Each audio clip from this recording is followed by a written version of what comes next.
Okay, so I'm pretty sure, I don't know too much about this, but this is the trial that we set up in the end of the 4th chapter. I expect the whole time will be the trial. Now, I am only playing this until about 11:15, so don't get excited to see the end of it tonight. So the time's finally come. Today, we unravel everything. I'll be counting on your support more than ever today, Miss Susato. Oh. Miss Susato? Ah! Oh! Come on. Oh no! What's the matter, Mr. Naruhodo?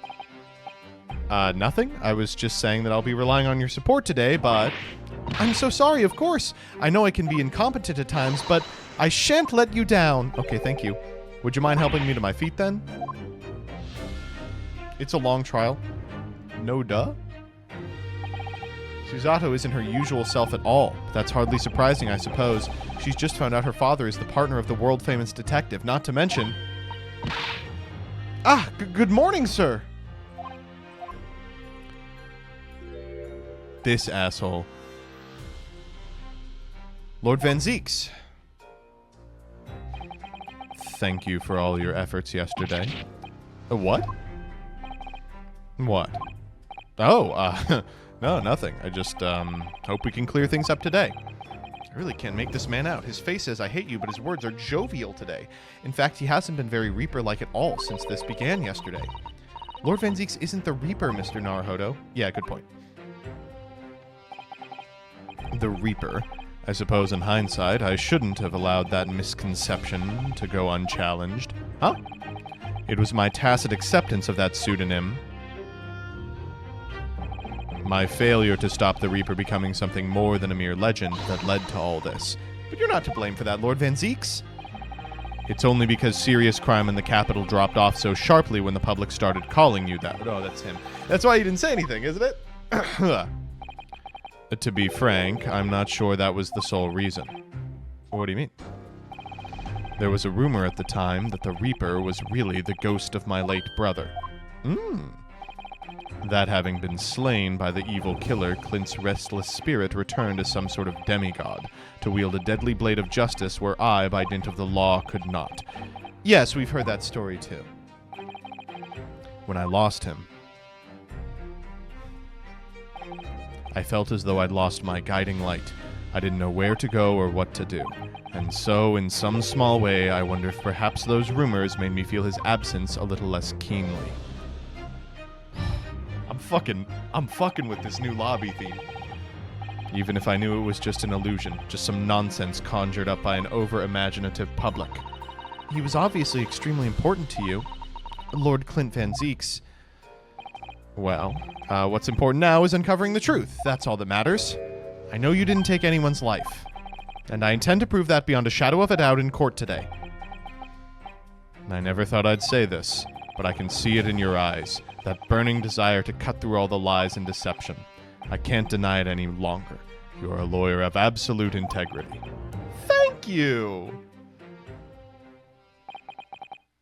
Now tell me, why do I detect the scent of expensive tea leaves in the air? Oh boy. Hey Iris, how has your day been? I brought you one of my special blends!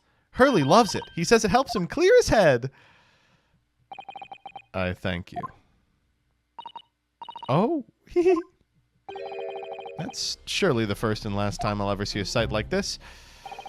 You seem different today, Iris. Oh? Sort of, subdued, I suppose. I am not. Well, I mean, it was like the biggest fucking deal of all time. Good luck to you both. I have to make a move now. Oh.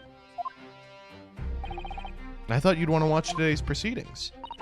Well, I'd like to cheer you on, obviously. But I've got lots to get ready. Get ready for what? Oh, yes. Would you take this?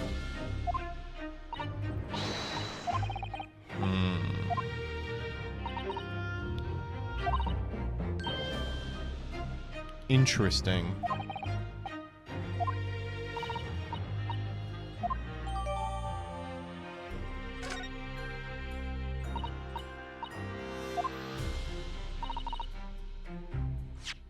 I'm going to pull it now.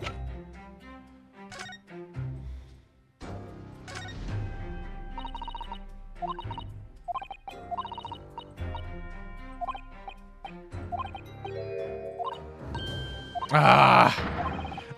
Okay, they're going to make me wait. It seemed very different than normal. Yes, it would seem that a certain someone has decided to pull out all the stops. What about Mr. Sholmes? I don't know. He was out all night and hadn't come home by the time I left this morning. Oh, I see. Was Professor Mikitoba out all night too, do you think, Miss Susato? Yes, it would seem so. I telegrammed his hotel this morning, and apparently they didn't come back to their rooms last night at all. They, Father and Judge Jigoku, I mean. Judge Jigoku. That's right, nobody appears to have seen either of them since yesterday. All right.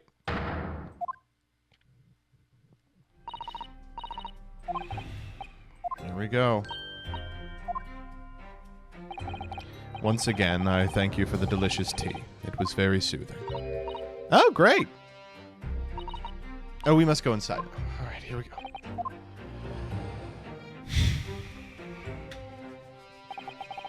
Lord Van Zieks has always been a formidable prosecutor I've had to lock horns with in court. But not today. Today I battle with another in pursuit of the truth. My best friend, Kazuma Asogi, who's kind of an asshole right now. Now I understand what it was that drew me here to Britain all those months ago. Now I know exactly what destiny had in store for me. It's all been leading up to this one day, to this one trial, to this one final reckoning. Let's go.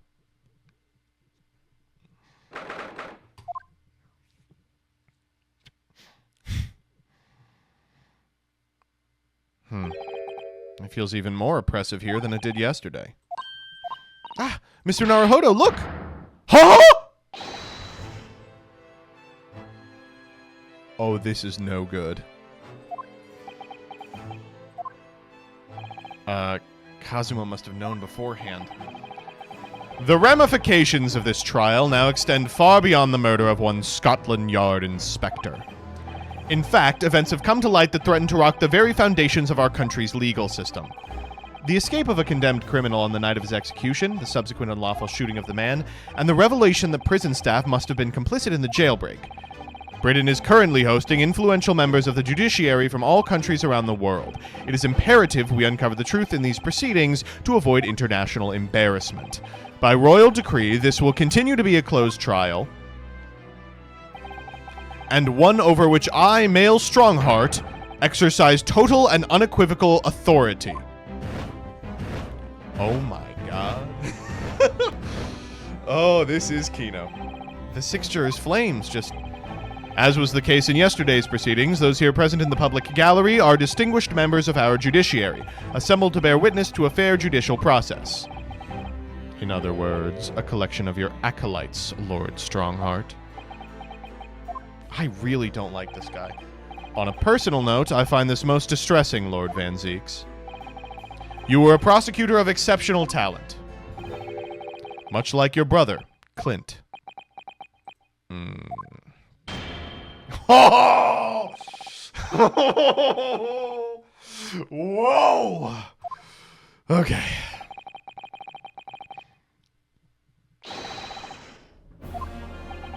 Here we go. Counsel for the prosecution and defense, are you in full readiness to proceed? The defense is ready, my lord. As is the prosecution. Yesterday's proceedings brought to light a shocking and disturbing fact. There was a side to the victim, Inspector Tobias Gregson, that was unknown to his superiors at Scotland Yard. Yes, he was carrying out operations in secret which Scotland Yard knew nothing about. And in those clandestine operations, he had an accomplice. Mr. Daily Vigil, who would be given the inspector's identification, and present himself around the capital in order to establish credible alibis for Gregson. In that way, Gregson appeared to be carrying out his regular Scotland Yard work when in fact, he wasn't. At the end of yesterday's session, Mr. Vigil, who had been suffering from amnesia, regained his memory. It would appear he buried his memories of that time deep inside himself as a means of self-preservation, because whilst he was engaged as chief warder at Barclay Prison, he abetted the convict's escape. Okay, that's not... Don't read that into the record, please. Mr. Vigil is currently recuperating at St. Sinners. He's recovered enough to give a signed statement about his movements on the day prior to the incident. He's formally admitted to posing as Gregson while investigating the Red-Headed League, which brings us to the crucial issue of the victim's time of death. The defense yesterday proposed a suggestion the victim may have been killed 1 day earlier. This was based largely on the discovery that the victim's pocket watch had in fact not been wound. The prosecution has something to report on that subject, my lord. Really? Go ahead, Prosecutor Isogi. I met once again with the coroner yesterday to discuss the issue. She confirmed the defense's suggestion could not be ruled out. It's entirely possible Inspector Gregson was killed on 31 October, the day before his body was discovered. I have here an updated autopsy report that includes the amended details. But the official opinion of the investigation team was made clear yesterday, that the time of death was 5 p.m. on 1st November. There are indications of an attempt to disguise the real time of death, however. It seems the natural decaying process of the victim's body may have been slowed by keeping it chilled. That's out of the question. There are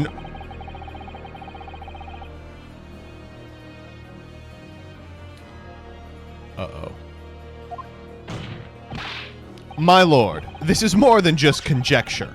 There's evidence to support the idea. We must investigate it thoroughly. Very well. The court will accept the new report as evidence. However, if this updated report is deemed to be accurate, it would give renewed significance to the movements of the victim on the day before the Fresno Street incident. It would, yes. Especially since on that day, Inspector Gregson was using Mr. Vigil to cover up his real movements. It's conceivable he was killed in the course of his secret activities. Do I sense the prosecution has some information regarding those activities? Scotland Yard put an enormous effort into investigating that precise matter yesterday. I think we should begin by presenting the results of that investigation. So the prosecution calls its first witness now.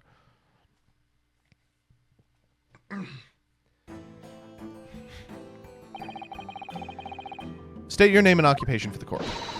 Inspector Gina Lestrade reporting. Representative of Scotland Yard. A self-conferred rank, but never mind. Gina, why are you... What's your problem, Odo? Really? No one else at the yard could have come down? What's with that Gina again? Look, eh? Ah! The boss meant the world to me. He's done more for me than anyone else ever did. Okay, well, I can think of one guy who maybe did a little more for you. Oh? Inspector Gregson, you mean? He got me out the back slums of the East End and took me under his wing. Taught me life can have a purpose. So that's why I'm the best person to be standing here speaking for him. Oh, Gina. Right, all out of the goodness of Gregson's heart. Not at all that he had his arm twisted by Mr. Shalms. What's relevant to these proceedings is that the outcome of Scotland Yard's investigation yesterday has revealed that the victim was carrying out some assignment the police knew nothing about. Very troubling.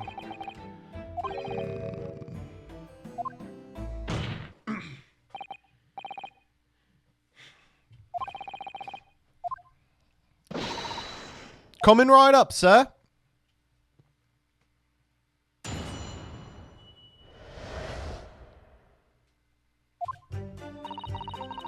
All yard detectives are supposed to follow orders and investigate what they're told.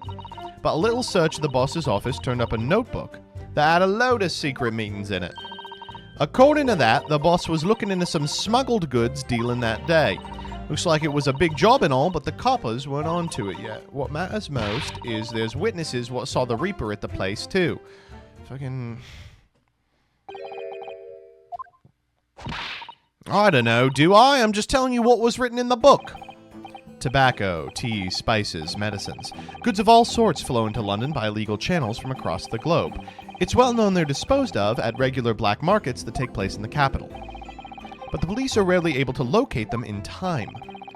So Inspector Gregson was investigating one of those black markets. It's been suggested that high-ranking government officials may be involved in black market activity. No doubt Gregson was trying to avoid details of his investigations being leaked to the involved parties.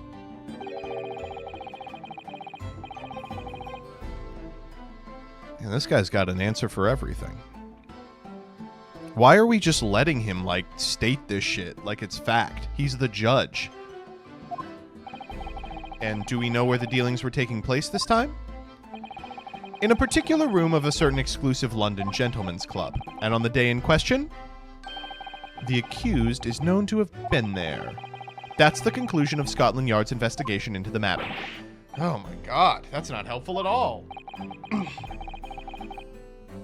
Members of the club have testified to it. There's no question. The accused, Barrick Van Zeeks, was present. That would be very significant testimony then. Oh my, but Lord Van Zeeks has made no mention of this at all. In short, Lord Van Zeeks had an ample opportunity to murder the victim. Oh. We're going to do our best here.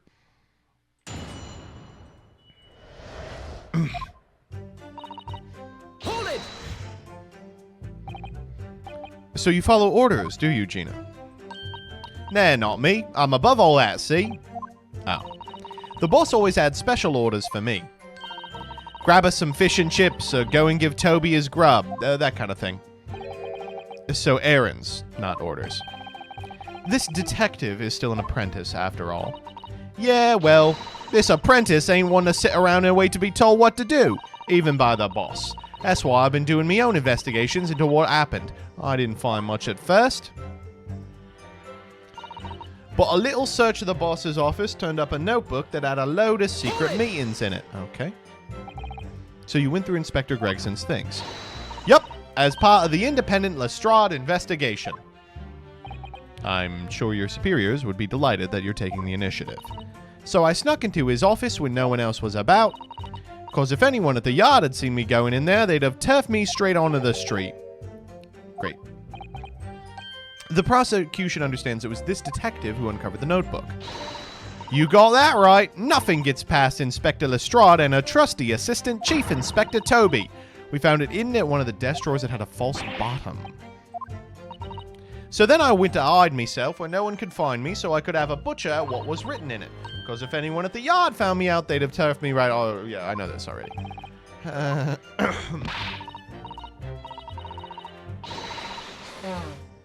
Okay.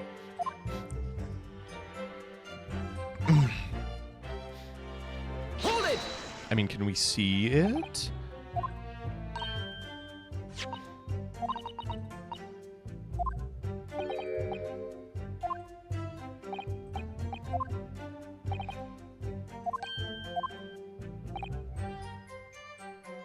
Oh. No. I don't know what all the fuss is about. It's right here. All I've got to do is read it out. And I could too. I got this reading game buttoned up now. Can I show you what I can do?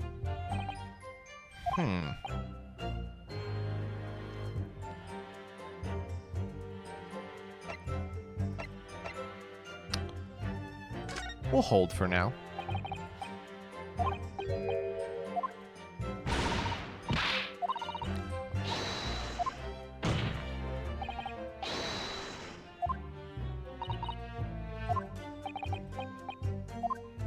Interesting.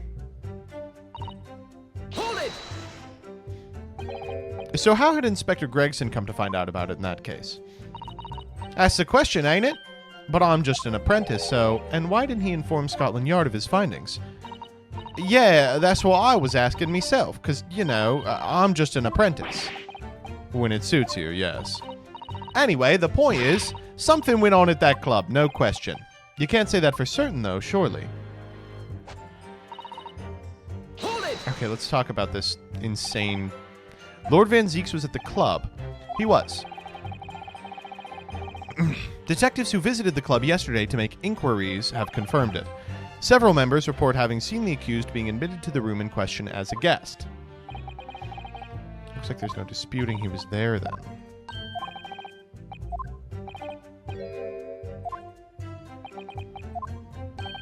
None have been identified at this time, no. So the victim wasn't seen at the club. Oi, why are you asking Inspector Lestrade here, eh? That's everything, huh?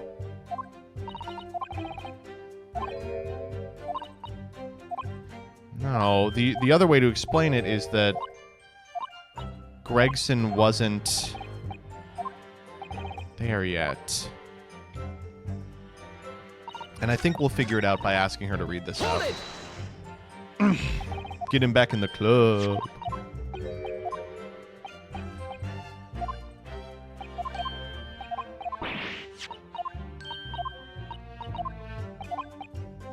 Yeah. Let's hear what it is. I mean, this is a closed court. The proceedings are confidential. There shouldn't be any possibility of the information being leaked. As I explained, there is a possibility of politicians being involved in this affair. The prosecution is rightfully exercising caution, I imagine. No, my lord, the prosecution has no objection. Cosimo? There's no question that Inspector Gregson was looking into these black market dealings. However, it's not yet been established that he was on that particular trail on the day in question. If the defense requires to know the club's name, the prosecution has no intention of being obstructive. He's going to make Strongheart object. All right, then. I'll get to show off my reading skills. The grouse.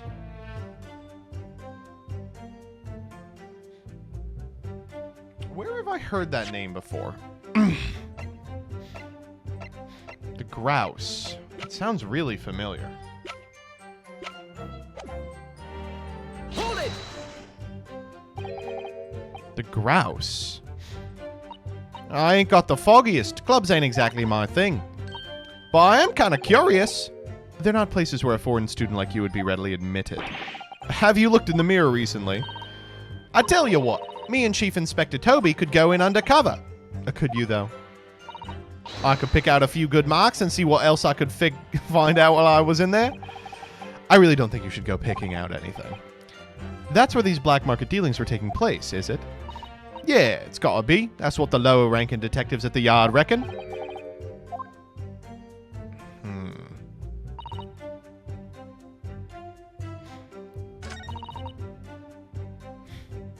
The grouse.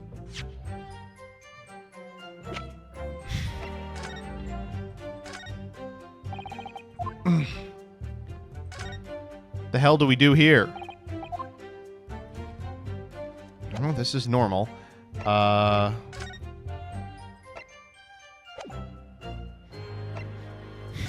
Asogi papers. Oh, we never looked at this, actually.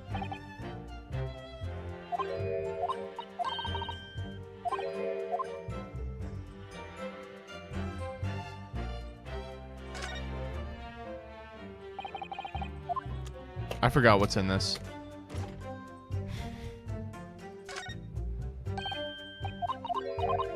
Passport. For a travel date the day before. Right. Okay. A duel.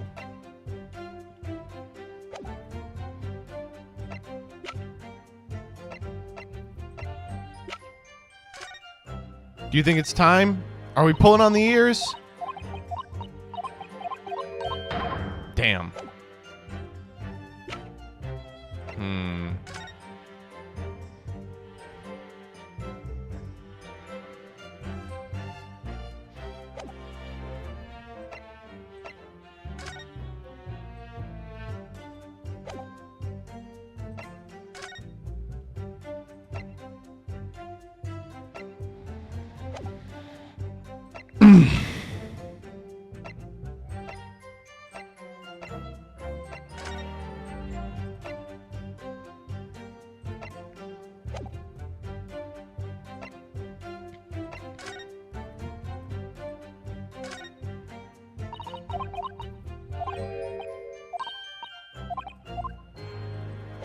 The grouse. I have no idea what that could possibly mean or do. The grouse. The smuggled goods deal was going to happen at a gentleman's club named the Grouse. The coppers weren't onto it yet. The witness saw the Reaper there, too.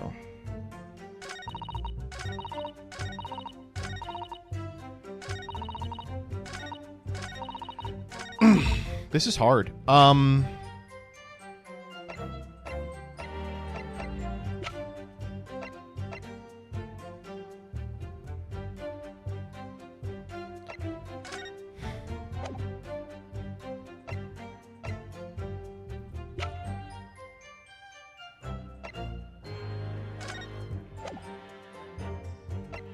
It sounds really familiar.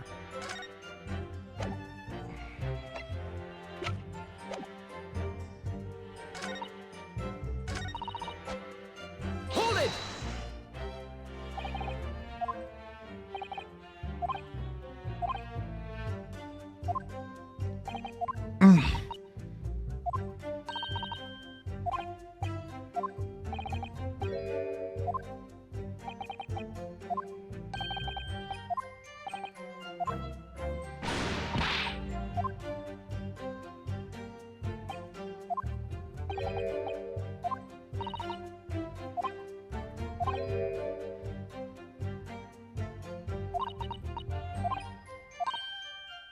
Okay, so what we're saying is that Gregson wasn't at the club.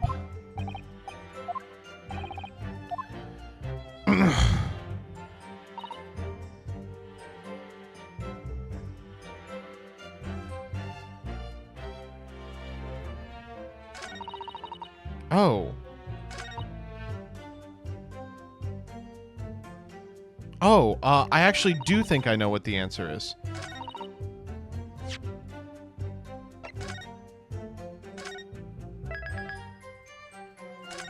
Why would he, if he was going to be there for a smuggler's deal, why would he have bought a ticket for the same day? Objection! Nope.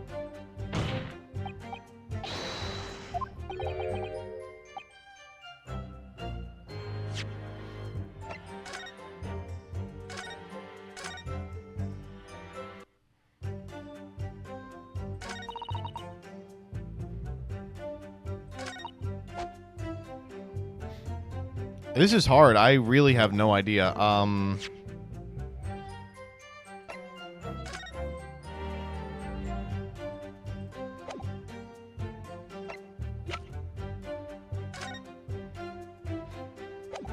Jesus. A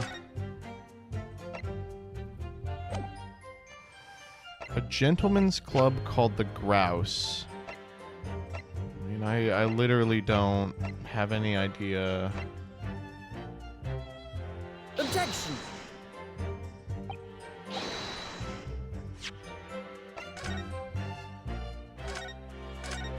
Wow. This is hard. we're one move into this. This. Hold it!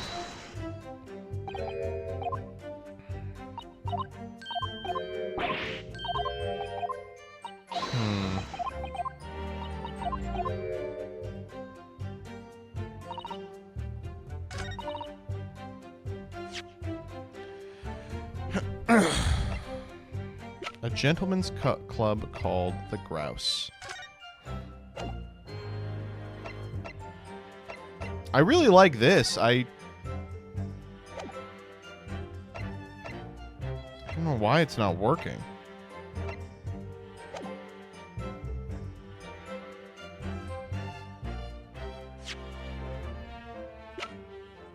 Objection!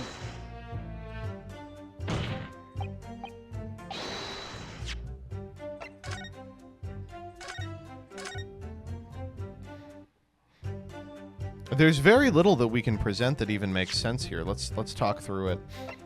So, this is the Redheaded League. This is Mr. Vigil. That's nothing. This is a letter to the Blackbird line. Dismissal notice. Picture of Ms. Vigil, a revolver.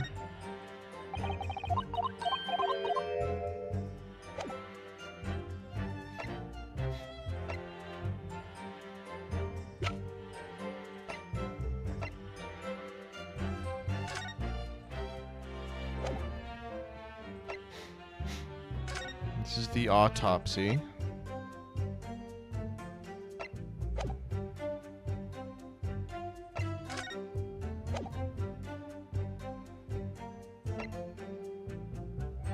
Wow, this is insanely difficult.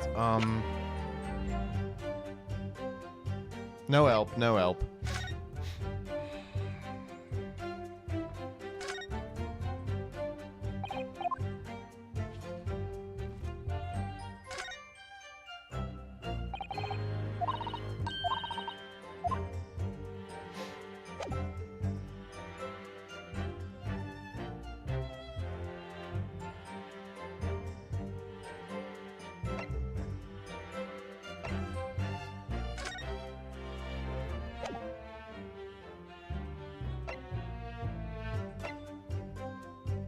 AA memento?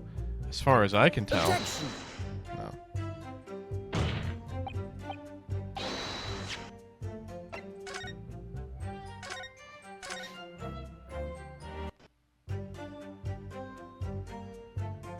The grouse. Is it possible she fucking sucks at reading and it's another place?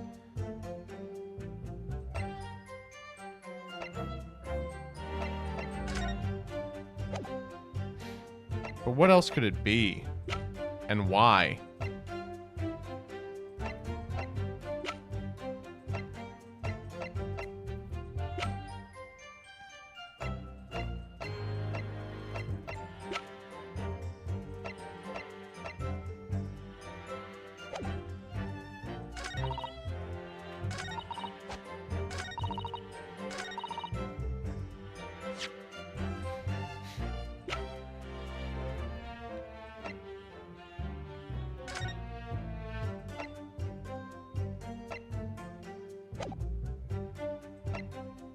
A gentleman's club called the Grouse. I don't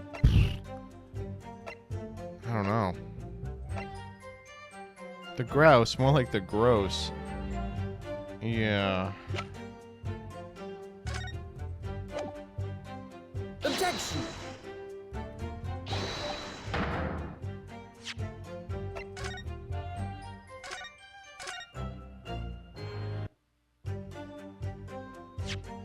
I'm kind of losing it.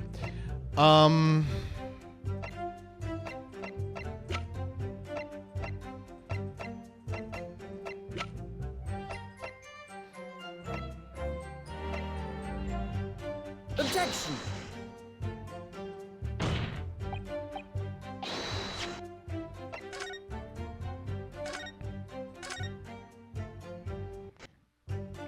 We've got 10 minutes. I'm gonna get it. I'm gonna get it.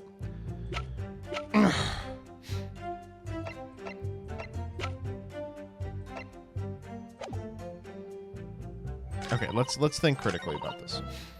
All your detectives are supposed to have a notebook that had a load of secret meetings in it.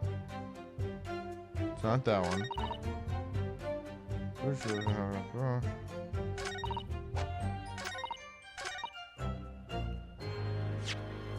The Grouse.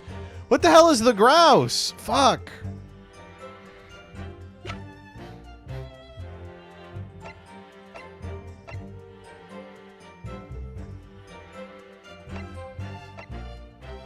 Objection.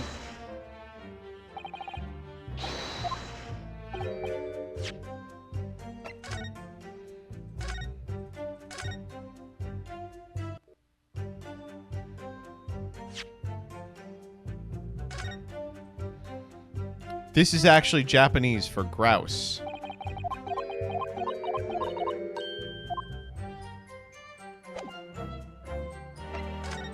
This is Japanese for grouse.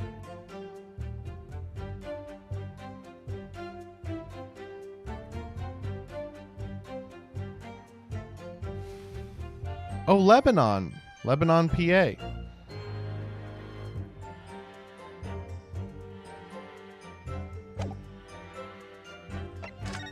It's me, Mr. Grouse. This is...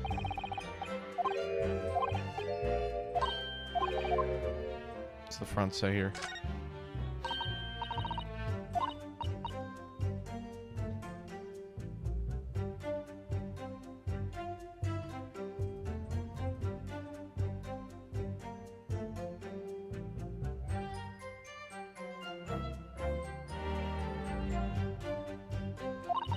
This one's fucked up.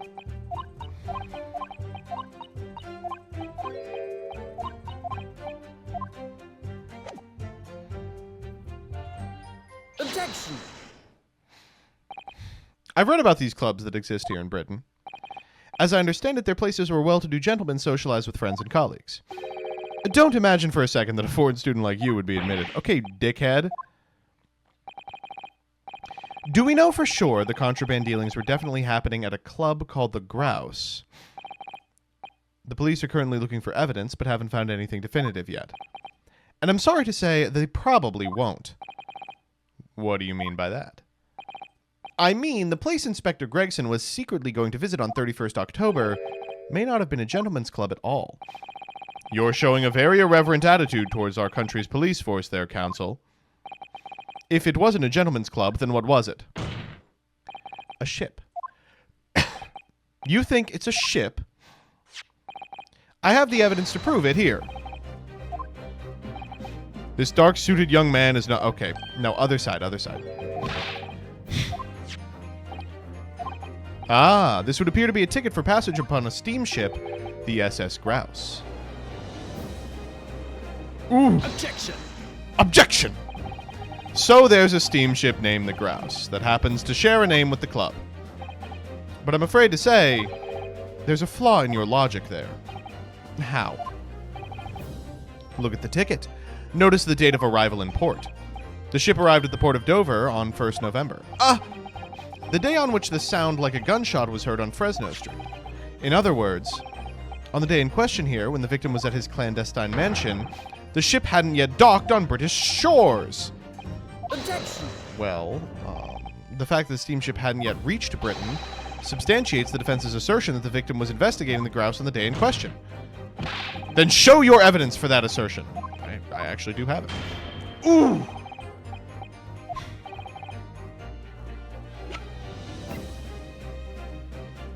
Take that! He was going to France. A passport for travel issued to the victim. Dated 31st October. What are you suggesting? I'm suggesting one day before the inspector's body was discovered. There's a distinct possibility he wasn't even in the country.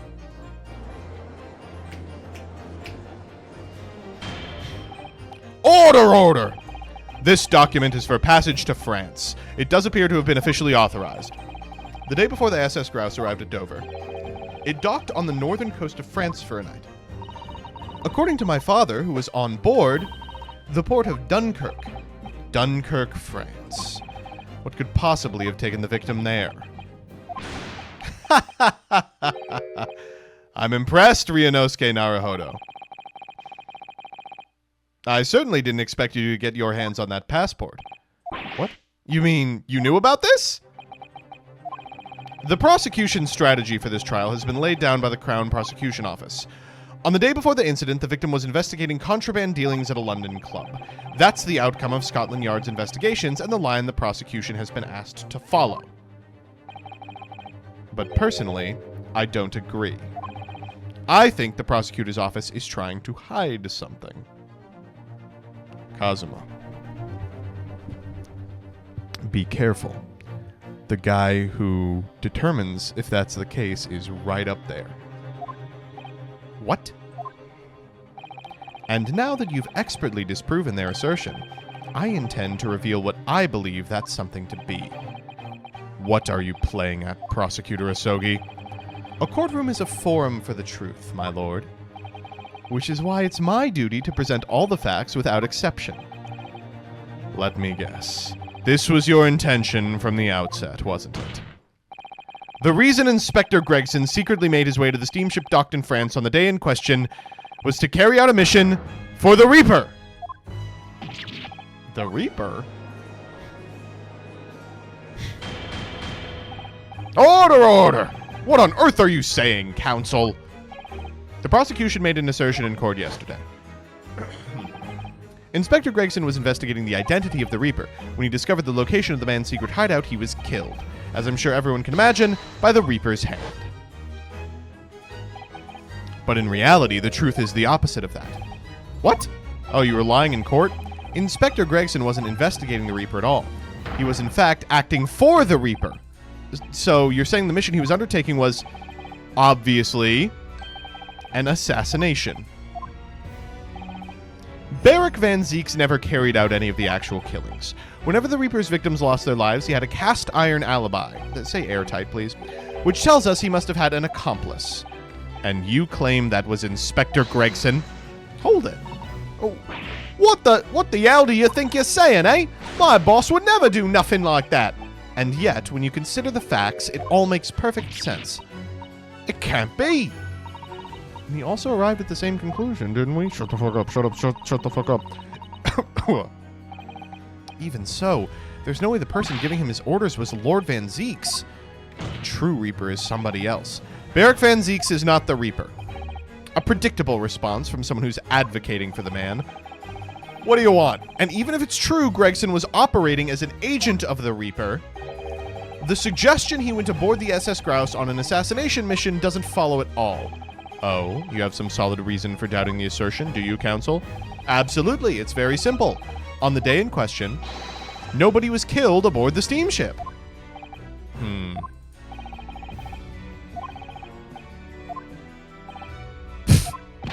What's so funny? You're right, of course. No suspicious deaths were reported on board the ship. But I think perhaps you've missed the point. That's precisely why Inspector Gregson himself lost his life. What? Gregson did board the SS Grouse that night with the intention of dispatching his mark. But his mission ended in failure. Failure? It seems the defense hasn't yet grasped a very important detail here. What are you talking about? Inspector Gina Lestrade! Huh? What? The victim's notebook that you read an excerpt from earlier. That doesn't contain details of secret investigations at all. It describes 10 years of assassination plots to be carried out by the Reaper of the Bailey. You're lying! Even if all of them bludgers what got taken out had it coming, the boss weren't the Reaper! Poor Gina. There's no question Tobias Gregson was heavily involved in the Reaper's activities. You may just be an apprentice, but if you spent any time at Scotland Yard, you must have heard rumors. I ain't heard nothing, and I don't believe a word of it. Then testify again as a representative of Scotland Yard. Consider it your chance to defend your boss. I concur. The witness will give a new formal testimony. Miss Lestrade, you will tell the court everything you know about Inspector Gregson's secret notebook. Well, here we go.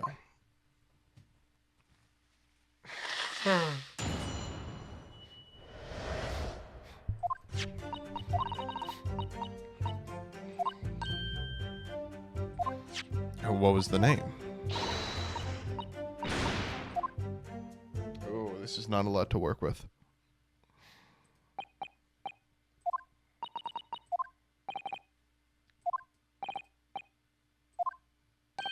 Oh, watch me deny it.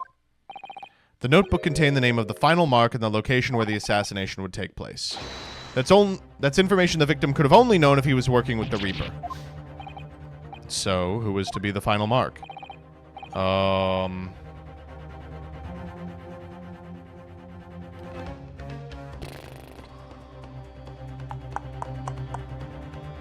Professor Miki Toba, right?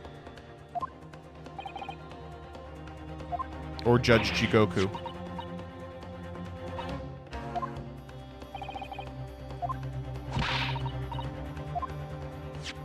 Uh-oh. It's a funny name.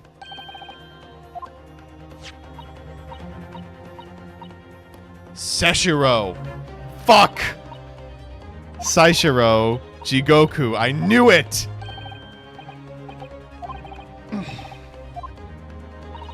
But that's Judge Jigoku! Saishiro Jigoku. Certainly not an English name, you're right. But that can't be right. I know Judge Jigoku, and I saw him the day before yesterday here in London. So I know for a fact he hasn't been assassinated. As I said, the Reaper failed. Oh. Gregson missed his chance to kill his mark and return to British shores. But the Reaper wouldn't tolerate a mistake, so he killed the inspector personally. The Reaper, of course, being the accused, Beric Van Zeeks. Okay, that's a huge leap. It's an No, it is not. Hold it!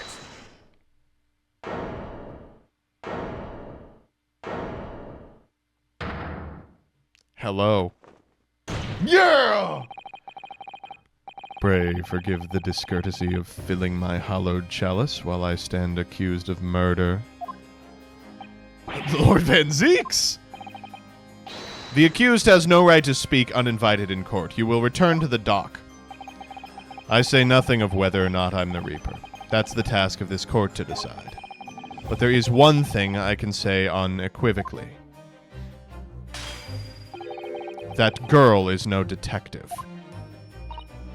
Huh? Nah, that's right, I ain't. I'm an inspector. repeating rumors heard around the yard, reading entries from a notebook of unconfirmed origin. That's not testimony. It's practically a script. No doubt the rest of this trial will go exactly as you've clearly planned. Your hatred of me is understandable. In your mind, I'm sure I am the Reaper, who sent your father to the gallows all those years ago. But you're in danger of becoming a far more sinister Reaper yourself, by attempting to have me condemned with this feeble excuse for testimony. What did you say? Mr. Naruhodo, this is our chance. My lord, the defense requests the defendant be allowed to speak. He may be privy to important information relating to the testimony given by the witness. Very well. I'll make an exception and grant the request. The defendant may remain in the witness stand for the cross-examination. Then allow me to toast the court's impartiality. Don't raise your glass in my direction, sir. Counsel for the defense, begin the cross-examination immediately. All right, let's go. At once, my lord.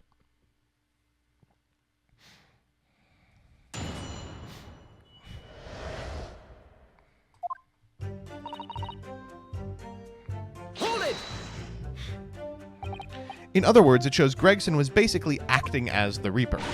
Not you and all. That ain't the only explanation, is it? He could have been investigating the Reaper in secret, and the notebook said what he found out. If I may. When originally people began referring to me as the Reaper, I didn't object. I believed the power to intimidate London's criminal classes into compliance with the law to be beneficial. But you carried out your own investigations into the true identity of the Reaper, didn't you?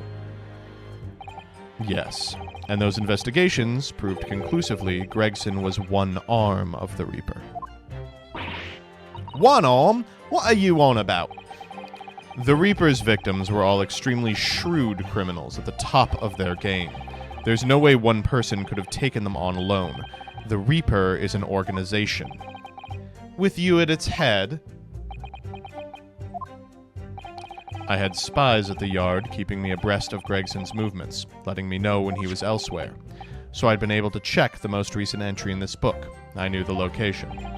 You knew it said grouse?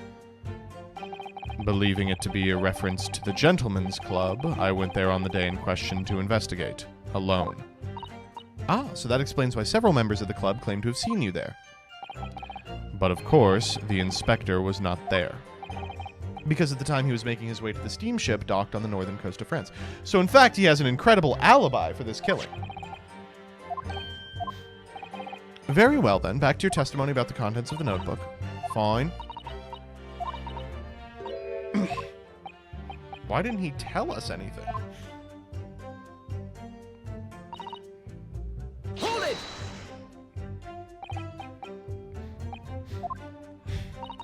Well, besides the victims' names, this other name kept cropping up. Asa Shin.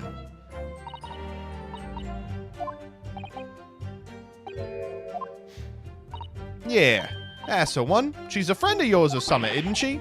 Were you even listening yesterday? Asa Shin. The assassin. What? Like a killer, you mean? Gregson was the tactician. Ugh, the one who came up with the plan of attack. He investigated the marks thoroughly, finding out when they would be vulnerable and who to use to get at them. But the person actually executing his plans was someone else, you're saying? If that's true, then the Reaper does indeed start to sound like an organized group of vigilantes. Ah. Clearly the assassin who was meant to make Saishiro Jigoku's life. Oh, come on. Gina, can you confirm that? Against the final entry that listed Grouse and Saishiro Jigoku, what name was written? Oh, well, that's the only entry that didn't have a name next to it, as it happens. What? It just had, like, a little question mark or something there. In other words, Gregson himself didn't know the identity of the assassin in that case. But Gregson was the one making the plans, was he not? Oh, how infuriating. A nameless assassin.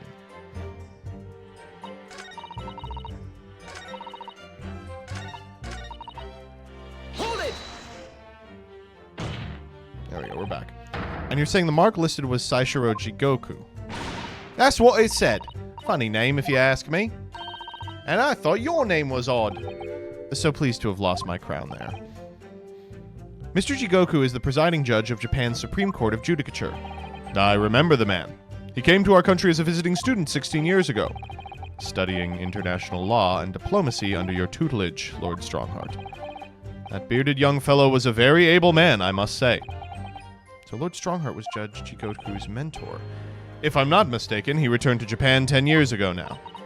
10 years ago, after that fateful case. Precisely. In the aftermath of the professor case, his repatriation was organized immediately. It's a mystery why such a man would be listed in the inspector's notebook. I didn't think it was possible, but the mood in here's got even worse now. Maybe I'll just keep talking. There was a note about him being a criminal. What do you mean a criminal? Judge Jigoku is no criminal. Well, don't ask me. I don't know nothing about it. Oh, do you remember what Father told us? Judge Jigoku did once appear in court here in Britain. It was related to the professor case. That's true. He got really mad. Saishiro was trying to mitigate Genshin's guilt, so he took to the stand to testify. But he got a little carried away and managed to break the witness stand. He also said some contemptuous words about the British Empire for which he was charged. They were going to kill him for that? It was a pitiful situation, yes. I'd forgotten all about it, but I prosecuted that trial too, as it happens. You did? It was considered to be an adjunct to the professor proceedings, you see. But he was acquitted after being told to make reparation for the damage caused to the stand. And there you have it. Have what? Surely the accused hasn't forgotten his own rule. That there's no saving anyone who faces the Reaper in court, guilty or innocent alike. Are you suggesting the reason Judge Jigoku was targeted for assassination? The man was sent back to Japan immediately after that trial. The Reaper had no time to do his work. But then, 10 years later, the mark returns to Britain once more. Perhaps now you start to see just how vindictive the Reaper is. Come on, that's absurd! To take someone's life for that? Isn't the whole premise of the Reaper absurd? Killing those who have been found innocent? Clearly the rules by which the man operates are beyond a sane person's comprehension. Okay, that's... yeah, you got me. Oh. Right, I've had just about enough of this. Gina? All this nonsense about the boss planning to kill people, it's cobblers. Come on, Odo. Yes? Why aren't you saying nothing? What? Why ain't you yelling out objection or something? What? You've got to find a flaw. You do, usually. Someone's lying here, no question. You just got to work out who it is. Please. For the boss. It is kind of strange to think that Tobias Gregson would be, like, setting up murders. That outburst was an insult to the court and your testimony. I might have known a common pickpocket from the back slums couldn't make a detective. Okay, bitch. Fuck you? Who asked? When this trial is over, you will forfeit your warrant card, Miss Lestrade. Is that clear? I've had it with the lot of you. It's lies every bleeding place you look in this world, is it? Well, I've had enough. So have I. After that little speech of Gina's, I've made up my mind. There was one point in this cross-examination when something was said that just didn't sit right with me. One statement that seemed odd.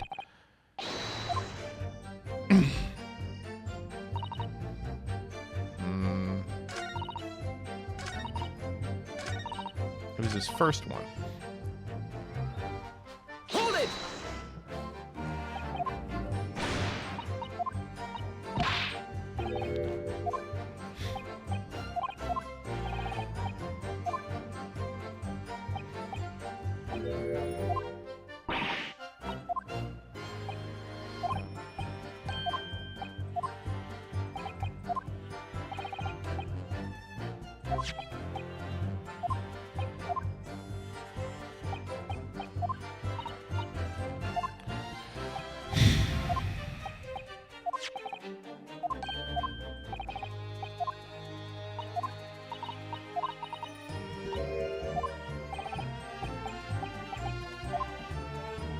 That's the statement.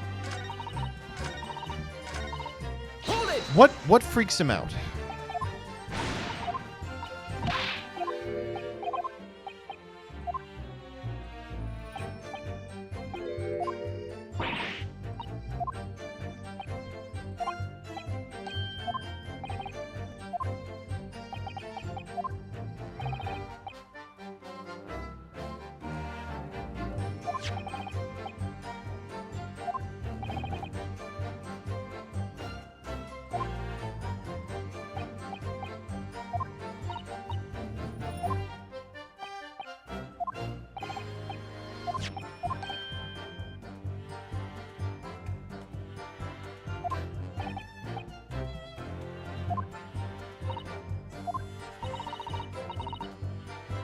How did he know about the trunk?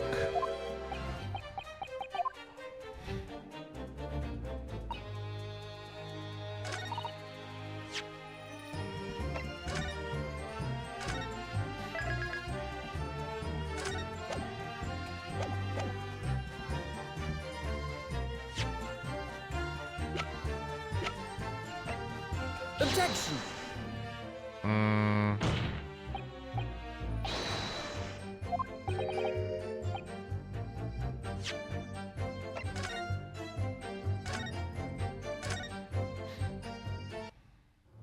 Do you want a Lestrals leak early? Sure.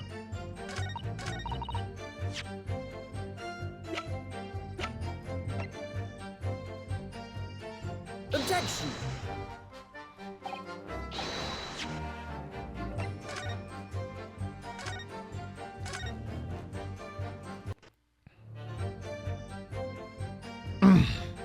Hold it! Okay, last time on this.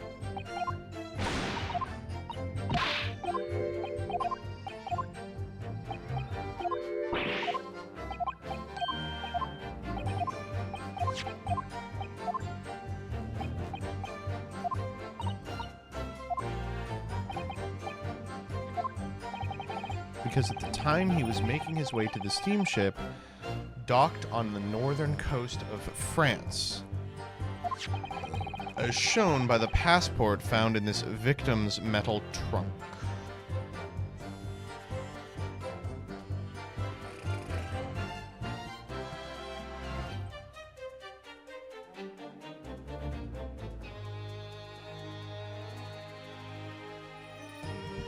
I knew this one already, Swole.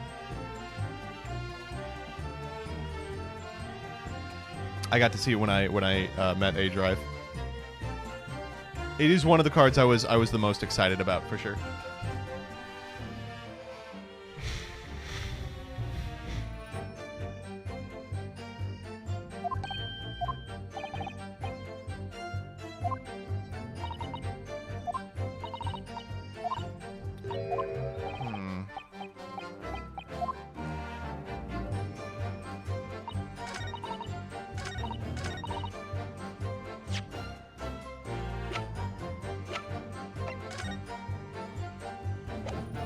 It's an interesting one. Objection! That didn't do it?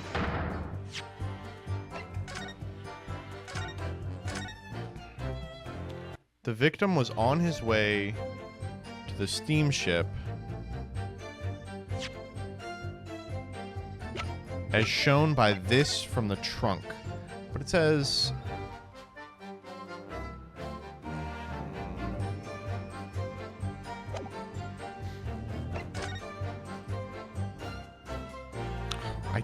It's got this big fucking slash on it.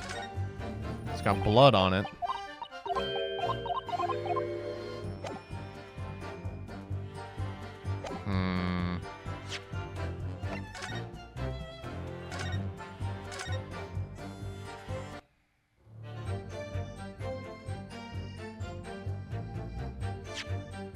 Did I hit load instead of save? I did.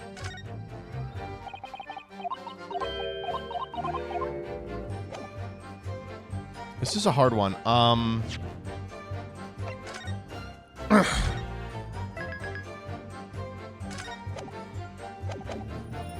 So that's the item.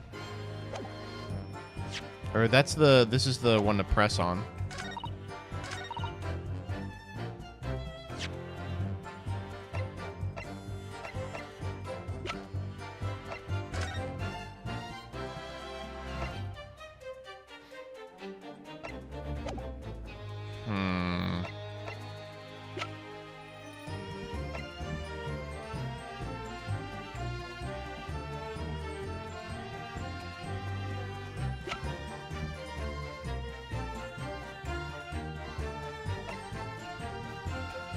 Objection! Man, this is hard. Okay, last time, and then I'm gonna call it.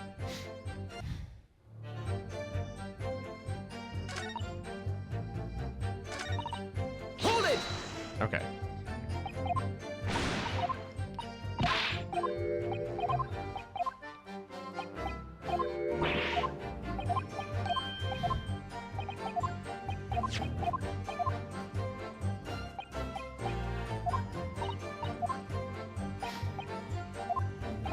Because at the time he was making his way to the steamship docked on the northern coast of France, as shown by the passport found in the victim's metal trunk. Very well then.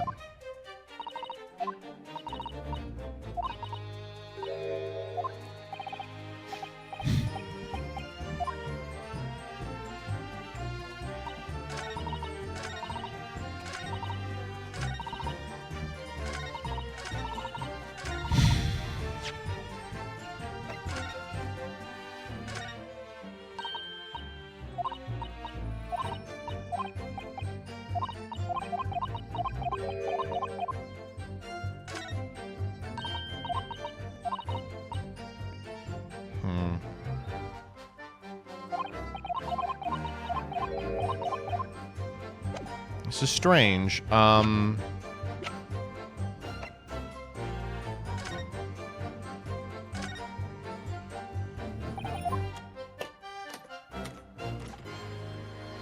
It's the passport.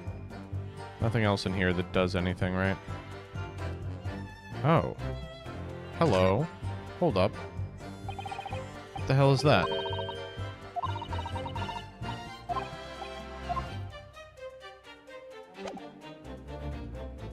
It's interesting.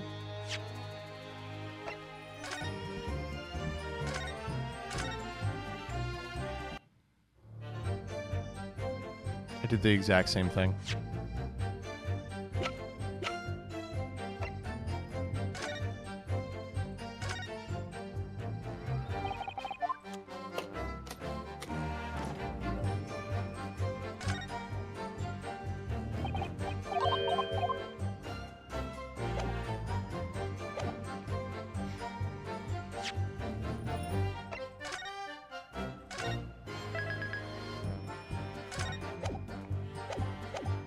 If we present it now, does it change, even though the text didn't change?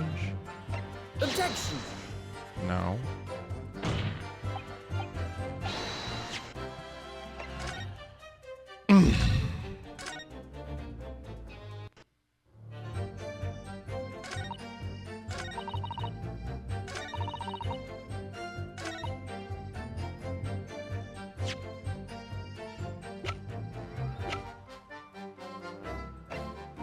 Objection!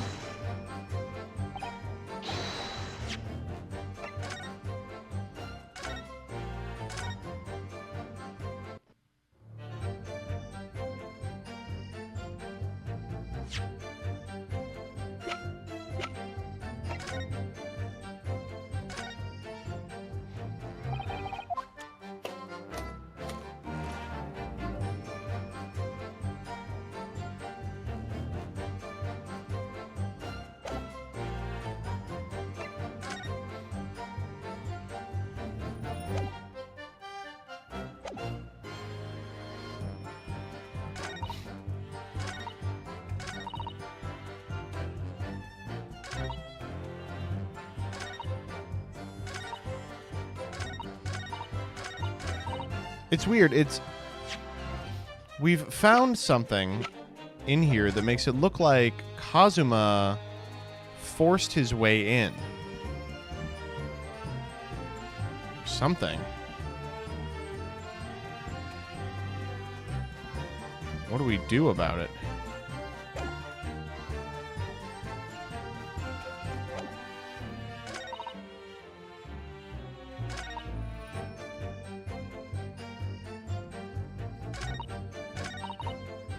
Hold it! I want to thank you, Gina. You helped... Oh, I guess I was just supposed to press on this stupid fucking thing. What do you mean? One inconsistency. An inconsistency? Really, Odo?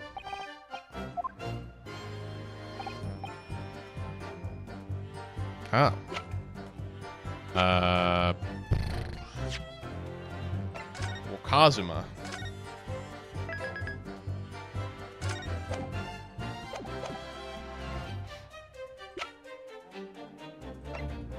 Take that! By you, Kazuma Asogi. Me? Is this some attempted filibustering, Counsel? Prosecutor Asogi has given no testimony. What are you suggesting I said that was inconsistent? You let something slip that you shouldn't have. When I present the relevant piece of evidence, I imagine you'll realize what you've done. Well, the fucking... Take that! This is a trunk that belonged to Inspector Gregson. A metal construction, is it? It's certainly very heavy. What's this? A blood stain? A fresh one, too. What? You mean that thing ain't grease from all the boss's fish and chips? Fresh blood on the inspector's trunk. That suggests the victim was traveling with that luggage when he was killed.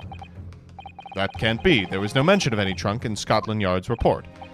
Yes, there's a reason for that. Immediately after the inspector's body was discovered, one of the street peddlers made off with the trunk, hoping to sell it. But I found it! Me with a nose for trouble! Which means nobody should have known anything about it. Unless, of course, we're talking about somebody who was present when the victim was killed. And yet, during the cross-examination of the witness just now, you said this, Kazuma. Because at the time he was making his way, as shown by the passport found in the victim's metal trunk. So the question is, how did you know about the inspector's trunk? We know the man went on a trip to France. Where else would he have put his passport? Oh, come. But you knew it was a metal trunk. Answer me honestly, Kazuma. On 31st October, where were you? At the port of Dunkirk, on board the SS Grouse. Is that the answer you're looking for, Ryunosuke?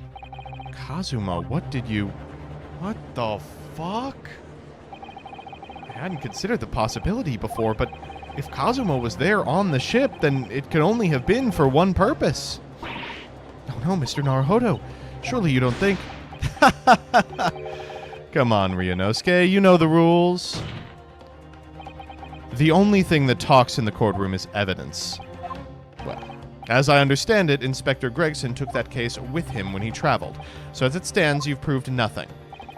Kazuma, are you challenging me to prove it beyond all reasonable doubt? That you were there that day in the same place as the inspector? He was there with Gregson? There's a clue you've overlooked. A secret that trunk can tell us. Yeah, well, we have this already.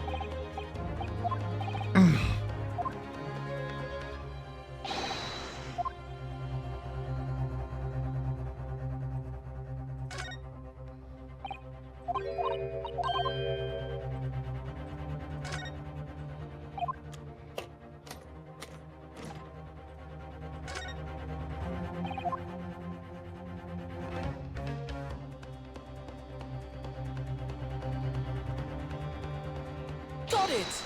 Got it! There's a small piece of metal lodged in the wall of the trunk here. The tip of a blade. A blade? Kazuma, slung around your waist as ever today, is the esteemed blade Karuma. Of course it is. Won't you draw it here in this courtroom for all to see? Exercise caution, my learned friend. That man is the son of London's most notorious killer. Bailiff! Watch Prosecutor Asogi like a hawk. That won't be necessary.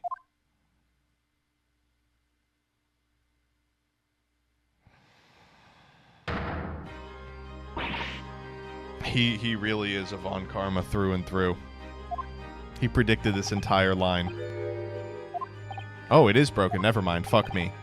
If the fragment of metal from the trunk fits together with the end of the sword, the question of who is there with Gregson will be answered. Kazuma Asogi. Expertly done, Ryunosuke. That's a point to you, and well deserved. Do you mean to tell the court, Prosecutor Asogi? Yes, on 31st October, I accompanied Inspector Gregson to Dunkirk in order to carry out a mission. So the additional person authorized to travel was me.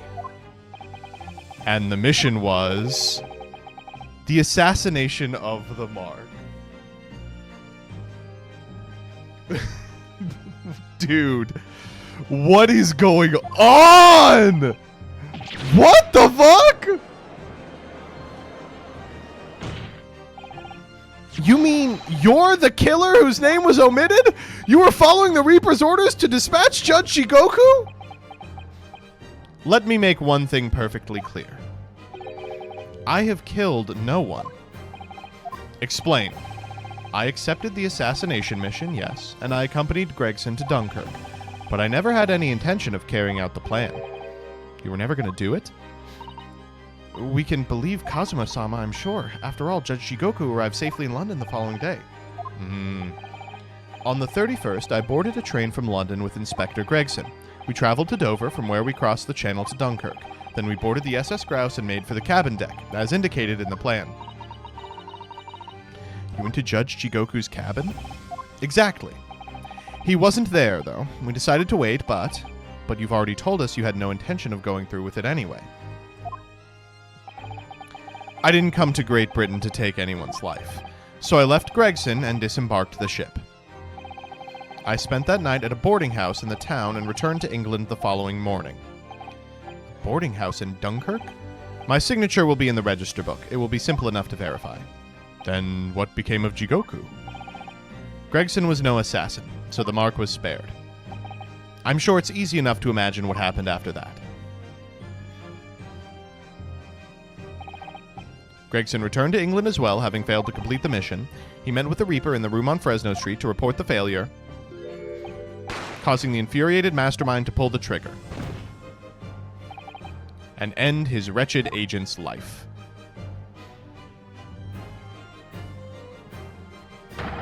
That's the real truth behind Inspector Gregson's murder. Oh my god, this is insane. But if you did nothing as you claim, how did the tip of your sword come to be lodged in the inspector's trunk? I don't need to answer that. The victim was killed by a gunshot. A fragment of a Japanese blade isn't relevant to the case. Oh, yes, you fucking do! Accordingly, I choose to exercise my right to silence on that matter. You... What? There's no constitution yet! Be that as it may, the court will sequester the sword as evidence. As you wish, my lord. Wow. I agree. That should be our first priority. It's recently come to my attention he hasn't been seen since yesterday.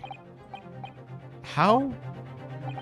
When a foreign dignitary invited to Great Britain goes missing for 24 hours, it's only natural the question of his safety should arise. You don't mean to say you think Judge Shigoku may have been killed? The Reaper has more than one assassin at his disposal, and he has the power and influence to give orders from the inside of a prison cell. Isn't that right, Lord Van Zeeks?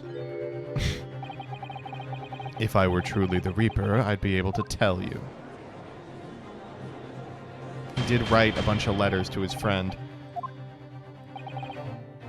Oh my god.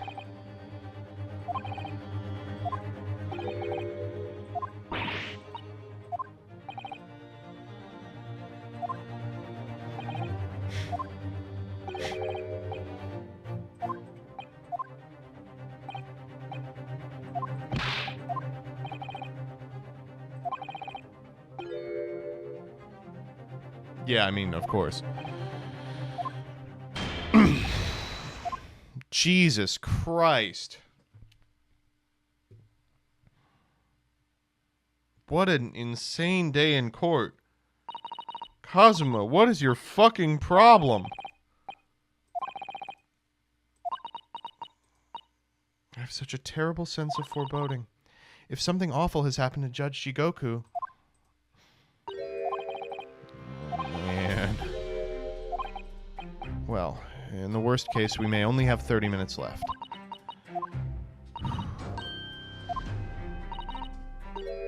Oh, pull the bunny.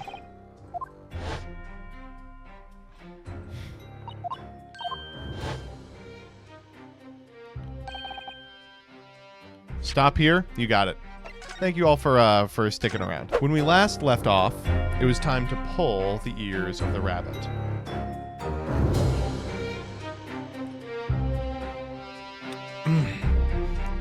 Now, Chad, do you think we're pulling it? Honestly, I think we could wait a little longer. But I'm willing to pull. I'm curious.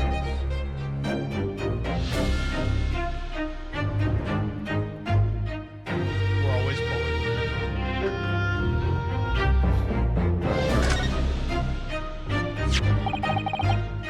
Here goes then. I'm gonna do it.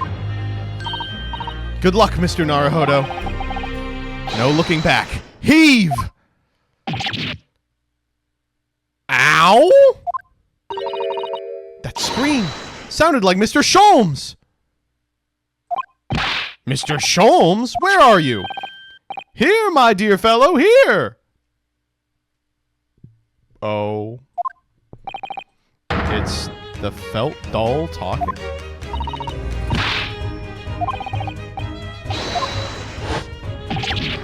Ah! Please, my dear fellows, you don't need to pull my ear off. Mr. Sholmes, where the fuck are you? Myself and my trusty partner are presently in the first-class cabin area of the SS Grouse? What? How are you there? She left Dover last night after the final pieces of cargo were loaded. We are currently docked at Dunkirk, but due to be underway again in half an hour. You've taken a ship to France? Please, even with my athletic prowess, I would struggle to jump the Straits of Dover. After we left Baker Street last night, we hurried by cab to the station and by train to the port in order to board this vessel in time. So you'd already worked it out? The steamship was where everything really took place? Mr. Naruhodo, pray, what is my name? Hairlock Sholmes. World famous great detective! Recited to perfection. Well done. You're a genius, Mr. Sholmes. That's the only word for it. Ow, wow, wow, wow, wow, wow, wow. Miss Susato, gently with this genius's ear, please. Oh my, I'm ever so sorry. So is this like a walkie-talkie? There you are, Mikitoba. You may remember that it was in fact I who made the connection to the SS Grouse. At Scotland Yard yesterday when we examined the notebook and I recalled my steamship ticket. But of course it was, my dear fellow. And not once did I controvert that fact. I merely had our court-bound companions utter my name. Yes, you did, didn't you? We've just entered a recess. The trial resumes in 30 minutes from now. And if we're unable to present any new leads then, I'm afraid to say... Do not fret, please. It's for precisely that purpose my partner and I have made this journey. I have no doubt we shall receive welcome news for you within a half hour. Thank you, Mr. Sholmes. That would be wonderful. Until later, then. Ow, wow, wow, wow, wow, wow, wow.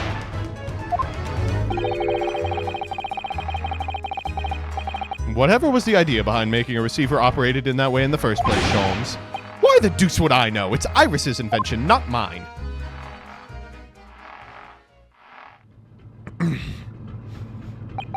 Whilst I know how much you enjoy being the hero of the hour, Sholmes, we have but half that now before the grouse puts us to sea again.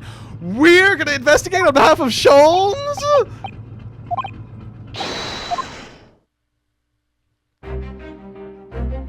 Let's go.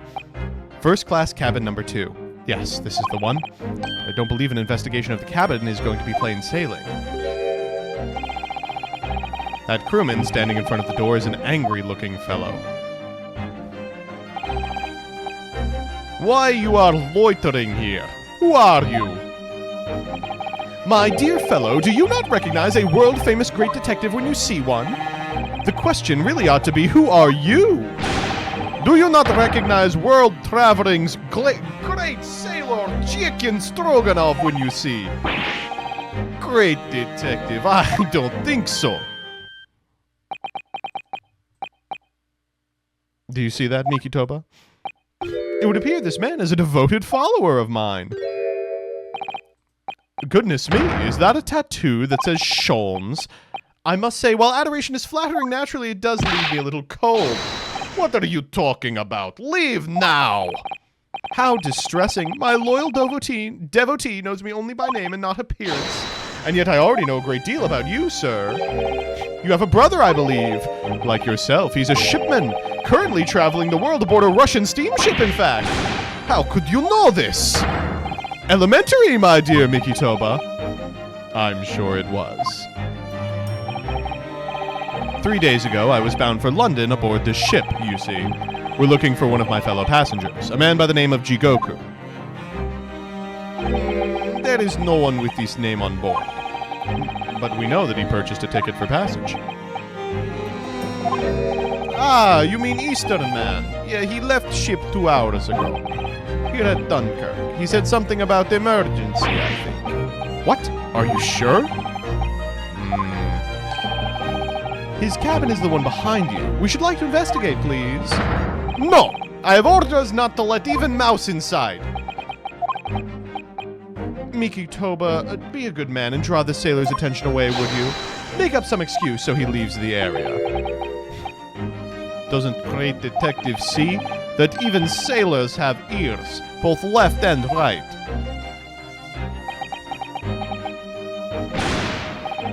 What's going on here?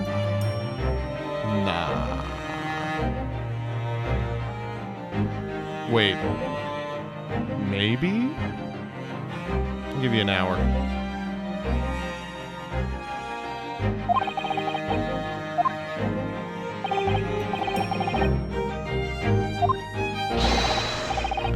Even if I am not here, you cannot get inside. Mikitoba, I'm sure you haven't forgotten my special talent, have you? Opening any lock? Within a mere 5 seconds. So if you'd be so kind as to afford me the requisite time, old friend, in your typically accommodating manner. How could I refuse such a typically unappealing request, old friend? Good man. So the game is afoot. I just gotta distract him? How about this thing?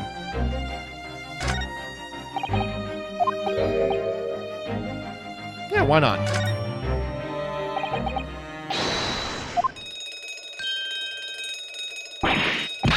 What are you doing? If we were at sea, that would be very bad problem. What's going on down there? Seaman Stroganov reported once. Sorry, sir. Nothing to report. It was just stupid trick. No, not by me. By world famous... No, as I told you. Now, Sholmes, now. And done. Not even 5 seconds, eh? Well, don't stand there gawping at my brilliance. In we go. Yes.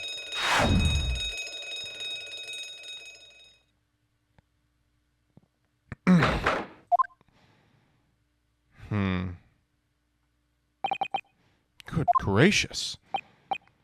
It would appear the occupant of this cabin did indeed disembark rather hurriedly. And left all his shit on the ground.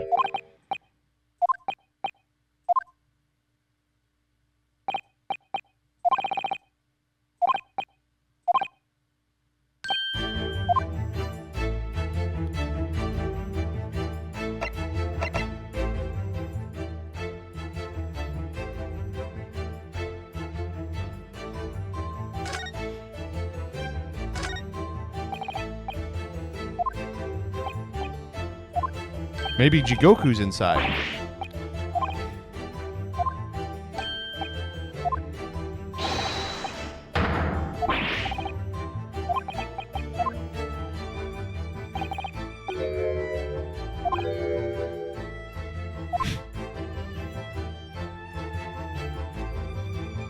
Do you ever defend guilty people in Ace Attorney? Yes.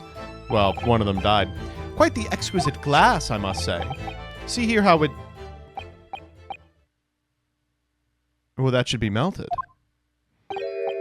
Ice, Mikitoba, ice! What opulence the first-class passengers enjoy. Chilled drinks. Could it be the steamship is equipped with an electrically refrigerated cold room, do you think? There's no refrigerator in London capable of holding a body that long. There's no refrigerator in London. They have enormous refrigerators for storing bodies!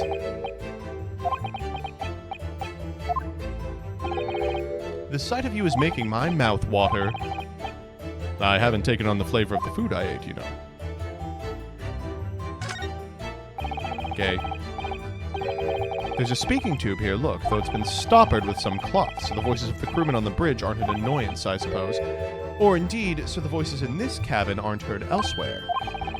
Could something have happened in here that was for no one else's ears, do you think? Either that, or it could be to prevent snakes from entering. Really become a favorite case of yours, hasn't it?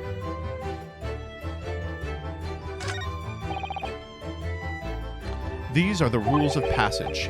Must not keep weapons or other dangerous objects in their cabin. Pets are strictly forbidden. There are several punishments, severe punishments for stowing away in wardrobes or travel cases. I feel the rules have increased since I last read them. Probably just my imagination. What about the fact they're not straight on the wall? Does that surprise you? You may be right. Probably just your imagination, though. A trifle. And you know what I always say, Mikitoba? There is nothing important about trifles. Probably just my imagination, but I think that might be slightly off. This is the waste paper basket. And there's shit inside.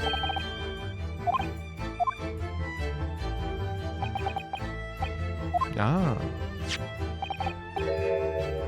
Interesting.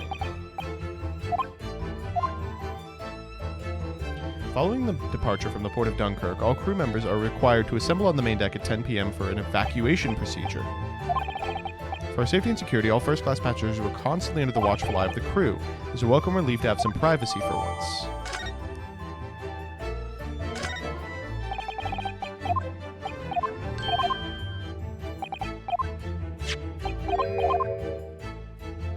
Crew to resume duties as soon as drill is over.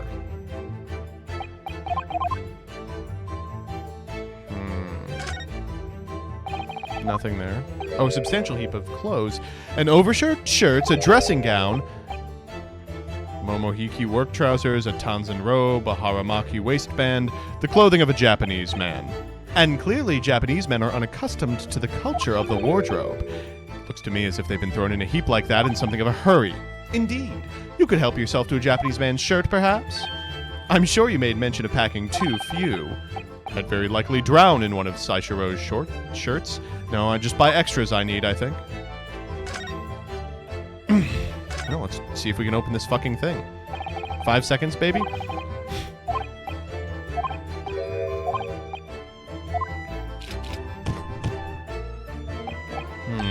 It's locked. Surely 5 seconds from now, the situation will be quite different, though. Sadly not. It has a 7-digit combination lock. And I'm not in a morose enough mood to work through all the combinations at present. Oh, here's an interesting piece of information. Whoever stuck this bookcase was a hopeless heretic. There's no copy of The Adventures of Sherlock Holmes, my dear fellows. I'm afraid it's just me, but no, you're quite right. More blasphemous than overlooking the Bible. I shall leave a copy behind. I just happen to have one with me. You're a true missionary of the Church of Great Detectives, are you? So this is weird. That is clearly where the notice is supposed to be.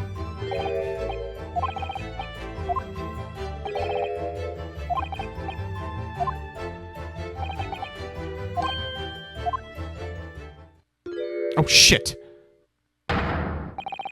You are still here. Ah, Abel Seaman Stroganov. Hello again. I was beginning to think you'd never materialize. Eh? You are waiting for me? Of course! I was expecting you to burst in with a hearty Russian profanity far sooner. I was in trouble with Captain because of trick you played before. Poor innocent chicken. Stupid. It is all your fault. Ship is leaving port soon. Get off, now! Of course, we shall disembark presently, my dear fellow, but there is something that must be done. What are you talking about? Why, naturally. The debunking of your deceit and the bearing of the truth. Kakoi? I'm afraid I see through your lies. For one thing, Mr. Jigoku has not yet left this vessel at all. Ah! He's in the trunk. And for another, my dear Seaman Stroganov, you know exactly where the man is, even as we speak. Don't you? How can you? Good gracious, Sholmes, you mean you've worked it out? All of it? It's really been too long, hasn't it, old friend? We're gonna get to have gay sex with an old man! 10 years, no less! So, would you care to join me for a dance of my inimitable logic and reasoning? Nothing would please me more. What is this? We have but minutes until the vessel puts to sea. No games now. Time is of the essence. Mr. Stroganov, allow me to remind you of your earlier claim. You told us Jigoku left the ship some 2 hours ago. Da! That is what I said. Sadly, that was a rather clumsy lie. You see, there is something in this room that quite clearly contradicts it. What? Ah, yes, of course. I see you've noted it too, Mikitoba. Then please do take the lead. What in this cabin shows the impossibility of Jigoku having disembarked 2 hours ago? Let's see what these last 3 years have done to your observational skills then, Mikitoba. What's with these fucking portraits? It's been 10 years since we last did this, Sholmes, not 3. Why, of course it has, quite. Now all the clues are here in this cabin for your eyes to see. But I always say you must not merely look, but observe. Observe and the answers become clear. So impress me. I think I can manage that. Take that! Take that! Ooh! Holy! Damn! Perhaps you should have cleared away that glass. How curious the ice shouldn't have melted, despite it being abandoned 2 hours ago. Ugh! It would appear that the man was here in this very cabin until moments before our arrival, with this well-chilled glass in hand. Get your mind off the refreshments, Sholmes. One might even conclude that somebody informed him of our boarding. Wouldn't you agree, Mr. Stroganov? But why would Seishiro run from us? Before we consider that question, allow me to confirm one small matter. Would I be correct in saying these first-class cabins of the SS Grouse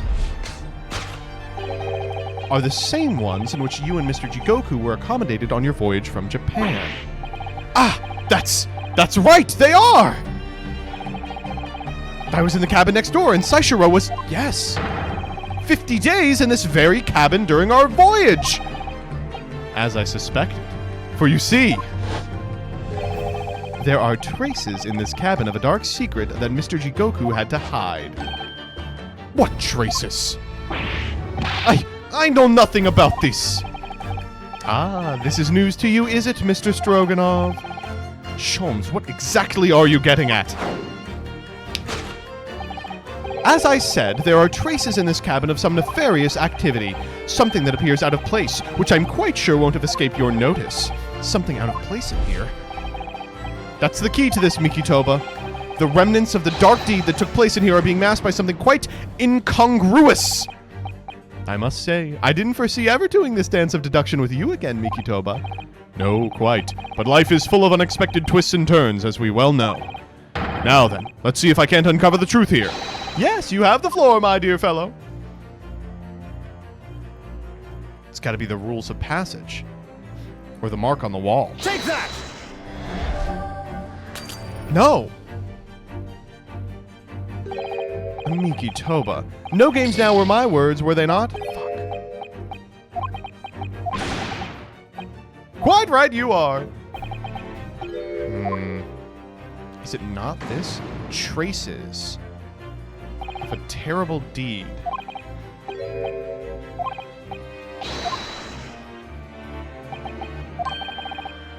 Dear God, Miki Toba, open your eyes. It was a metaphorical listening I was suggesting.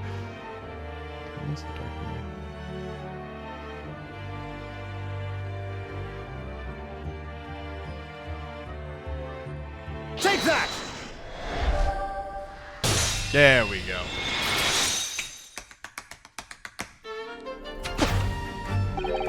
It's the rules of passage in this frame here. They're obviously out of place. The way they're hanging crooked on the wall, as if they were put there in a hurry. Yes, as I'm sure you've already concluded, that frame was originally over here. The shape and size are a perfect match. Ah, you are right! When did frame move? Hardly the most observant of crewmen, are you, Mr. Stroganoff? I would think your captain is quite justified in having his reservations about your rehability. Oh dear, you really seem to touch a nerve. So, Miki Toba, why don't you lift that frame off the wall? Oh my god. That looks like a bullet hole! What? Who has been shooting walls? I see the projectile has been removed. Clearly the careful occupant of this room has already disposed of it. Now then, Mr. Stroganoff. Ugh! I have the distinct impression you're attempting to shield the said occupant. I don't know what you are talking about. Why would I try to protect Eastern stranger? Ah, so we're talking about the same man, I see. Good. I'm sure we can get to the bottom of this in no time, aren't you? Because there's some very noteworthy evidence that explains the reason you're lying for the man. I don't know it. I've been told to keep up this pretense, as clearly shown by his arm. I really don't know how to approach this one, Sholmes. Ah, my dear Miki Toba, simply keep first principles in mind. Study your subject from every angle, and I'm quite sure you'll see it. In fact, I'd put a wager on it. Okay, well. Oh. Wad of banknotes. Take that!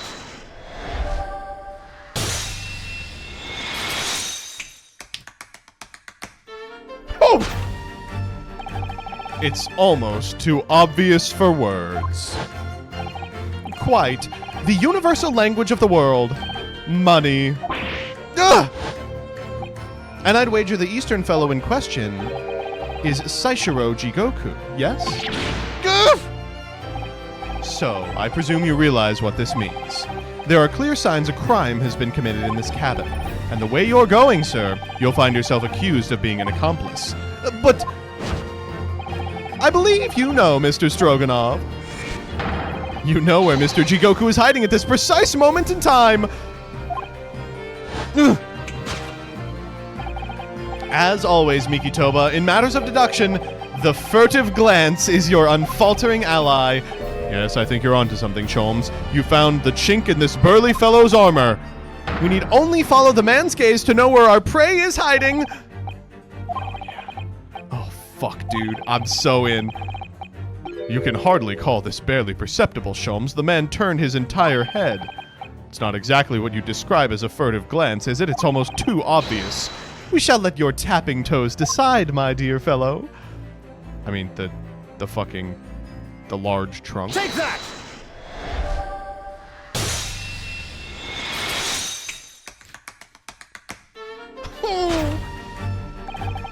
You turned immediately to look at this large trunk, didn't you? Ah! The truth is, Seishiro Jigoku was unable to escape from the ship in time, and is, at this very moment, doing his best to stifle his breath inside this trunk. If he still has a breath to take, I fear he may be running dangerously low on air. I imagine he didn't count on us making a nuisance of ourselves for quite so long. I think it would be in everyone's best interest for us to open the trunk as quickly as possible. But how can we? Are you forgetting about the combination lock? We don't know the 7-digit code. Oh, but I think we might.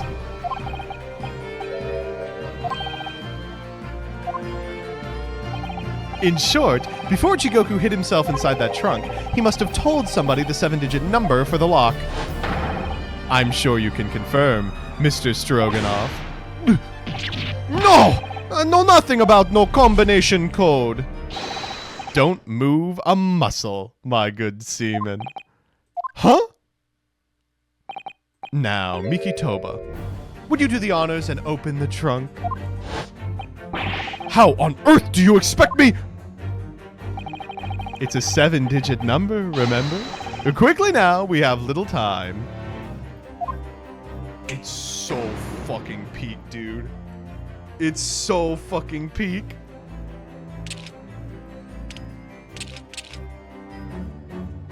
I gotta write. Hold up.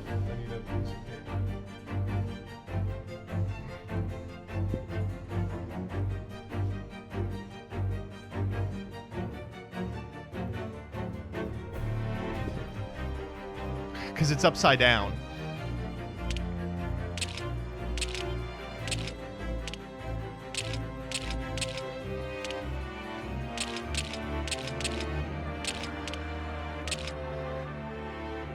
Take that!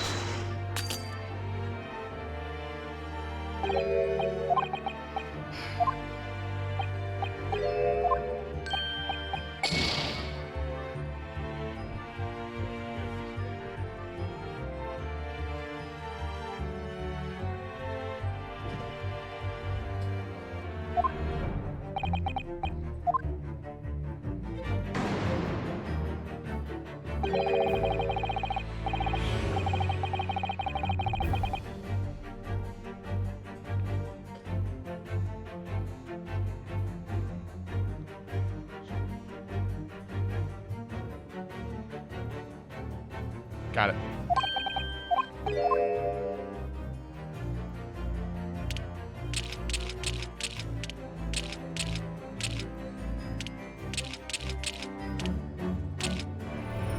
Take that! Huh?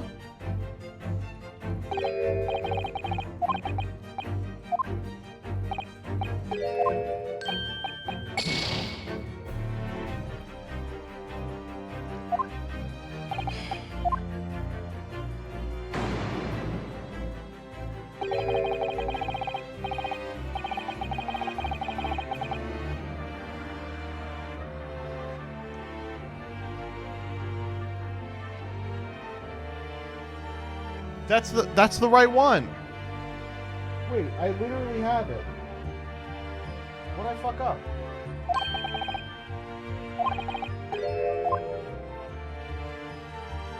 Oh.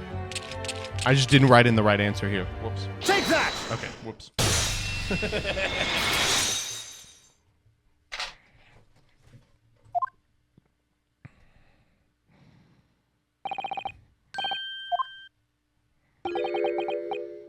You had to meddle, didn't you?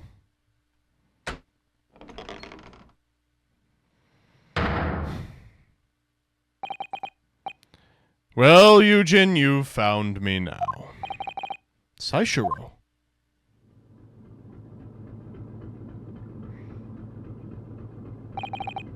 I was really hoping beyond hope not to find you here, you know. But you're not entirely unsurprised, I take it. No, quite. I just wish it were some other way. Well, are you ever going to introduce me? Ah, your reputation precedes you, Mr. Sholmes. I've read stories of many of your exploits. Excuse my manners, Sholmes. This is Mr. Jigoku, my old friend and traveling companion. The devil is in the details, Mikitoba. I believe you meant to say, your old friend and traveling companion. Who made the cowardly decision to flee the country without a word to anyone when things turned sour. I see my reputation precedes me as well. What an honor! Well, Saishiro, are you going to explain all this? You know it all by now, I imagine. What you didn't know, of course, is that 3 days ago, on the night before our arrival in Britain, an attempt was made on my life here in this very ship. By the Reaper of the Bailey. Yes, I've since heard.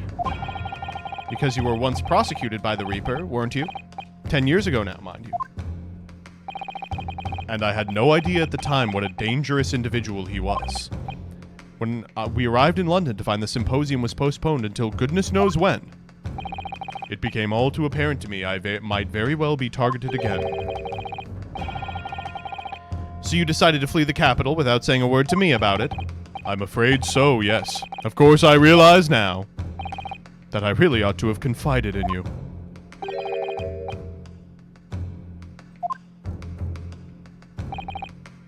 What is? Well, first-class cabins aboard luxury steamships are in very short supply.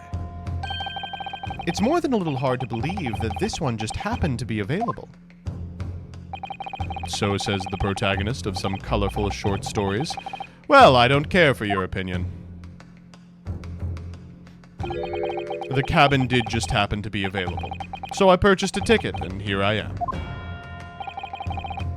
I've just seen for myself the obvious remnants of an incident in this cabin. So you'd already purchased your return ticket before we even docked in Dover, had you? To prevent anyone else taking this cabin and seeing the evidence, is that it? Eugen, I have nothing to say to you. Well, in a mere 5 minutes, this ship will set off on its onward voyage and not make port again until Italy. I'm afraid we must insist you disembark with us at once. You have no jurisdiction over my movements. Well, we have this, Saishiro. Take it. What is this? It's a subpoena from the Old Bailey. You're a man of the law. You know what the ramifications of ignoring a document like this from the British courts would be. Oh, we brought papers! You came prepared then, Eugen.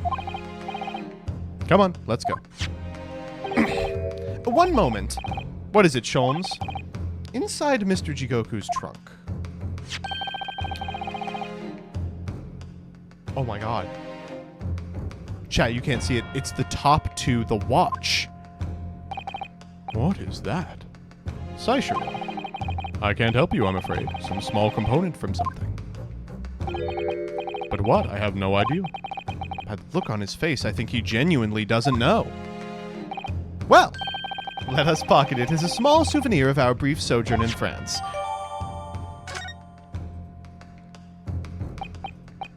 Well, young Naruhodo, I think we've done as much as we can, I'm afraid. The rest will be on the shoulders of you and your assistant.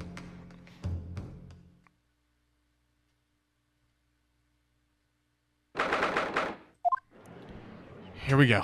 Back in court.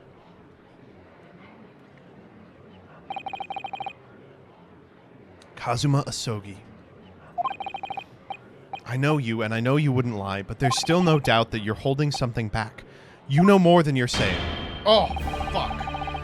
Forgot about this asshole. During the past 30 minutes while this court was adjourned, all possible efforts were expended. But sadly, Mr. Jigoku's whereabouts could not be ascertained. We must accept the unfortunate conclusion that the Reaper has already done the deed. There's no sense in wasting any more of this court's time. The prosecution calls for an immediate verdict. Shut the fuck up, you stinking ass bitch. No. The trial cannot end now. You're a Japanese man, Ryunosuke. You should know when to lay down your sword. Oh, what the fuck? You study with Van Zeeks for 2 weeks and now you're racist? And you should know never to presume when the battle is won.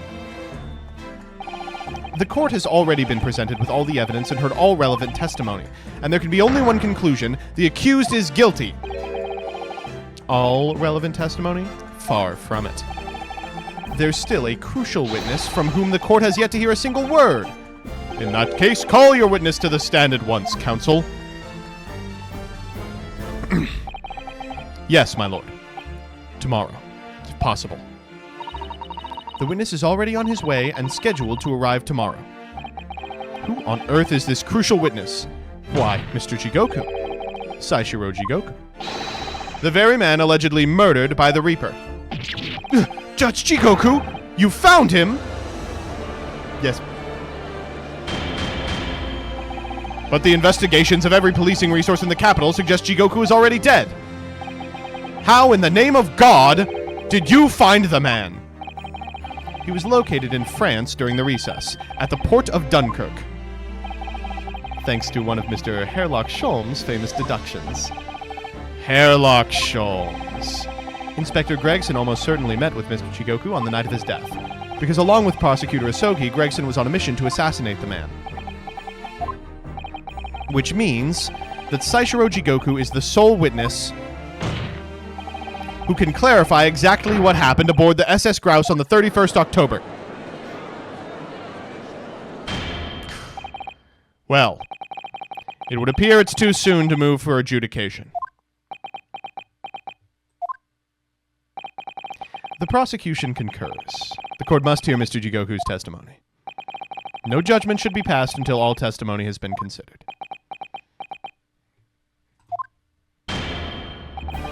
In that case, I hereby call the end of today's proceedings. Court will reconvene at the same hour tomorrow.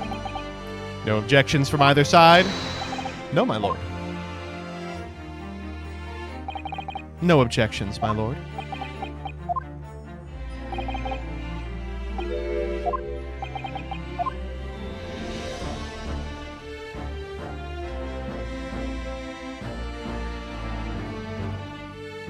Is there an investigation portion of this?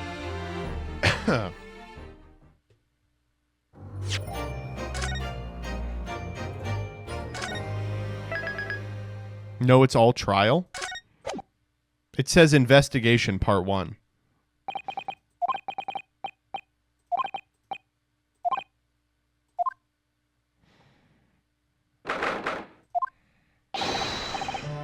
We have returned, my dear fellows. Welcome back to Britain, and thank you for your timely help. Think nothing of it. I believe you've had an even more wearing day than Mikitoba and I know. You could say that. We were on the brink of defeat in court earlier. So this prosecutor, Asogi, had you on the ropes, did he? And he's your best friend, you say? Well, he's not really the man I knew in Japan anymore. Kazuma's changed. Mr. Naruhodo. To think he'd even entertain the idea of acting as the Reaper's assassin. Well, nevertheless, you must introduce me. After all, I've only ever met the young man as a corpse. When all this started almost a year ago now. Mr. Sholmes still hasn't told us the truth about what happened back then. The motivation for what he described as a great detective's lie. Now then, I must say, it's quite the journey all the way back to France. Well, it is another country, Mr. Sholmes, so what news of Judge Jigoku? We took him to Scotland Yard. The investigating detectives there have a lot of questions for the man. Poor Professor Mikitoba. This must be quite a shock for him. Ah, yes. I picked up this at the telegraph office on our way home. What is it? Surely you haven't forgotten already. I put upon you for the matter only yesterday. Put upon me, Sholmes. I had to fill out your telegram to Japan and foot the bill as well. You've had a reply already? What was so urgent, though, Mr. Sholmes? Such matters can wait until later. I'm far too hungry for an involved conversation at present. I love him so much. Well, that's good news, because supper is ready, everyone. And what a feast it is! If I were none the wiser, I'd think the trial were won already. Roast beef, kippers, stew, steak and kidney pie, Yorkshire pudding. Tomorrow could be a very long day, so eat up. In that case, I think I'll seat myself just here. This place appears to be the only seat with a helping of pheasant as well. I'm sorry, Hurley, not there. Why ever not? Oh. Okay. That's right. I made it especially for you, Professor Mickey. Well, that's terribly kind of you. It's a shame, really. What do you mean? Oh, that Susie and I were half sisters. Oh. Iris, do you mean... Yes, I know. I overheard yesterday. I secretly listened into the conversation you had after I tricked you all into thinking I'd left. What? Well, the misunderstanding arose because of that autopsy report from 10 years ago. But actually, it turned out neither Dr. Wilson nor Professor Mikitoba are Iris's father. Yes, about that, Iris. You know, I know. You can't tell me at the moment. Oh. Oh. Oh.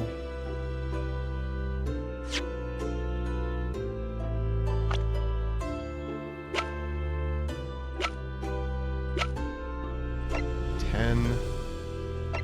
34. Oh. No, that's quite all right. Then why don't I get any apologetic pheasant?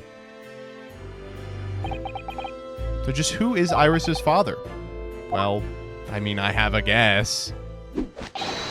So then, let us dine while our largely pheasantless plates are still piping hot. A fine idea, Sholmes. It all looks absolutely delicious. Eat as much as you'd like. There are always seconds. Who do you guess it is, then? I mean, it seems pretty likely that it's Sholmes.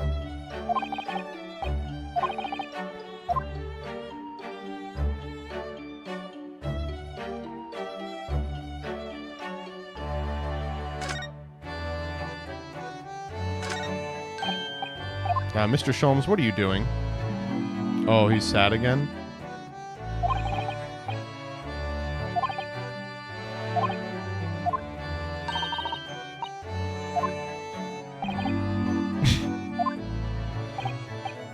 Mr. Sholmes, could I discuss some things with you? Certainly, my dear fellow.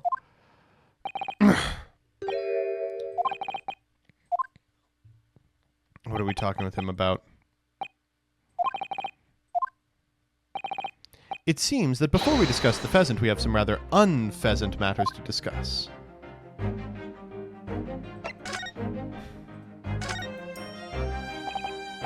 So what was in the telegram you received from Japan, then? Ah, this? I thank my lucky stars it arrived in time. Record found as indicated. Duplicate follows. K. Asogi, A. Shin, T. Gregson, J. Wilson. What? At the end of the first game. It came up in that unforgettable case last spring. What appeared to be a simple case of aggravated murder turned out to be masking monumental intrigue. A plot that involved the sale of British governmental secrets to foreign states. In exposing the means by which the secrets were being leaked, we deciphered a fragment of the message. K. Asogi, A. Shin, T. Gregson, J. Wilson. But we didn't find the names until the case was over, and we never did get to the bottom of what they meant. All we knew was that the information had been sent by somebody in the British government to somebody in Japan. So why are the names coming up again now? Yes, where did the sender of your telegram discover them, Mr. Sholmes? I have here the message I wired yesterday. Allow me to read it to you. Enter Judge Chigoku's office undetected and investigate telegram records. Expect to find communication from Britain dated 1 year ago. List of 4 names. Need by tomorrow. Naruhodo. Okay, bitch! That's me! I sent it to a detective I know who specializes in clandestine missions of this nature. You asked Inspector Hosonaga to undertake such an onerous task for you? And in my name? My dear fellows, it was a matter of great urgency, you understand. Anyway, the list of names was found in Seishiro's office, as Sholmes predicted. So you mean that mysterious collection of names that was sent from Britain to Japan was... It was sent to Judge Chigoku. He was the intended recipient. But that doesn't answer the question of what the list of names actually signifies. I did formulate a hypothesis about that. But without a shred of evidence, I couldn't possibly have shared it.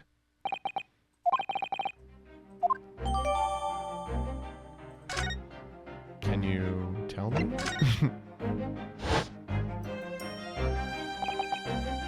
That tragedy we had to go through on the SS Burya was all for nothing. Kazuma wasn't dead at all.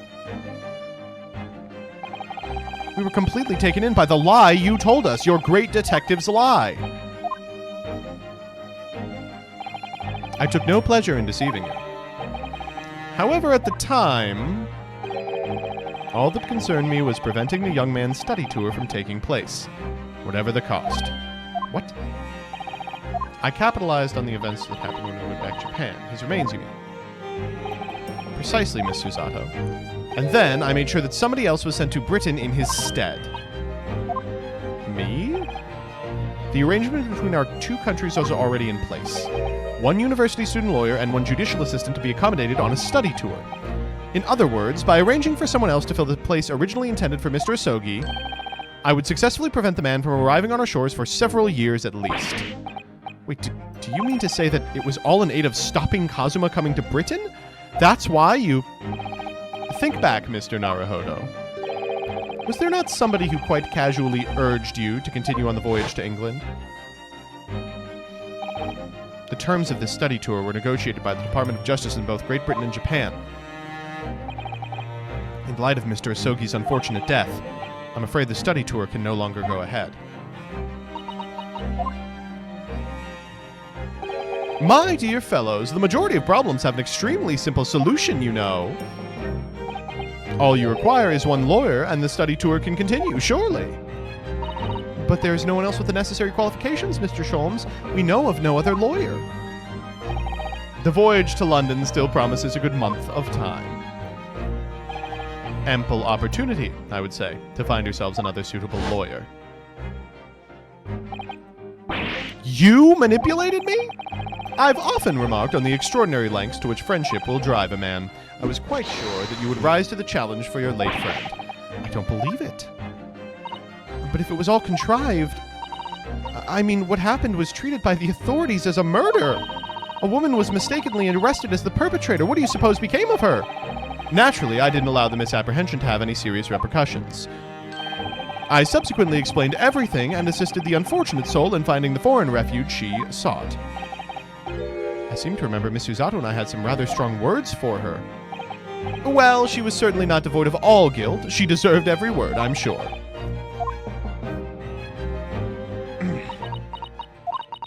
I'm afraid I simply cannot comprehend it. Why would you go to such lengths, Mr. Sholmes? Why were you so determined to stop Kazuma-sama from reaching Britain? The truth is, 12 months ago, there was already a very tangible omen of the impending tragedy. Oh? An omen that, at this very moment in time, is close at hand.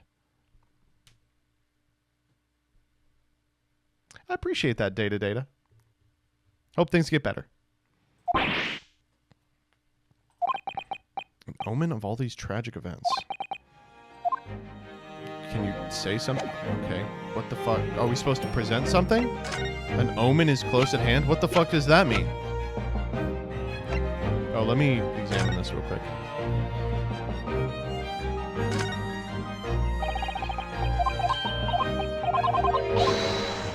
Can I put it in the pocket watch?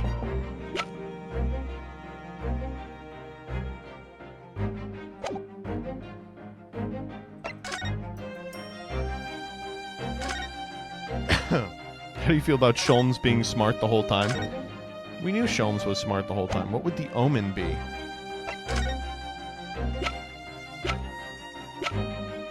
Karuma?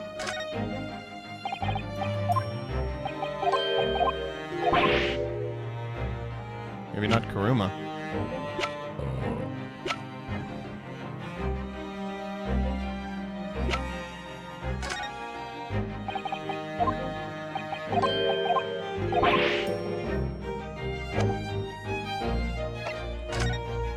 Are we supposed to hand him something? I guess we can examine. Here's all the food.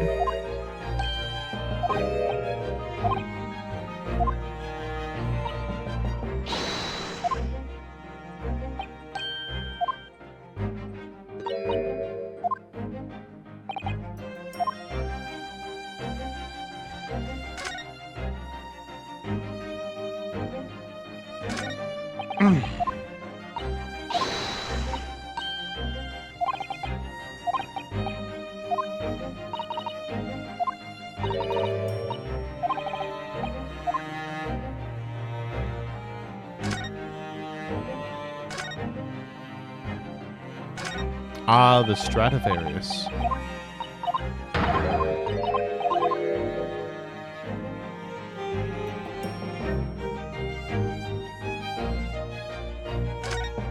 Here's his fucked up books.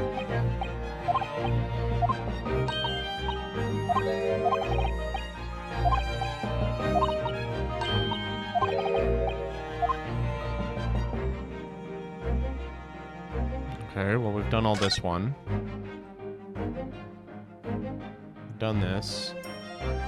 I guess we have this to look at.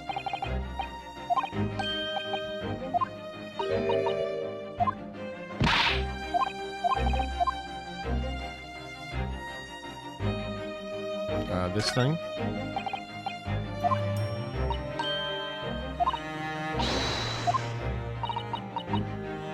Pince-nez. Okay. Let's keep going. More math.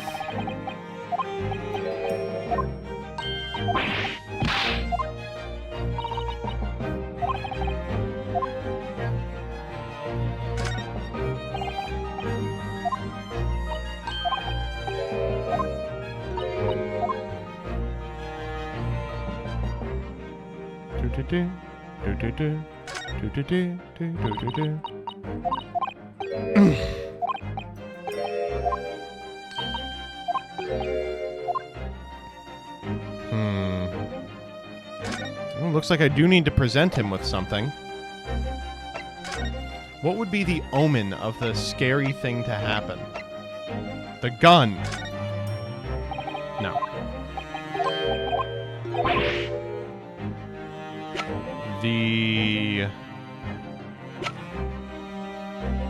This thing.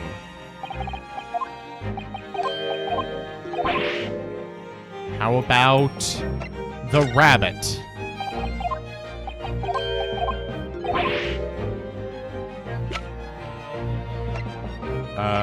The component?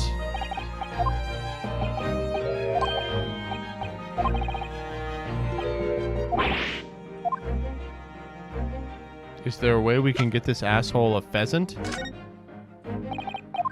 The armband?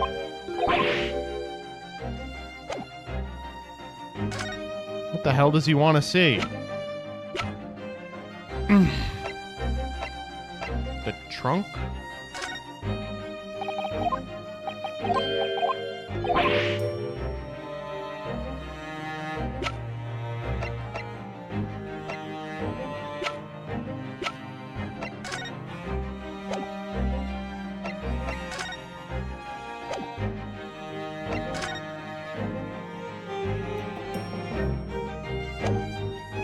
Can we put this back on the watch?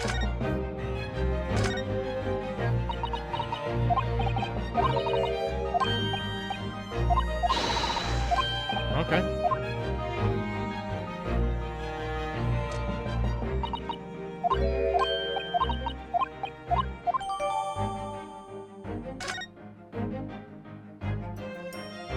Can we wind it? No.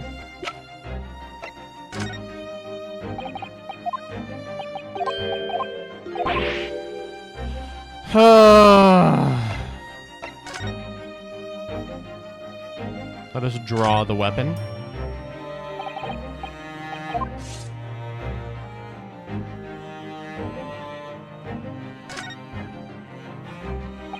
We know now the tip is so fucked up. Anything else we need to know?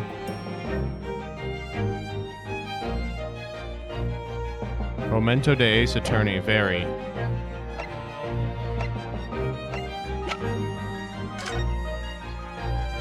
Let's see if we can't see its dick. Nope. The autopsy report. And oh, what the fuck does he mean?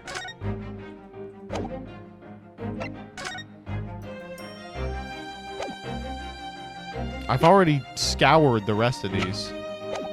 Okay, let's listen to the discussion again.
12 months ago, there was already a very tangible omen of the impending tragedy.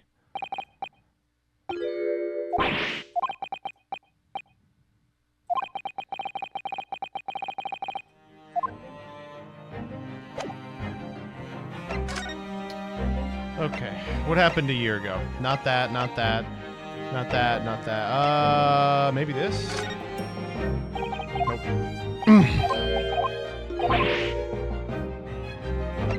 Not that, not that, not that, not that, or that, or that, or that, or that, or that, or that, or that, or that, or that, or that, or that. Maybe this? Nope.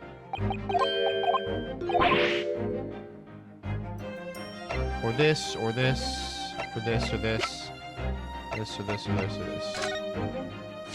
Oh, fuck me. There was no room for doubt with your instructions in this telegram, Mr. Sholmes. You were very clear that it was Judge Shigoku's office that should be searched, so... You obviously knew that's where the list of names would be found. K. Asogi, A. Shin, T. Gregson, J. Wilson. But we only learned of those 4 names just over 6 months ago now. And only because they appeared as part of the top-secret government communications that were leaked. That's true, yes, but at the time you were unaware of the background.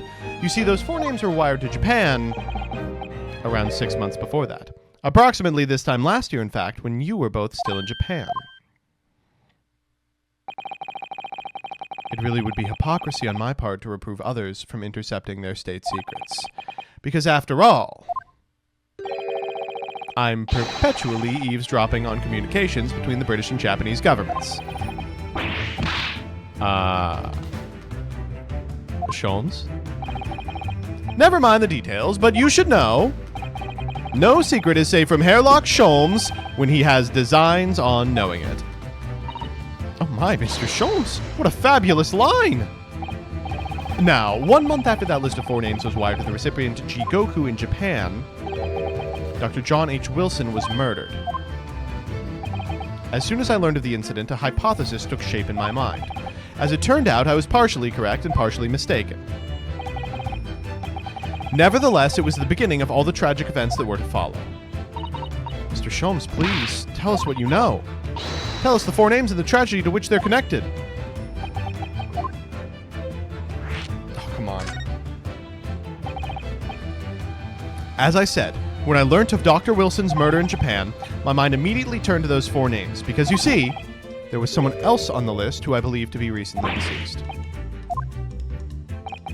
A. Shin, as it was transcribed in Japanese script.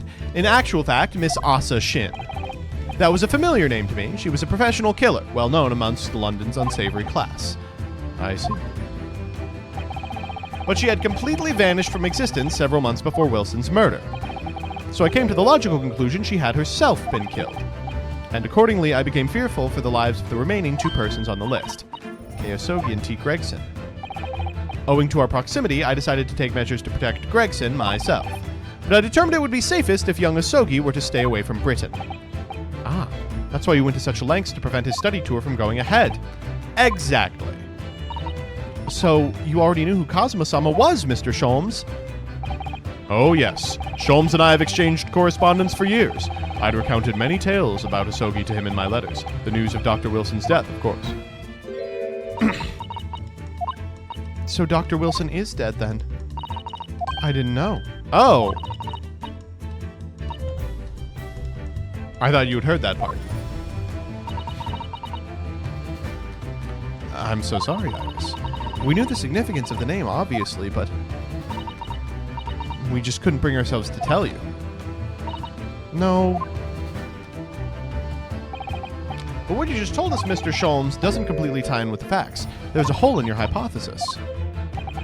Ah, yes. You mean about Asa Shin, I presume? Of course, exactly. She wasn't killed, was she? She was in Japan, posing as a visiting student under the assumed name of Jazale Brett. I'm glad you're keeping up, my dear fellow, but I only became aware of that fact 2 days ago in the foyer of the Great Waterloo Hotel. Ah. And upon hearing that startling revelation, the hypothesis I'd formed surrounding those 4 names was completely turned topsy.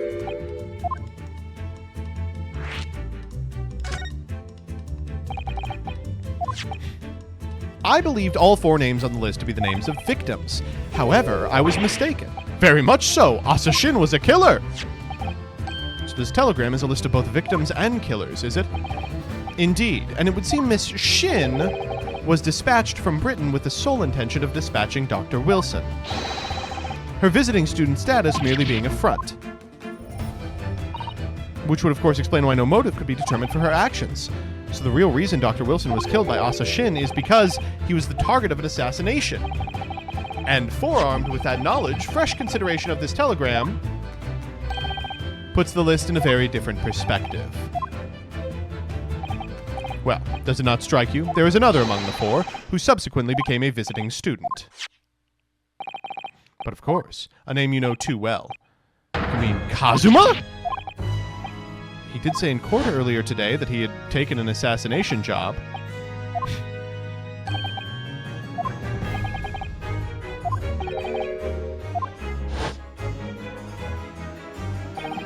Young Mr. Asogi accepted that mission a year ago now.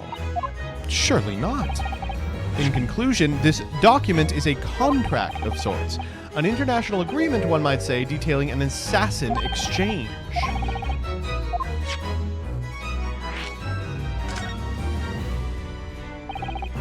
Let's assume we have 2 parties, each wishing to dispose of a distinct individual. Those 2 parties make a contract to swap their respective assassination targets. That would then be an assassin exchange. So to begin with, the British assassin was dispatched as a visiting student to Japan where she killed her target. And then the Japanese assassin is dispatched as a visiting student to Britain in order to eliminate his. It certainly does sound like an exchange. But what on earth is the point? Don't forget, Naruhodo, the British assassin at least escaped conviction, thanks to diplomatic immunity afforded by consular jurisdiction. Right, that's true. Such jurisdiction would be null and void under the terms of the new treaty between our 2 countries, so the fact it was brought to play suggests intervention at the very highest levels. These murderers were 2 sides of the same coin, linked not by a common motive, but by contractual agreement. As such, they appear utterly unrelated, yet in truth, assassins were complicit in one singular, devilish scheme. That dissociation and the safeguard of diplomatic immunity were, I believe, the motivation behind this plot. But wait a minute, Sholmes. If this telegram really is describing the exchange of assassins as you're suggesting, it would mean the Japanese killer's target was not Saishiroji Goku. It was Tobias Gregson. Kazuma was here for Gregson? Yes, that's exactly what it would mean. I hold myself personally responsible for failing to keep the inspector safe. Mr. Sholmes. I told him of my fears and implored him to seek a transfer to an overseas position, with the young pickpocket in tow. Come to think of it, Inspector Gregson did mention that to us at the Great Exhibition. He'd be transferring to the Paris police and taking Gina with him. But without informing me, he engaged in one last assignment, it seems. And sadly, it turned out to be his very last. Oh my God.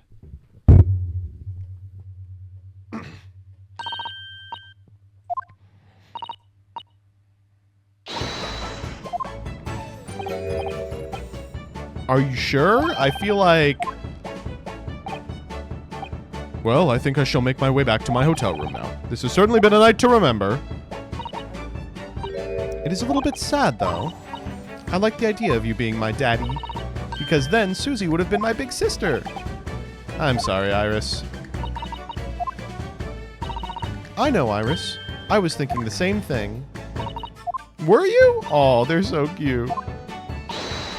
Oh.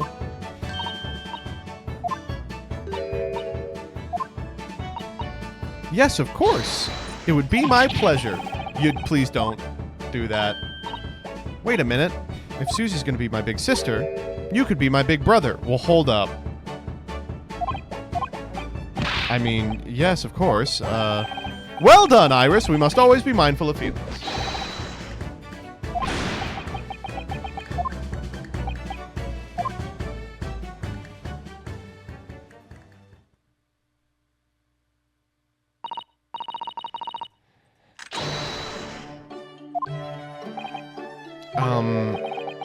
What are we preparing? Hee hee. Okay.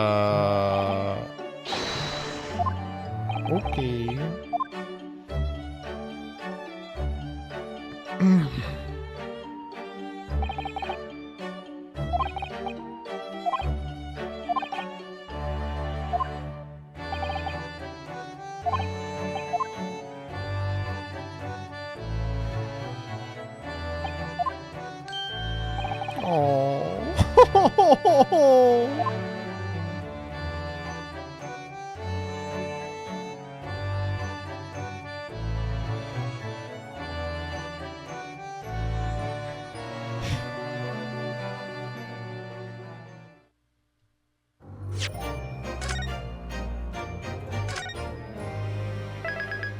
And that is going to be the end of our adventures today. So let's just say that I went on YouTube to check like where I do this occasionally, check like where in the thing we are exactly.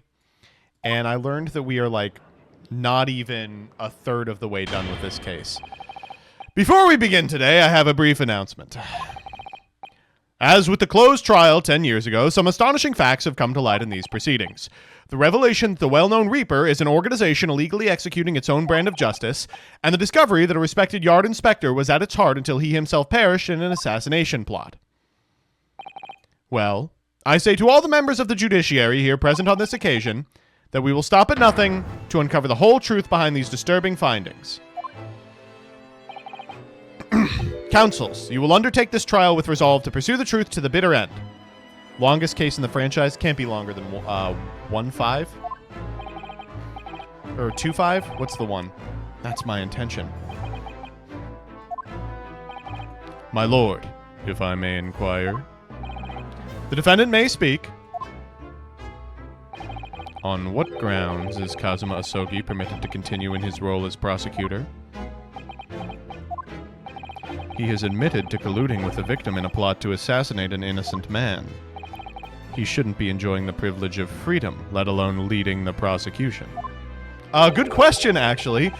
I submitted a written petition to Lord Strongheart, requesting judgment of my transgressions be delayed by 1 day. You did what? In today's proceedings, I intend to expose everything. My whole life for the last 10 years has been leading up to this 1 day. Kazuma, that shouldn't work. You should be in jail. Whatever the outcome of this trial, I give my word I will accept whatever punishment is deemed appropriate, however severe. And I suggest you prepare yourself for the same, Reaper! Fuck you. Kazuma's bristling with hostility today. I get the distinct impression we're heading into very dangerous territory. As an extreme exception to normal practices, I have granted this prosecutor's request. The defense finds this acceptable, I presume. I mean, not really. Yes, my lord. Ooh.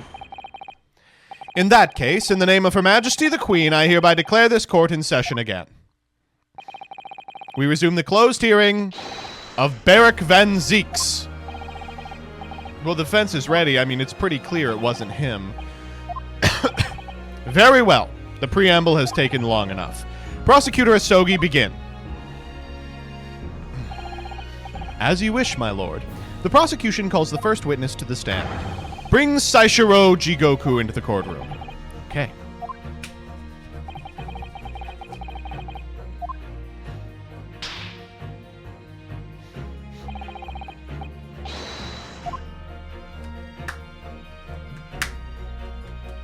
Hey, Saishiro.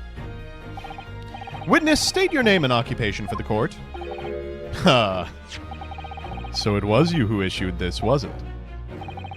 Your subpoena? I did what was necessary. Ha ha ha ha ha. Well, look what the young man has become. I didn't think I'd see the day when you'd take that tone with me, I must say. The witness will ensure his responses are pertinent to the questions asked. My name is Saishiro Jigoku, a Supreme Court judge from the Empire of Japan. 16 years ago, this man came to London as a visiting student. 6 years later, he returned. As well as presiding over the Supreme Court, he is also currently Japan's Minister of Foreign Affairs. I am, of course, fully aware of Mr. Jigoku and his preeminent roles. I invited him to personally to the International Forensic Science Symposium as a representative of his country. I hear he also played a key role in the conclusion of the Anglo-Japanese Treaty of Friendship and Navigation. Ah, it was a great honor to be involved in the negotiations. I put my all into that treaty. Judge Jigoku, I must ask. Well, I never. Fancy the young murdering student turning up here of all places. You acquitted me yourself, and now I'm a practicing defense lawyer. Yes, and full of self-importance like your friend across the courtroom, I see. You came here to London by invitation of the International Forensic Science Symposium. But then, without informing anyone of your plans, you took flight to France. Took flight? I'd have to object to that turn of phrase. Then explain yourself. What were the circumstances? Well, I was somewhat expecting this. And I'm sorry to say, I decline to comment. What? Leaving the country prematurely when I was an invited guest may be a questionable etiquette, but my decision is unrelated to this case. I can't be bound to testify. Unrelated, you say? I appreciate that a respected police inspector has been killed, for which I offer my condolences. However, being an alien, I'd obviously never met the man, nor do I know the first thing about him. As such, I'm in no position to testify. It's as simple as that. So you would run from all this? I beg your pardon? This case is more far-reaching than the murder of Inspector Gregson. It has ties to another murder, a case that was tried in Japan almost a year ago now. A year ago in Japan? The murder of Dr. John H. Wilson, do you mean? That's right. And you, Judge Jigoku, are at the heart of both cases. The defense has evidence to prove it.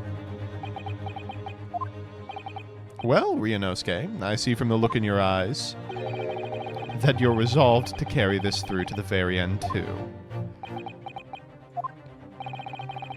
Let's see your evidence, then. Oh, fuck. Fuck, it's been like a week. No, this, yeah, is a good one. Take that! This is a telegram detailing a communication sent between Britain and Japan approximately 1 year ago. The communication contained 4 names: Kei Asogi, A. Shin, T. Gregson, and J. Wilson. You little... Where did you get that? In Tokyo. From your office, Judge Jigoku. What? How on earth did you... What's this all about? Why is my name on that list? This list of 4 names follows a certain pattern. T. Gregson and J. Wilson are the names of victims. Kei Asogi and A. Shin are the names of assassins. No! A year ago in Tokyo, Dr. John H. Wilson's life was taken in a Western-style restaurant in the capital. The culprit was found to be a visiting student who went by the name of Jezail Brett. But her real name was Asa Shin, a professional killer sent on a mission to kill from Great Britain. A. Shin and her victim, J. Wilson, and the murder that just took place here in London was the counterpart to that crime. An assassin sent from Japan, also a visiting student, Kazuma Asogi, whose victim was the British police inspector, Tobias Gregson. Kei Asogi and T. Gregson. One assassin from each country to kill a target residing in the other. What exactly is the defense suggesting? These 2 cases of murder, one that took place in Britain and one in Japan, were masterminded by a pair of individuals from each country as a form of assassin exchange. And the telegram the defense has acquired is proof of this international contract to kill. What? This is a hell of an assertion on one telegram. The telegram was found in your office, Judge Jigoku. In other words, the mastermind in Japan was you! Judge Jigoku? What's this all about? And you, Kazuma, you lied. During yesterday's proceedings, you acknowledged that you'd accepted the assassination mission. But the mark wasn't Judge Jigoku at all. It was Tobias Gregson, Detective Inspector at Scotland Yard, as shown by the name on the contract. He actually didn't lie. He did not say the mark was Jigoku. But actually, I didn't lie. Yeah, well, read it back. The name of the target I was ordered to kill never passed my lips yesterday. The idea that Saishiro Jigoku was the mark came entirely from you. Ugh. You avoided saying a name? The defense claims these four names indicate some sort of international assassin exchange. I'm sure I speak for all present when I say the very idea seems utterly absurd. Well, Mr. Jigoku, what do you have to say for yourself? His silence only goes to prove his guilt! There's another very important point that this new development brings to light. There's now a distinct possibility that the scene of Inspector Gregson's actual murder was in the witness's cabin aboard the SS Grouse. Judge Jigoku, you have to testify. To refuse would put you in contempt of court. Ha ha ha ha ha. There's no need for quite such a vicious stare, young man. Very well, then. As a parting gift to you all, I'll tell you everything I know.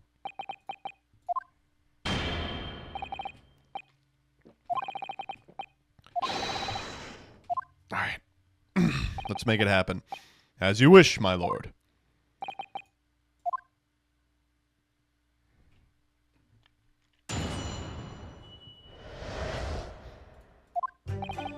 It's true that Kazuma Asogi was assigned the assassination mission 1 year ago now. The target was Inspector Tobias Gregson. That was a condition of the British study tour. However, in the end something happened that meant the young man was unable to carry out his mission. On the evening in question, a member of the crew was on duty outside my cabin at all times. If there had been a shot fired, the crewman would have heard it. So clearly I can't be involved.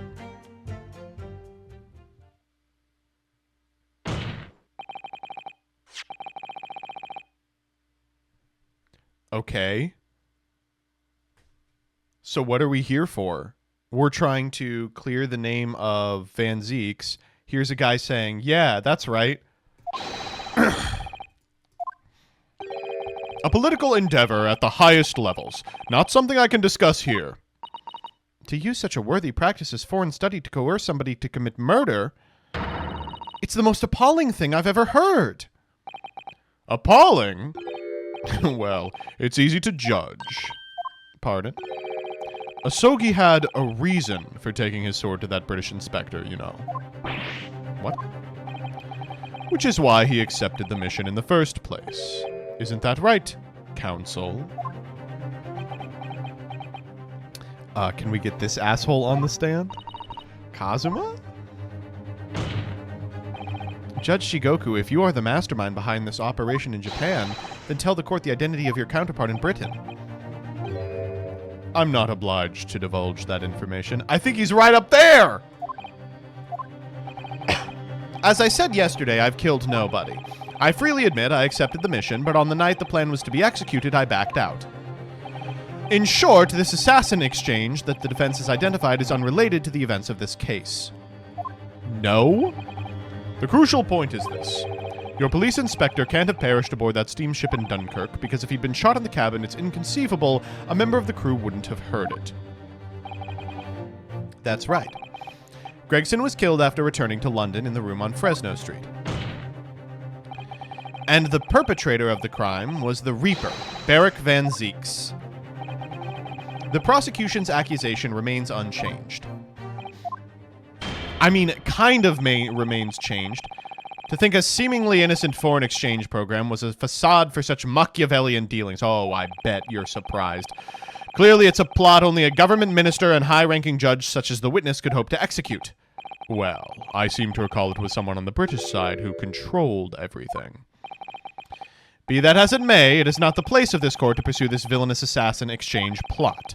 We are concerned only with the tangible events pertaining to the murder of Inspector Gregson. Are we?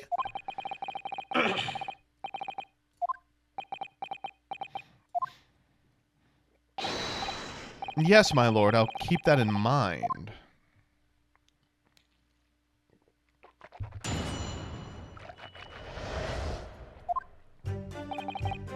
Hold it!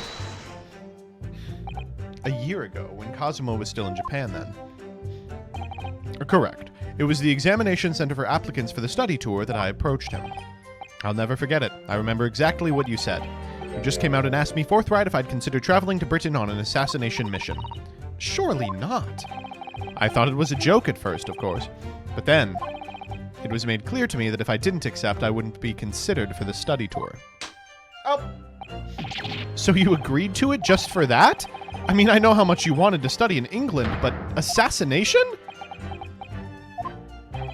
The Empire of Japan had accepted a proposal from the British Empire at the time, an agreement to send a student to each country to the others to deepen cultural understanding and friendship.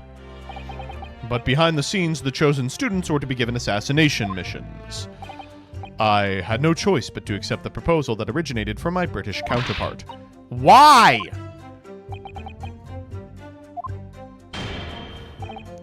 Britain acknowledges no part in these alleged misbegotten dealings. I advise you not to make spurious allegations, Foreign Minister Jigoku. As a witness, I am bound to tell the truth, my lord. Anyway, I picked a Sogi and I explained the details of my plan to him. Hold it! Why Kazuma? He was the most capable of all the applicants, and in addition, I knew his desire to travel to Britain was very strong. In fact, it was almost more than a desire. It was his whole purpose in life. That is true. And of course, we all knew the reason behind it. He was determined to find out for himself the truth about his father, Genshin Asogi. There's nothing I wouldn't have done to get here, be that agreeing to assume the role of an assassin or betraying people's trust. Well, you certainly did a fine job of betraying mine, Asogi. But why was Inspector Gregson the target? I have no idea. Those were the orders from Britain. I was in no position to question them.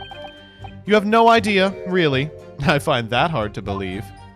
Whose fucking counsel are you?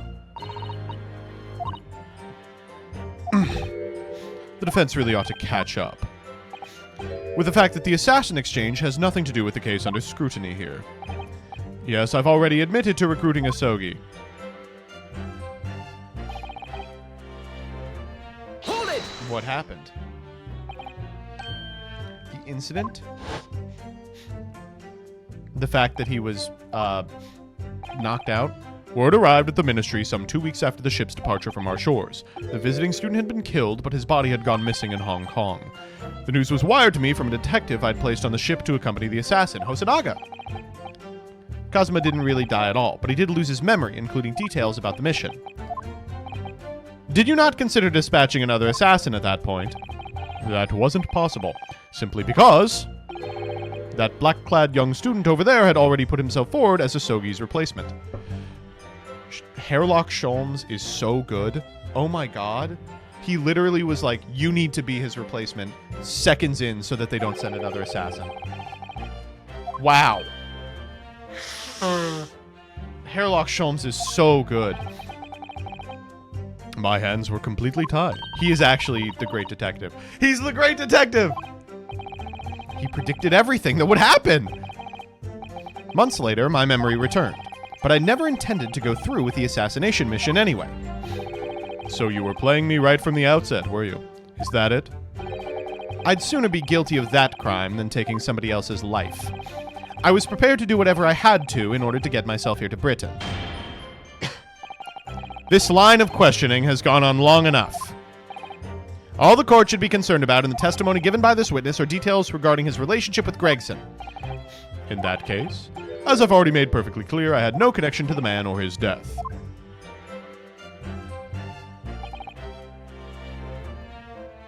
I mean, we have.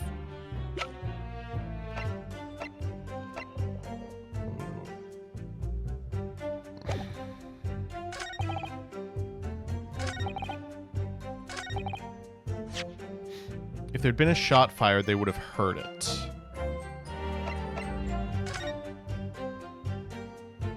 Well, bada bing, here's the answer to that. As the court has heard, there was a crewman posted outside Judge Jigoku's cabin. However, we can be sure that contrary to the witness's claim, the guard wasn't there at all times. What? I have here a notice of a particular event that was scheduled to take place aboard the steamship on the 31st. Where did you get that? What do you fucking think? It's evidence. You were acquainted yesterday, if you remember. Herlock Sholmes again. According to this itinerary, after leaving the port of Dunkirk at exactly 10 p.m., for a period of 20 minutes, all crewmen of the SS Grouse were to gather on deck for an evacuation drill. All crewmen were away from their posts, and during that 20-minute interval, of course, any gunshots emanating from your cabin would have been heard by no one. That's why he stuffed the napkin. In summary, Judge Shigoku, you had ample opportunity...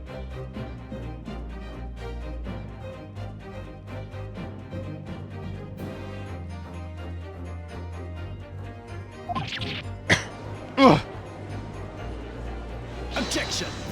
Objection! I love him. A 20-minute window of opportunity. That's an excellent find, Ryunosuke. But it amounts to nothing. Why? Because the witness clearly stated in his testimony no incident occurred in his cabin. Unless you have an evidence that can show his testimony to be false, your accusation is nothing more than conjecture. Oh, I'll conject all I fucking want. Very true. Well, counsel? Inspector Gregson was killed in Judge Chigoku's cabin that night. I'm certain of it. Because the defense has the evidence to prove it. Let's see it, motherfucker!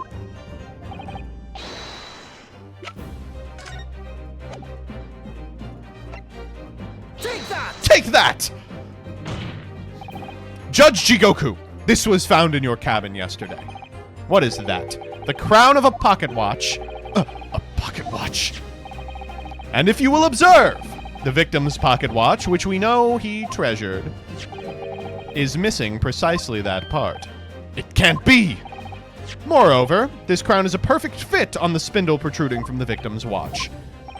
Now, the fact that this was retrieved from Judge Shigoku's cabin tells us the victim's watch almost certainly broke there.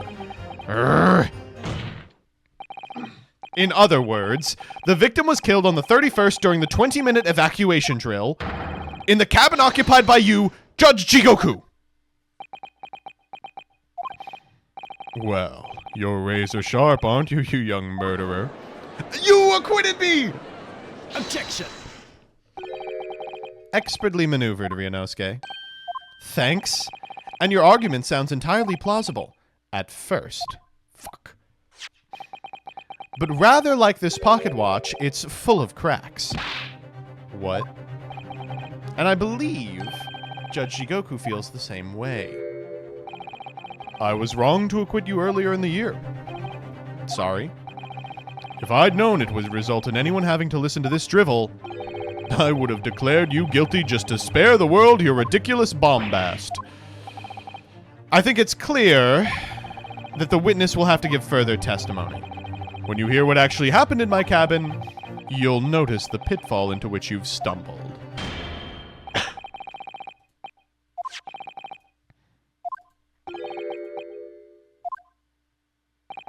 Yes, I do.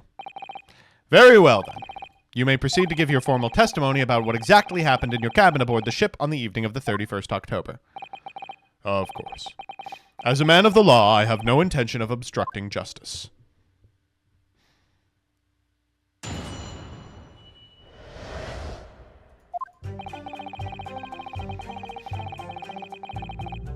Okay.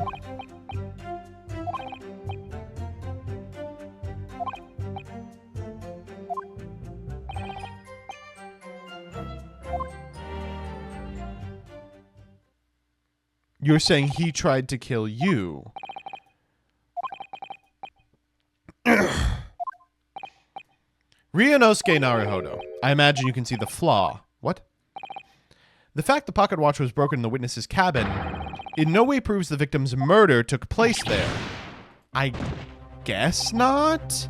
I've no doubt the inspector intended to kill me, but he didn't manage to pull the trigger. Yes, because he was merely the tactician, not the Reaper's hand of death. Well, the testimony appears to make perfect sense as far as I can tell. Well, we saw a bullet hole! Let me express my deep gratitude for your understanding, my lord. If this testimony holds, then we will get fucked. Okay, we're gonna do a cross-X. You're an embarrassment to your countrymen, not knowing where you're beaten. Oh, fuck off. In that case, proceed, Mr. Naruhodo. Lock in. We know Gregson was in the room. Lock in. We know he wouldn't have tried to kill him. Lock in. Hold it! Macro 30, think of the sub. Because the so-called guard posted at your cabin door just had to let a killer pass, you mean? Apparently Gregson told the crewman he was a police inspector, which was the truth, of course. He would have had his identification with him, though. He had his trench coat and mustache, not to mention the bag of chips. I imagine the crewman was convinced. But the man accompanying him would have had 2 swords slung around his waist. You mean me? Yes. Yes, that's true. You would have hoped the sight of a few swords would have set off alarm bells in the guard's head. The point is, I left the cabin before its occupant returned, and I immediately disembarked the ship. Certainly. All I can tell you is only the inspector was waiting for me when I arrived back at my cabin. And you entered without any inkling of suspicion. That's right. None whatsoever. Hold it! Obviously you're talking about Inspector Gregson. Yes, though at the time I didn't know the man's name. And there was no time for introductions. I value my life over manners. By which you mean the inspector was there to assassinate you, I suppose. That was certainly the impression given by the gun pointing in my direction. But I've never seen the muzzle of a revolver shake about so much in my life. Anyone would think the man had never shot anybody before. Believe it or not, most of us haven't. Anyway, there was no time to call for help at the crewman at the door, so I dealt with the man myself. Hold it! Even though the man had a gun, that was a brave move. Ha ha ha ha! My Ippon Sioi is far faster than a bullet, I can assure you. But surely all that commotion caused the crewman to come in, didn't it? Yes, of course. He burst in immediately without knocking. The inspector hurled himself at the stocky fellow and just managed to slip past him to make his escape. The outstanding guard does it again. Luckily, there aren't many situations I can't get out of using a quick Ippon Sioi throw. Okay. I imagine his watch was broken when I... Hold it! The crown snapped off and the glass covering the face of the watch was cracked. Preferable to the man's head being pulled off or his spine cracking, wouldn't you say? Not that the man was spared for long, a bullet to the chest soon saw to that. But the point is, the broken pocket watch doesn't prove a murder took place. Whatever you say, it doesn't quite ring true that no shot was fired in the cabin, because there was a bullet hole in the wall. Ah! Ah! Ah! Ah! What are you talking about? That's what the star of your lowbrow detective stories told you, is it? Well, I don't care for such fiction. Oh, you can just get out of it with that? Haven't you worked it out yet, you little stripling? No murder took place in my cabin.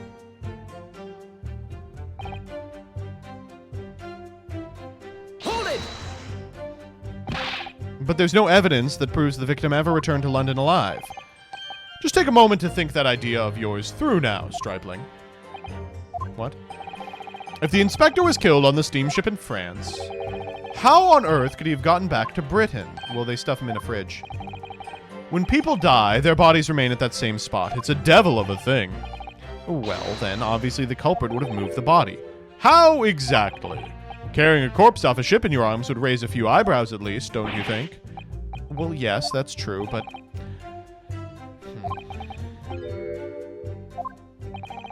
If the murder had taken place aboard the ship, you would imagine the body disposed of at sea. There would be no sense in risking being caught by attempting to transport the body back to Britain. Unless you want to... But perhaps not. Oh, hi? We've heard that the first-class passengers were under constant scrutiny by the crewmen posted to guard them, which would mean that the culprit had no opportunity to dispose of the body at sea. Yes, that is true. So transporting the body to Britain may have been the only viable alternative. Dear me, you really are new to this, aren't you? I thought I'd been perfectly clear, but it seems I'm going to have to explain it in words you can understand. Oh, okay.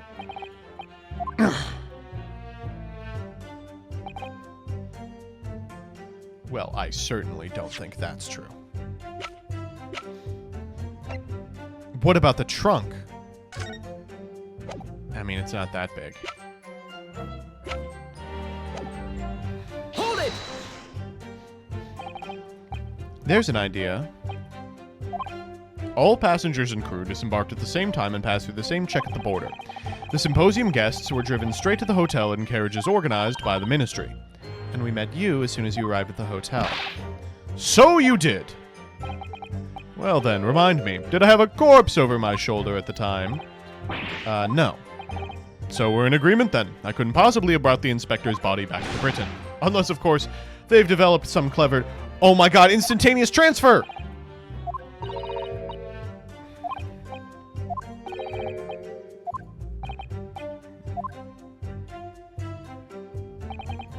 So that's his story. Well, I suppose if you think about it, whenever you drop a teacup in the office and it breaks, we don't say Mr. Naruhodo must have been murdered here.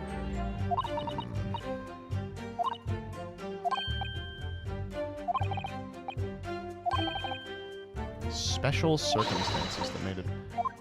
Oh my god!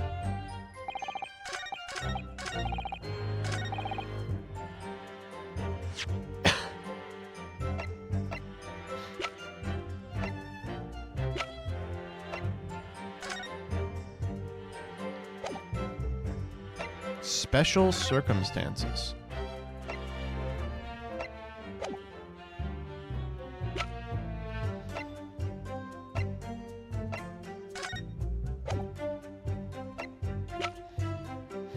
It could have been this passport.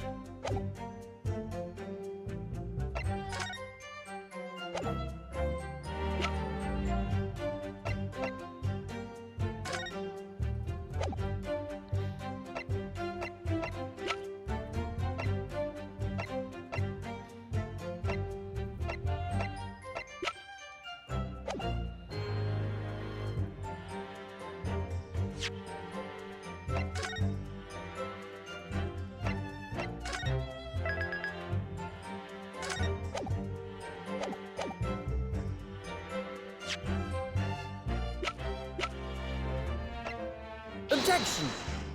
Nah.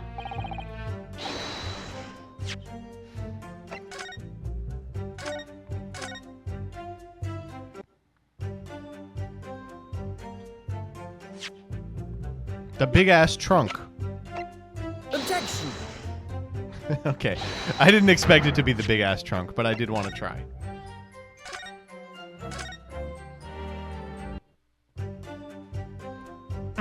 Okay. How could he have transported the victim's corpse back to Britain? Well, we said what? If there was something special going on. But what was special about this case?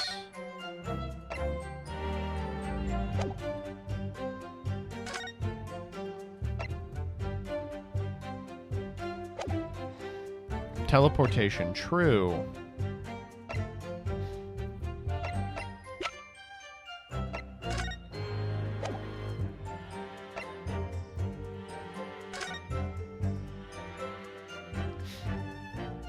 Wait, that's a big-ass trunk. Objection! I have a photo of us. And what's that supposed to mean? Far from being impossible for you to do, the transporting of Inspector Gregson's body back to Britain is something only you could do. What are you talking about, Ryunosuke? As well as being a judge, Mr. Jigoku is Japan's Minister of Foreign Affairs, which means he's exempt from having luggage searched when entering the country. We learnt that when we first met you upon your arrival in London. Oh, he did say some shit like that. I must say, I'm envious of your ministerial status. You didn't have to go through any of that, did you? I knew you were jealous. Ha ha ha ha. I presume you recall this, Judge Jigoku. It's a beautiful picture of us.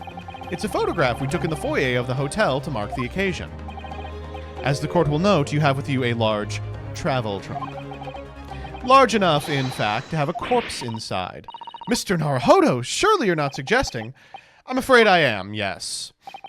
3 days ago, when we were chatting innocently with the new arrivals from Japan in the hotel... The body of Inspector Gregson was meters away inside the trunk. Holy fuck. Order in court! I'm skeptical, counsel. A grown man's body could fit inside a large travel trunk. It could. Because I happen to know the witness himself, a man of considerable size, fits inside the trunk, and verifying it would be extremely simple, wouldn't it, Judge Jigoku? But inside his trunk, how horrifying!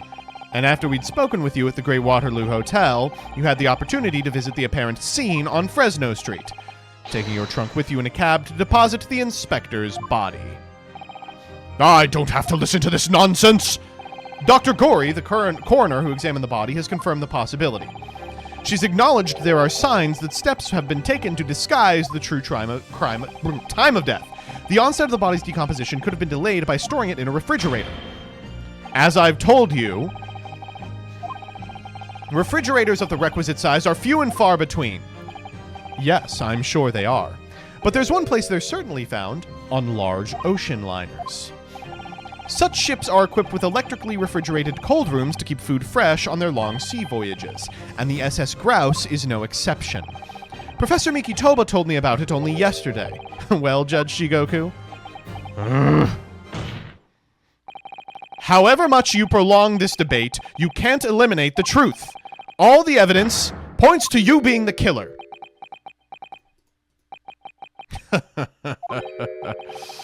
Well, this is all very heartening.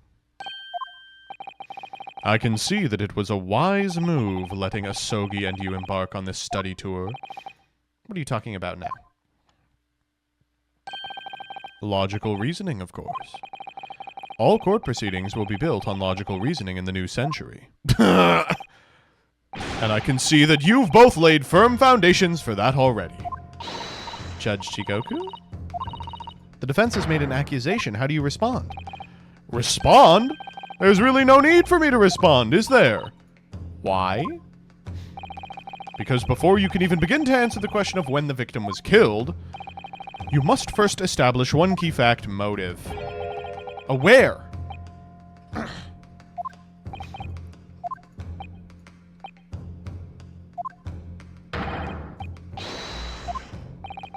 Since no what the fuck? What? We're getting so... What are you talking about? This is so Ace Attorney. I'm afraid that's how the logical reasoning the British are known for really works, young stripling. The victim was shot in that little room on Fresno Street and died instantly. I'm afraid it's the prosecution's claim that's the only fairy tale here. How can you say that? Quite simply. Because that claim oh, what the fuck? No, it doesn't! Stop writing checks with your mouth. Your evidence can't cash. Oh, God.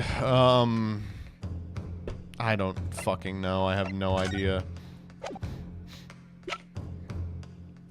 I don't have anything that...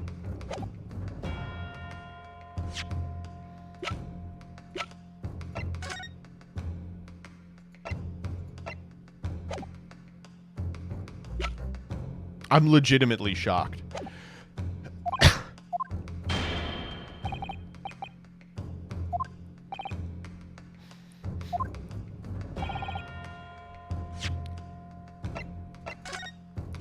I have no clue what he's talking about.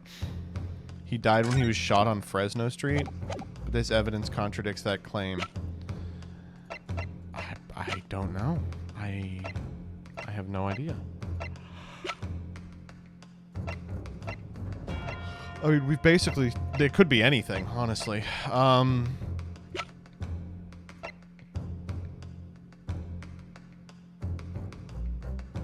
Take that!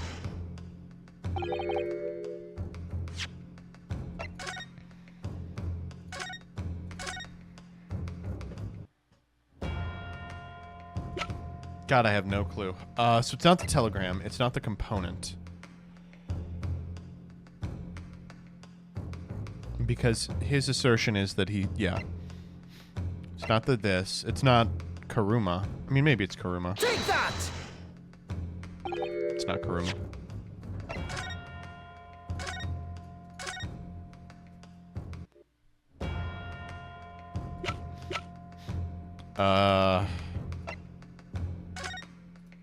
It's not that.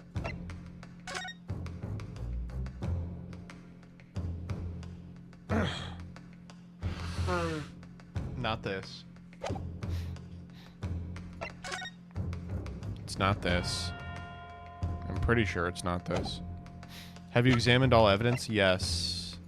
We have.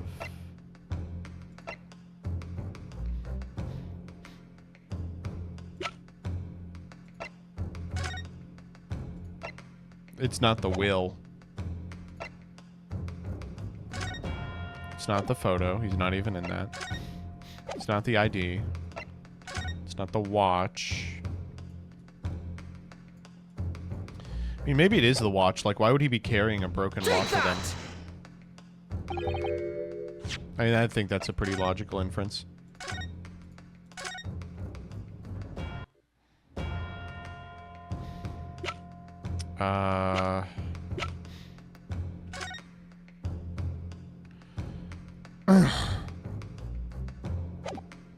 It's the photo of him.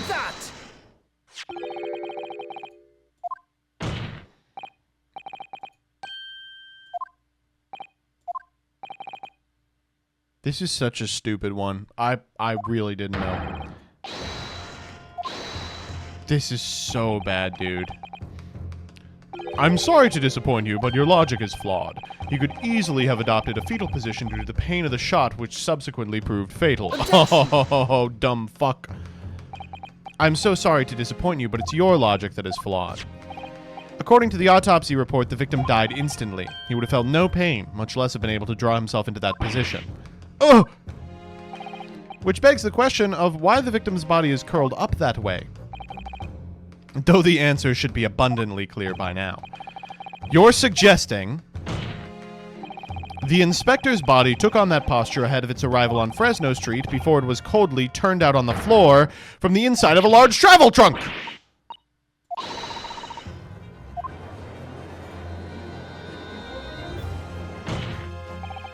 Judge Jigoku, present your trunk for examination. Ugh! Oh. Present my trunk. I refuse. What? On what grounds?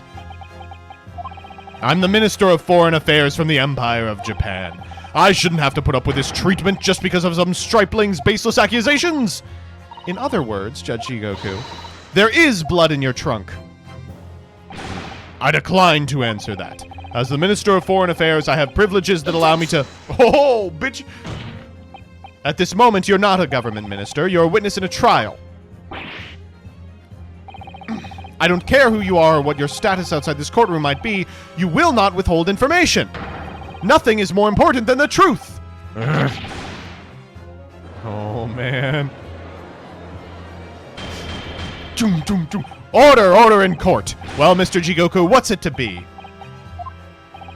You can't be serious. You did it! Have you no shame at all, Kazuma Asogi? What? Very well. I admit it. I did bring the inspector's body into the country. Inside my trunk, exactly as postulated by the defense. Get him on perjury! What? Dear God! Outrageous! It was you. You admit to Inspector Gregson's No! I admit to nothing more than what I've said. Of killing the man, I certainly have no recollection. What on earth is that cryptic statement supposed to mean? I merely disposed of the inspector's body, which was left in my cabin, in order to avoid unwanted attention. As the judicial assistant over there pointed out, I had no chance to throw it into the ocean. So I decided my only option was to bring it to Britain with me and dispose of it somewhere else. Well, great! Barrick Van Zeeks is now off the fucking hook! Because we know where he was when Gregson was killed! As you know, there was one other person in my cabin that night. He had the opportunity. And moreover, he'd already accepted a mission to take the inspector's life. He's throwing Kazuma under the bus. That's right! Who else could it have been? It was you, Kazuma Asogi! You... Jesus fucking Christ. I never thought you'd stoop to this, Saishiro Jigoku. You've taken the words straight out of my mouth. Prosecutor Kazuma Asogi. You thought by leaving the body in my cabin you could pin the crime on me, did you? Well, the prosecution counsel has already admitted to visiting the witness's cabin. Yes, on an assassination mission, no less. You wouldn't. So, what do you make of that, young stripling? Great news for me. Remember, my client is Beric Van Zeeks. You two can, heem and haw about which of you two did it, but, I'm feeling good. I don't believe it. Counsel for the defense! What is your position now? No. I know who it is. It's Jigoku. Very well. The defense is ready to respond to the assertion put forward by Judge Jigoku. The idea the victim's murder could have been committed by Prosecutor Asogi is impossible. Let me remind you of something you said a few minutes ago. You claimed logical reasoning is the future of the judicial process. It is, no question. Well, logical reasoning can prove something here. Namely, that it would have been impossible for Prosecutor Asogi to commit the crime. What? Ow! Okay, I'm gonna get some water real quick.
Okay, we have no evidence for this. I mean, I don't have anything. I have no idea. What could have proven the impossibility of Asogi's involvement?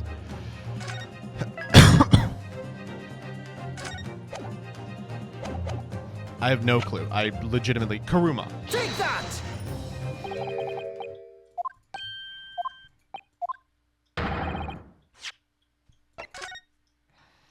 Why do we have to prove this? Because we made an assertion we can't back up. Oops. I have no idea. I guess the trunk? The trunk is a good one.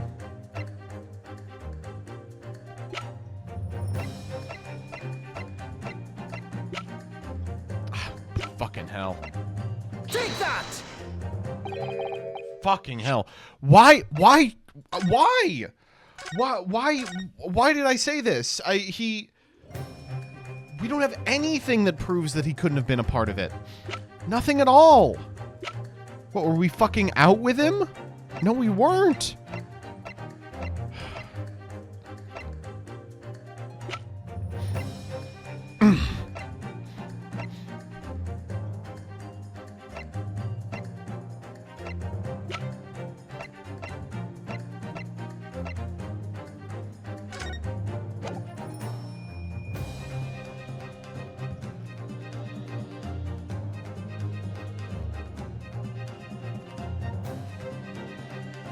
I have no idea, man. I think this is a good guess. Take that! Nope.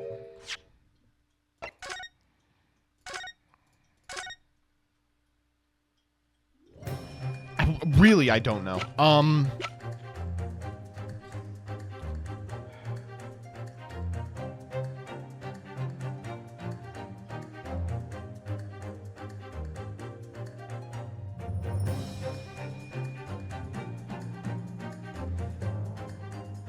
Okay, so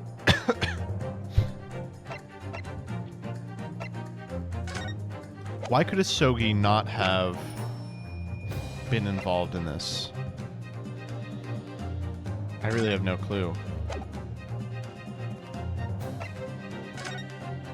Running out of lives here is so funny because it's like we have no choice but to accept that Van Zeeks is guilty. It's true. Was he part of the drill? I don't think so. The papers! Take that! I was going to say, it's not time for the papers yet.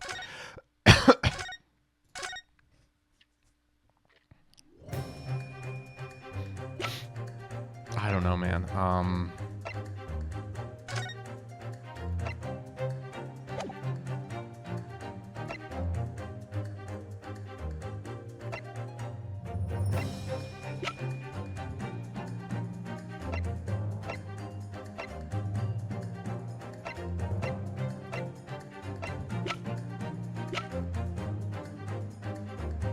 Because he's a lawyer. Take that! And lawyers don't do bad things. Oh, fuck. Okay.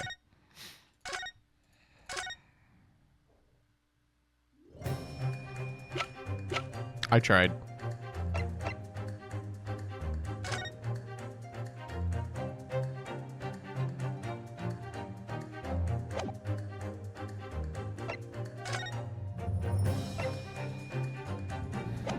Fuck, I have no idea.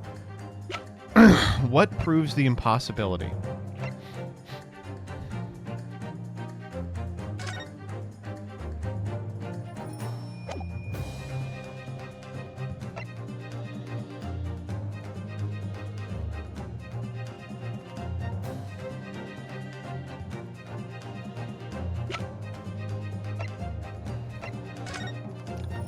Please, let me pull the ears!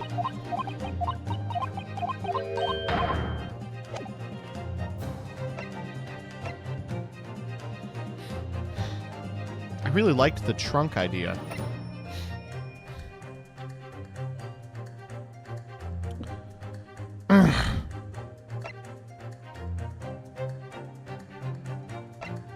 I really have no idea.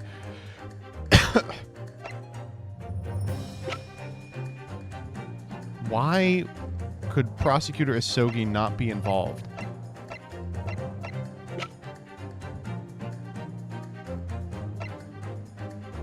Because he doesn't use guns. Take that! Nope.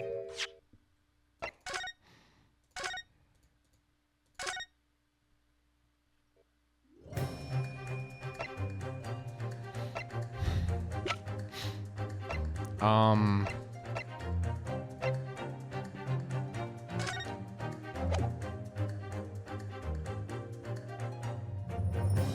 that!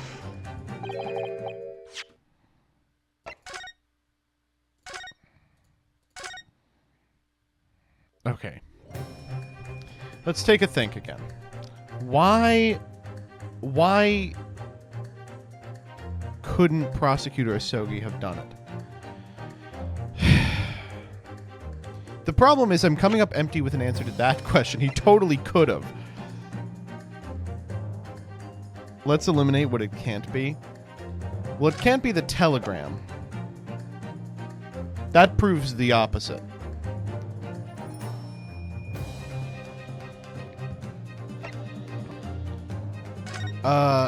It couldn't be this. I guess it could be this. It's probably not this.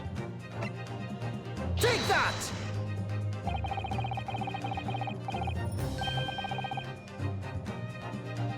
Is it? Because he was a crew member? The moment you acknowledged you found the victim's body in your cabin, this itinerary became much more significant. What? Why?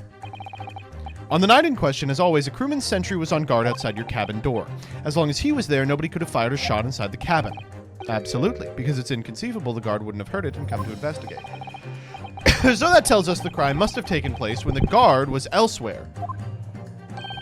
And that narrows it down to the 20 minutes just after 10 o'clock as indicated on the itinerary. Yes, I see no flaw in your reasoning so far. But the crucial point is this. When the evacuation drill took place, the steamship had put to sea from the port of Dunkirk. Ugh. Now, clearly the murder could only have been committed by someone who was aboard the vessel at the time. Oh yes, of course, I knew this as well. But Prosecutor Asogi stated in yesterday's proceedings, I didn't come to Great Britain to take anyone's life, so I left Gregson and disembarked the ship. I spent that night at a boarding house in town and returned to England the following morning. Which I'm sure the court will agree is conclusive proof that Kazuma Asogi couldn't possibly have carried out the killing.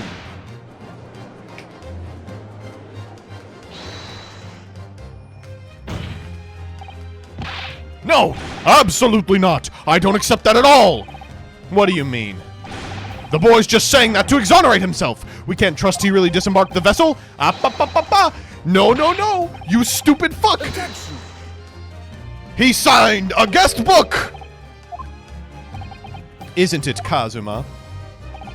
As the defense rightly recalls, I disembarked the vessel and spent the night in a boarding house in Dunkirk. And as I said yesterday, I signed my name in the accommodations register book. All extremely easy to verify and undeniable proof! Ugh! No! There's no escape this time. You can forget that you're a judge or a government minister. It's time you gave the court an honest answer as a common man. Urgh.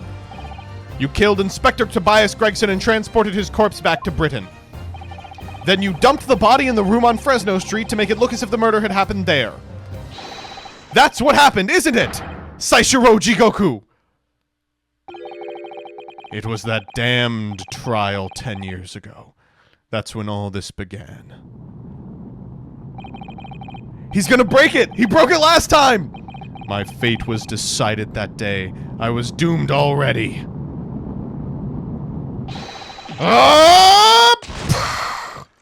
He has broken a second witness stand. It's over! My life is over! Oh my god! Oh, great news! Van Zieks is free. A British assassin to eliminate a professor in Japan. A Japanese assassin to eliminate a detective in Britain.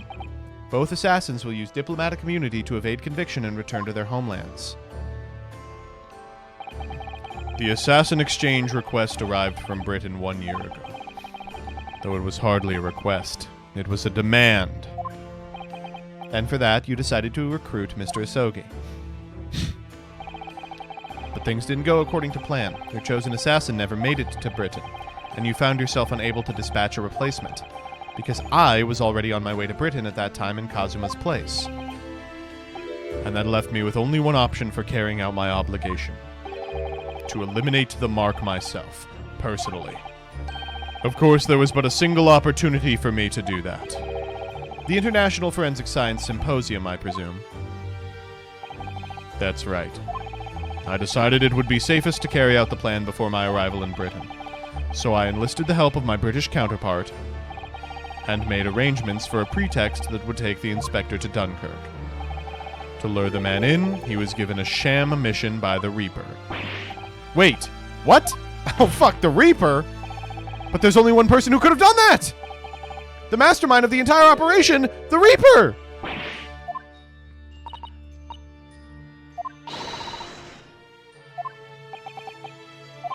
I'm not at liberty to say anything about my British counterpart. Okay, whoa. I understand you could theoretically still say that Van Zieks is the Reaper. But we are here for the murder of Tobias Gregson, which you did. The inspector accepted the Reaper's mission and dutifully infiltrated my cabin on the steamship. But it was a trap designed to lead him to France and his own death. Oh shit. I gotta do a Duolingo.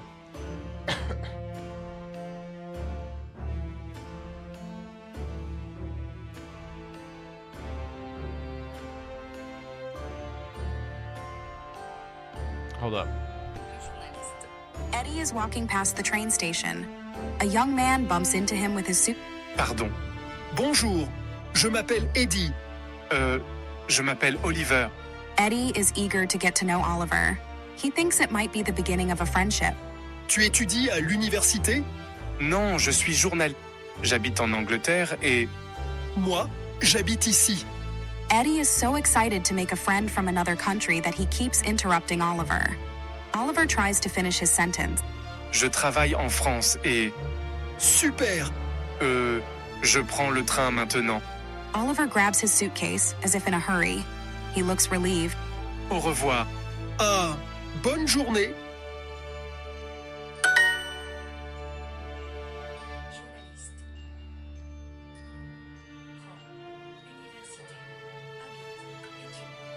What the fuck? I want to know more about what was going on there.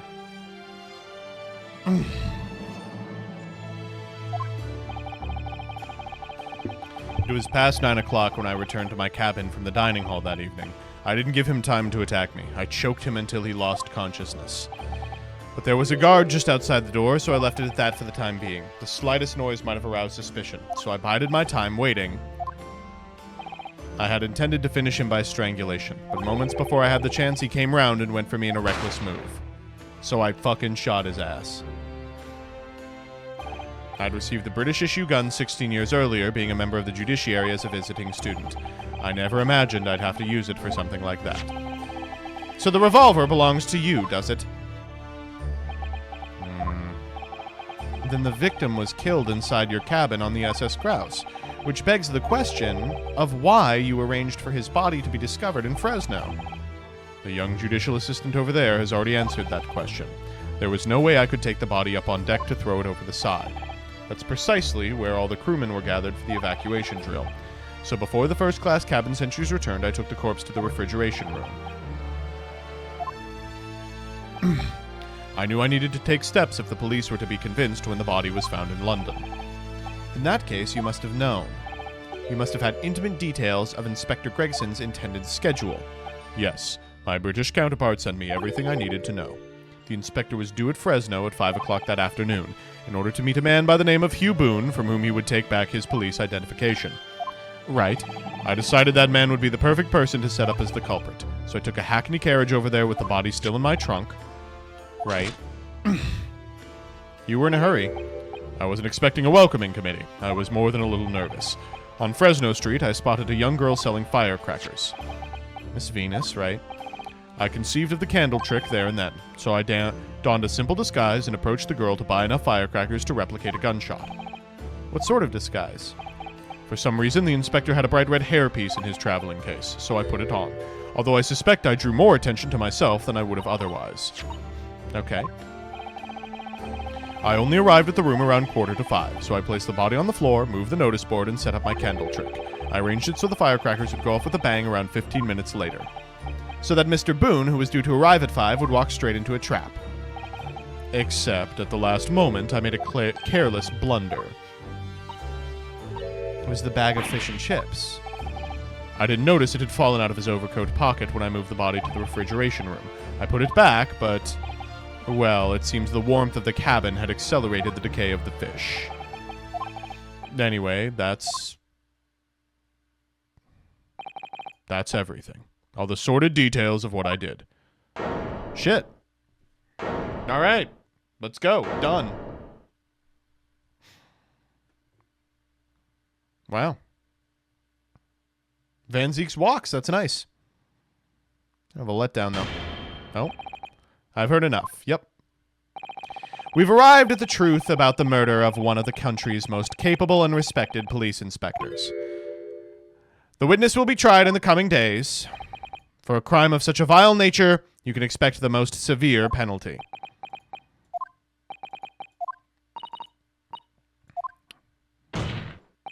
Mr. Jigoku, one last detail. Who was your counterpart in Britain? Who was the mastermind behind the assassin exchange? Nothing you say now can make matters any worse. Just tell us. Enough! I've already told you that I cannot say. Even though as things stand, you may very well never set foot in your homeland again.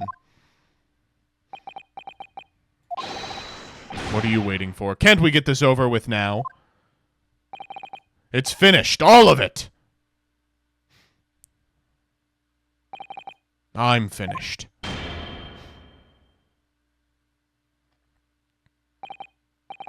Then, in the name of Her Majesty the Queen, I now pronounce the findings of this court. This man before us has admitted to the willful murder of Tobias Gregson.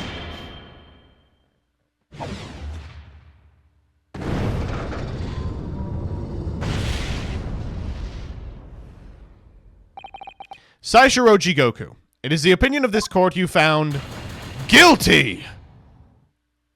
And may I remind those present of the strict confidentiality demanded by this closed court. Okay. I mean, I thought that the trial was about Van Zeek's. Moments ago, Mr. Jigoku signed a written confession, admitting to the murder of Inspector Gregson and the subsequent conveyance of the body. In short, the defendant's innocence has been established beyond doubt. Great news. Oh, wonderful! Well done, Mr. Naruhodo. Yes, thank you. Is something wrong? I'm just a little troubled by his silence. The true identity of the Reaper of the Bailey and this extraordinary assassin exchange, we do remain in the dark about these mysteries. However, insofar as the indictment brought against the defendant in this trial, we have reached a conclusion. I have every intention of pursuing both mysteries as a prosecutor. As you wish. Now, for the formal adjudication, I hereby declare the defendant...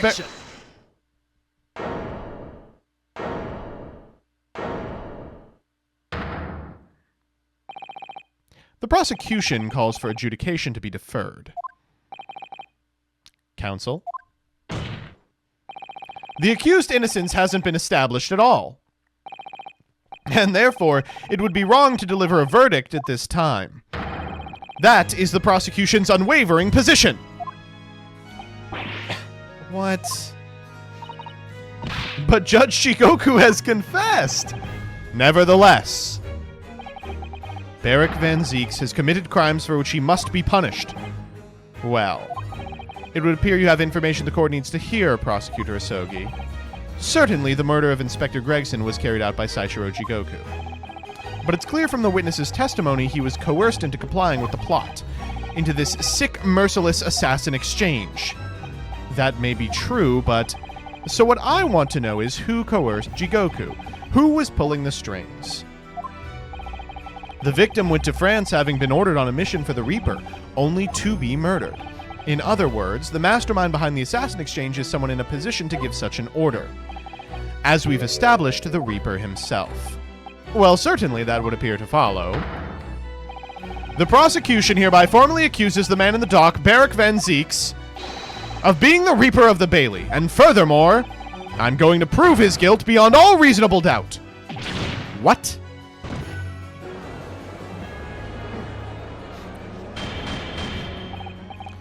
Order? The Reaper of the Bailey is a long-standing mystery council. Are you suggesting we have new information with which to build a case? Scotland Yard has investigated Lord Van Zieks very thoroughly in that regard, and they found no evidence whatsoever to substantiate the claim he's the Reaper. Perhaps. But circumstances have now changed. What do you mean? It's already been established the assassin exchange was negotiated with Jigoku by the Reaper himself, which means we have a new line of questioning by which to identify definitively the man's identity. That is the prosecution's intent here. I must say I'm surprised by quite how tenaciously you appear to want to besmirch my name. You are guilty of an unforgivable crime, Lord Van Zieks. And I will bring you to justice for it, whatever it takes. That explains Kazuma's silence before. He'll stop at nothing to finish what Lord Van Zieks unwittingly started 10 years ago. Very well. Whilst it's extremely irregular, I will, on this occasion, grant the prosecution further opportunity for witness testimony. The defendant will disclose any and all information he had with the Reaper and the assassin exchange. I thank you, my lord, for guiding the court so wisely.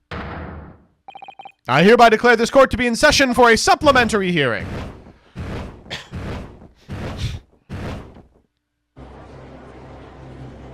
Oh, okay, I see. So he is... Ooh. Pray turn a blind eye to the discourtesy as I verify that this vile and unremitting accusation hasn't soured the contents of my hallowed chalice. Lord Van Zieks? I first had to suffer the pseudonym of the Reaper 10 years ago, and ever since that time I've endured the weight of the implied guilt that's gone with it.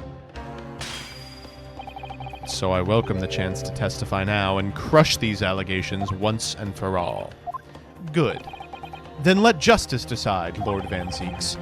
The prosecution seeks to begin building its case by calling the accused to stand as the primary witness in order that he may answer the accusation brought by the prosecution. He is the Reaper of the Bailey. And what says the defense?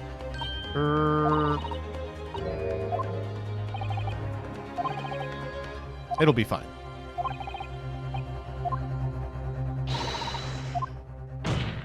Do it. Very well. As you wish, my lord.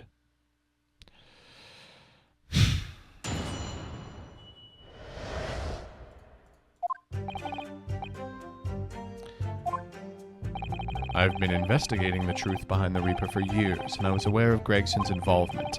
That's the reason I went to Fresno Street that day and how I came to discover the body. The point is, no common thread exists between Oh, no! But there is, though.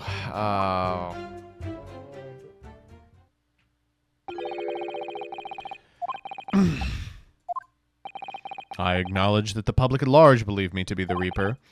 However, that's a fallacy, which I alone am in a position to forswear. Naturally, the prosecution believes the testimony just given by the accused to be untrue. Ryunosuke... Yes? Let me ask you, why are you here? What really brings you to this courtroom? A desire to uncover the truth. Even if the truth proves your client guilty, from all my experiences in this courtroom, I've come to realize something. The truth can't be hidden. Sooner or later, it will come out. So it's always my intention to work with my client in pursuit of the truth. I want you to remember what you just said.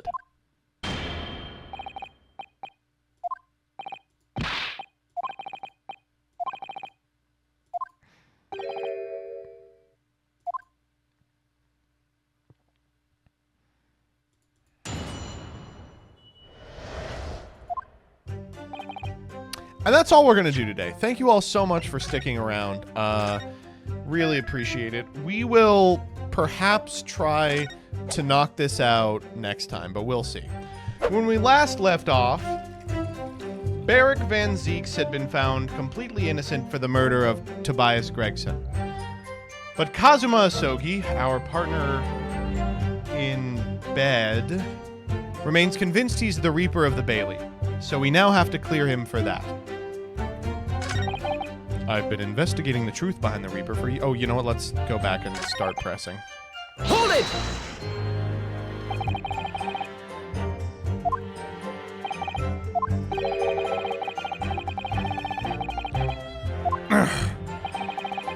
I realize that. Alright, keep going. Didn't you find it disturbing, though, that one by one, defendants who'd been acquitted after your unsuccessful prosecution were killed? Let me answer that question by posing another. If one by one defendants who'd been acquitted after your successful defense were killed, would you find that disturbing? Yes!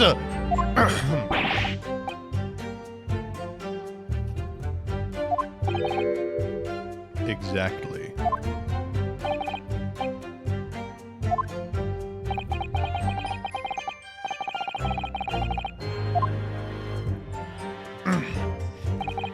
I've been investigating the truth behind the Reaper for years, and I was aware of Gregson's involvement. Hold it! Okay. You say for years, how long exactly? Since the very first time the Reaper's influence was felt in this courtroom. 10 years ago now. And your investigations led you somehow to Inspector Gregson, you're saying? I didn't want to believe it. He was a personal acquaintance. We worked on cases together in the past. A friend, even. It felt like a betrayal, but I demanded permission to search his office at the Yard without his knowledge. Which is when you found his secret notebook, is it? It's when I first learned of the location he'd noted as grouse in the appointment at 5 p.m. on the 31st, though I didn't know the significance of those details at the time.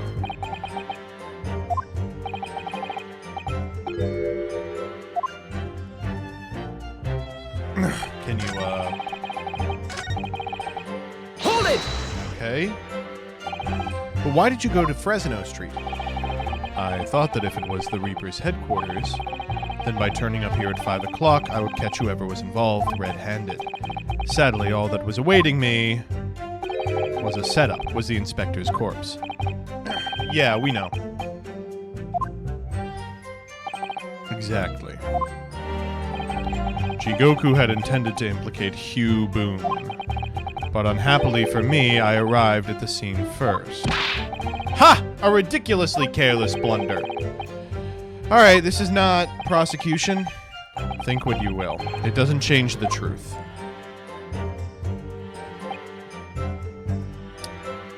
Oh, but there is a common thread. Of course.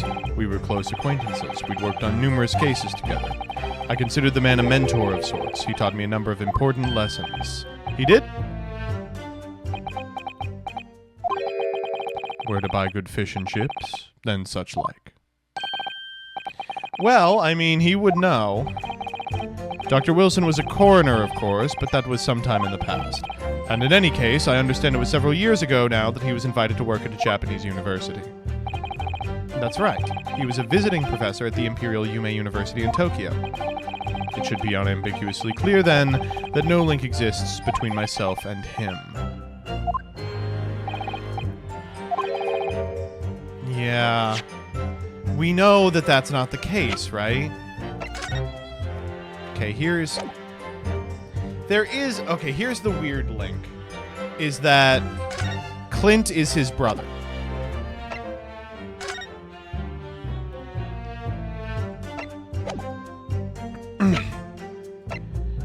And in Clint's autopsy report, John Wilson was the coroner.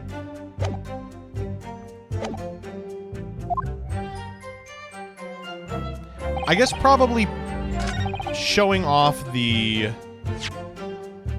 autopsy report is correct here. Objection! What is this? An autopsy report? Wait, this is 10 years old. From the autopsy of Lord Clint Van Zeeks. What? My brother's autopsy report? I'm pleased to see the defense doesn't intend to run from the undeniable truth. Shut the fuck up.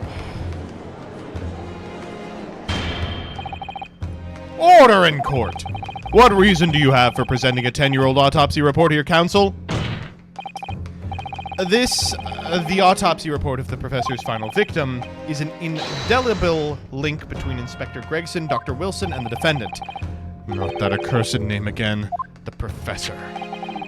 I've personally researched all of the court records relating to that case. I know that at the time, autopsy was considered sacrilege to the victim's souls, and for a member of the aristocracy like Lord Clint Van Zieks, it was unthinkable. But someone implored the powers that be to allow the autopsy to go ahead, Inspector Gregson. He declared he was certain he would obtain conclusive proof from the procedure. And it was Dr. Wilson who conducted the autopsy. His signature is clearly visible on the document. Oh, but we know that's actually not his signature!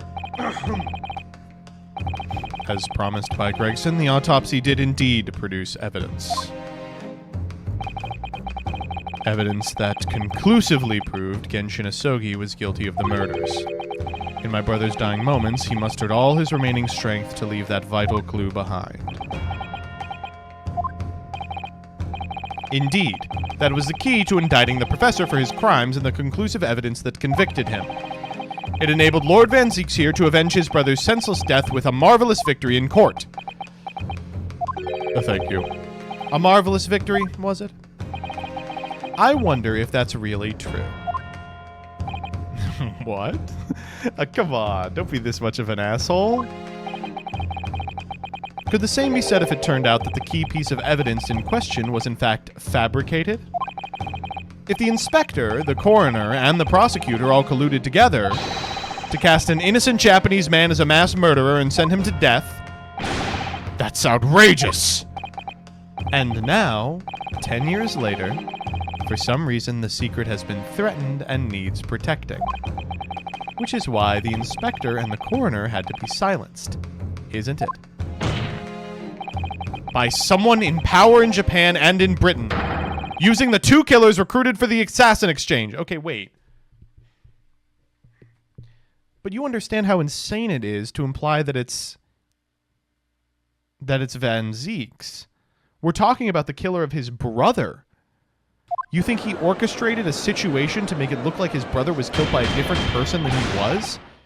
Order at once! 10 years ago, my father was convicted in this very courtroom as a mass murderer, to be sentenced to death. But it was all a sham, and I swore to myself I'd prove it, which is why I had to come to Britain. Whatever the cost.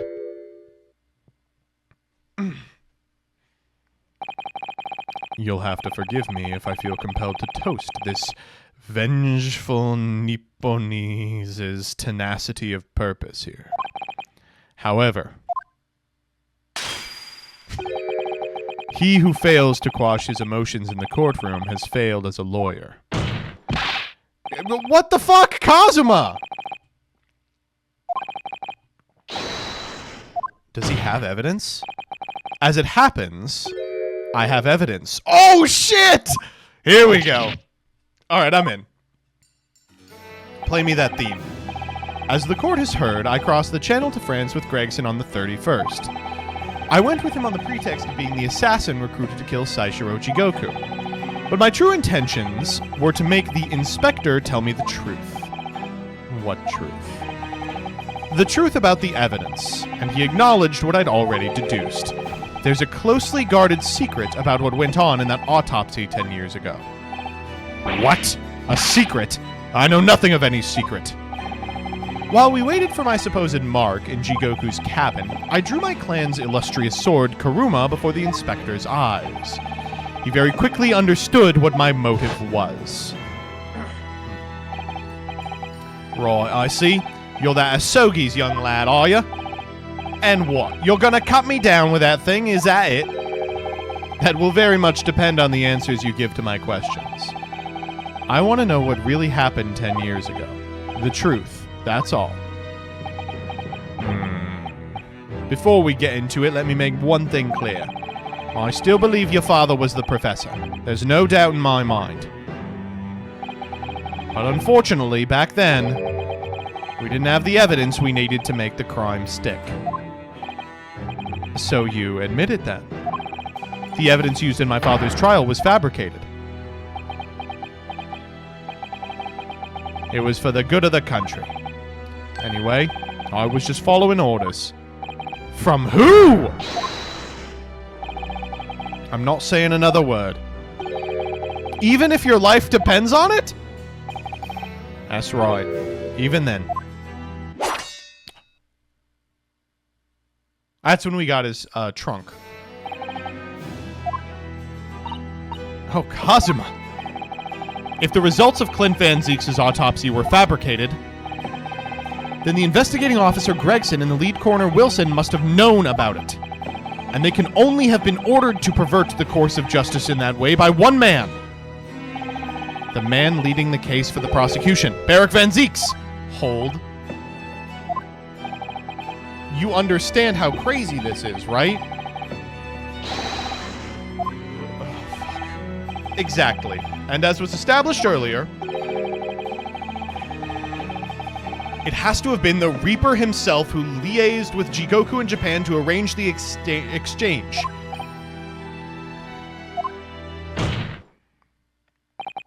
So it follows that the Reaper's true identity can only be left to the man who stands accused in the courtroom today, Beric Van Zieks. I mean, it hardly stands to reason. He's one of a couple people. Objection! Objection! Yeah. Kazuma Asogi. What? What you've just told the court. Are you absolutely certain of your facts? Did Gregson really fabricate evidence for that trial 10 years ago? I heard it with my own ears. His shameful admission. He's like, I'm gonna kill myself now. In that case, I know. The name of the Reaper. What? Lord Van Zieks? I gave no such orders. I know that for certain. Which narrows down the remaining possibilities to one!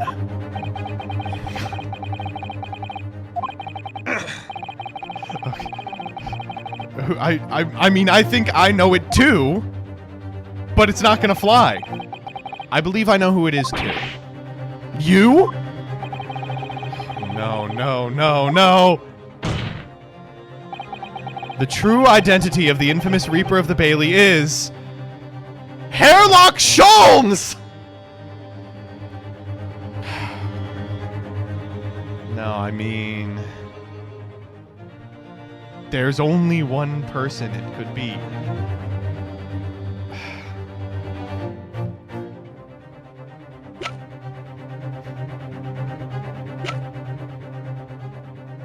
But it seems so early. I like Yujin Mikitoba. I think this is not a terrible guess. Unfortunately, I do think I know who it is. Take that! The only person who could have arranged the assassin exchange and manipulated the autopsy results is the Lord Chief Justice himself, Lord Mael Strongheart. What? Lord Strongheart? Yes, it's true that 10 years ago the defendant handled the prosecution of the professor in court. But he only took over the case after his brother, Lord Clint Van Zieks, had been killed.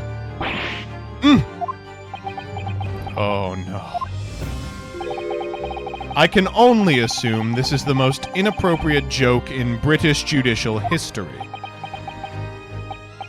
Well, Lord Van Zieks, 10 years ago, I was very new to my profession. But I had a burning desire to avenge my brother's death, so I pleaded for control of the case. The investigation to that point, the supplication of the lords to allow my brother's corpse to be examined, all the evidence I was given, the autopsy report, it all came from you! I've spent my life since then believing I was in your debt for the way you stood aside and let me handle that trial. But I see now, I was very much mistaken. It was a hugely influential force that caused the inspector and the coroner to break the law 10 years ago. And that same force was still felt a decade later on the other side of the world by Saishiro Jigoku. Lord Strongheart, everything falls into place when we recognize that you are the Reaper of the Bailey. Jesus Christ. Oh my God. The court awaits your response, my lord. This may very well go down in British judicial history, but I assure you, it is no joke. Consider this a formal accusal by the defense. Oh my God. It doesn't warrant a response. A formal accusal? Don't be absurd. The defense's claims are utter nonsense, a wild fantasy at best. You're not going to defend yourself? You claim there was some wrongdoing with Lord Clint Van Zeek's autopsy? That's utterly untrue. Objection! Oh, hold.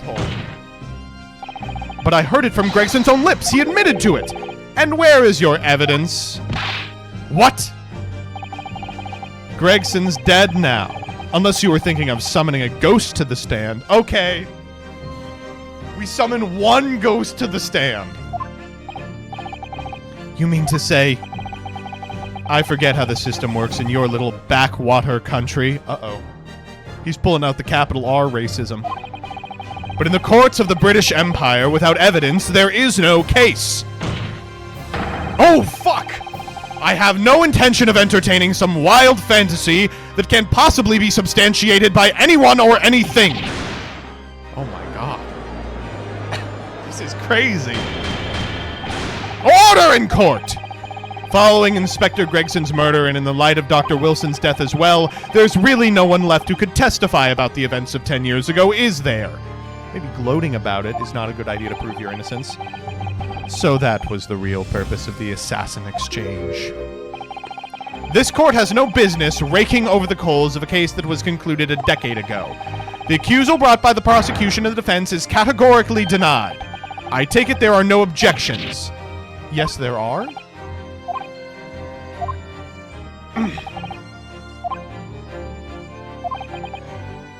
I mean, there is one person who can testify about the autopsy. He's gone to extraordinary lengths to cover his tracks, but he forgot one fucking thing.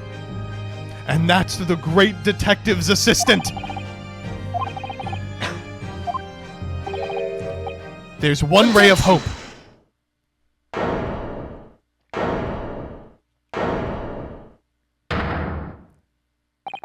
Actually, there is one person. One person who could still testify about the autopsy. Don't be ridiculous. There's no one left. Who, Ryunosuke? Who? Tell me! Oh, you're gonna love it. Kazuma, Please! This trial can't end! Not yet! I'm not doing this for you. I'm doing it for the truth. The person the defense would like to call to the stand to testify about the autopsy of Lord Clint Van Zeeks is... Take that! Heaven help us. Another Japanese. Holy shit! An expert in forensic medicine, my lord. Professor Yujin Mikitoba. 16 years ago, he came to London with Saishiro Jigoku and Genshin Asogi as a visiting student. And what could his testimony possibly tell us? Professor Mikitoba was the primary assistant during the autopsy in question. He was also the person who penned the report. Incorrect. The autopsy was carried out by the coroner, Dr. Wilson. The report carries his signature. You're going to hate this. It was the primary assistant's duty to keep a written record of the coroner's work during the procedure. In actual fact, the coroner merely read over the report at the end and signed it. In other words, Professor Mikitoba witnessed the autopsy from start to finish. The defense demands Mikitoba be summoned as a witness in a matter of urgency. Whatever happened in that autopsy laboratory 10 years ago is something only he can tell us. The defense's demand is denied. Well, yeah, I mean, he is the judge. I see how this is going to be a problem. But Professor Mikitoba is in London at this very moment. We could summon him to the stand in minutes. Of course he's not going to agree to it. Strongheart has no intention of summoning anyone who knows. He's too concerned about protecting himself. Prosecutor Asogi, let me refresh your memory, as you seem to have forgotten the prosecution's stance. Only minutes ago, you accused the defendant of being the Reaper and masterminding the assassin exchange. I did, yes.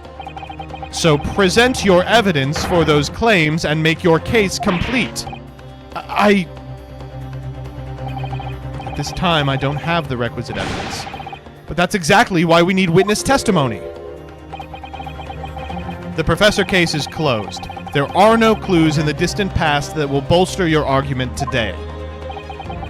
I'm afraid to say, Prosecutor Asogi, that you would appear to be possessed by the spirit of your late homicidal father. Oh my god!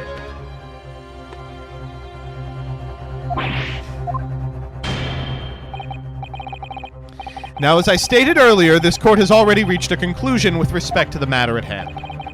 Inspector Gregson was murdered by Japanese Supreme Court Judge Saishiro Jigoku. And as for any hidden circumstances that may exist, they will be investigated in due course by the proper authorities. But we all know what will happen! It'll give the mastermind of the whole venture time to cover his tracks again. By which you mean me. Yes. Your punishment for this contemptible behavior will be decided at a later date. As for you, Prosecutor Asogi, you will be remanded following these proceedings. Willingly, I trust, since you gave your word. This futile game of revenge is over, young Master Asogi.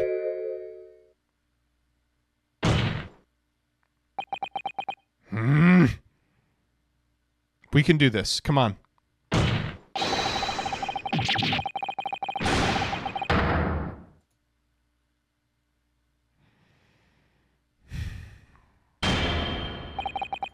That will be all.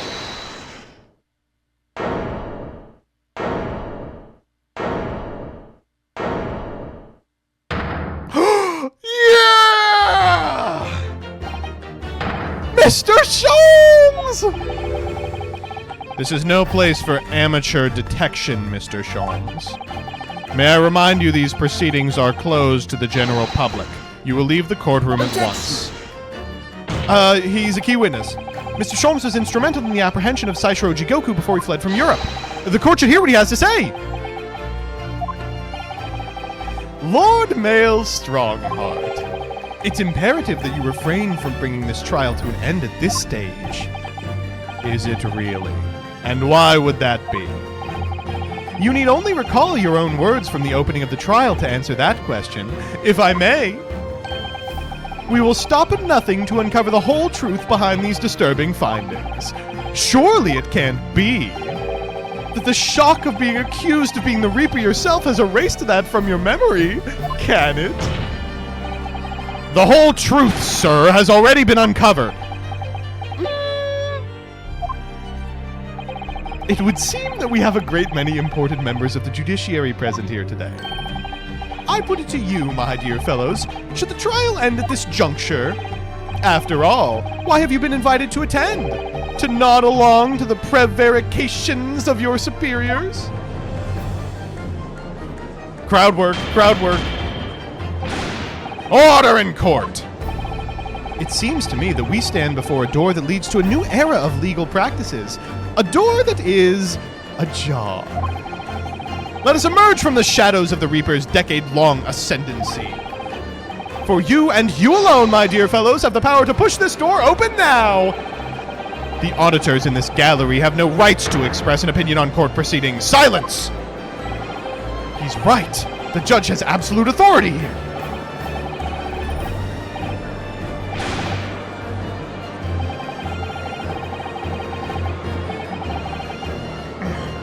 Fuck him up, Sholmes.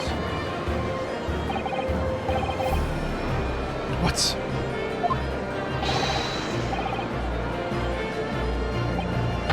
We need to clear this up.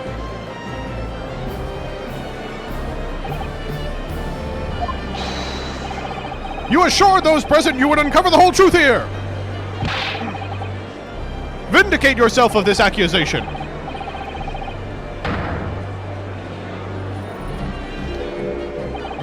A toast to my dependable colleagues in the gallery.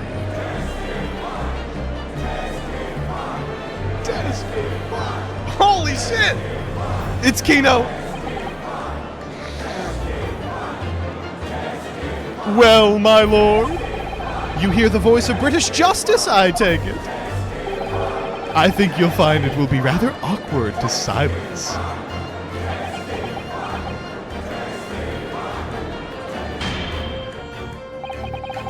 The court will recess briefly.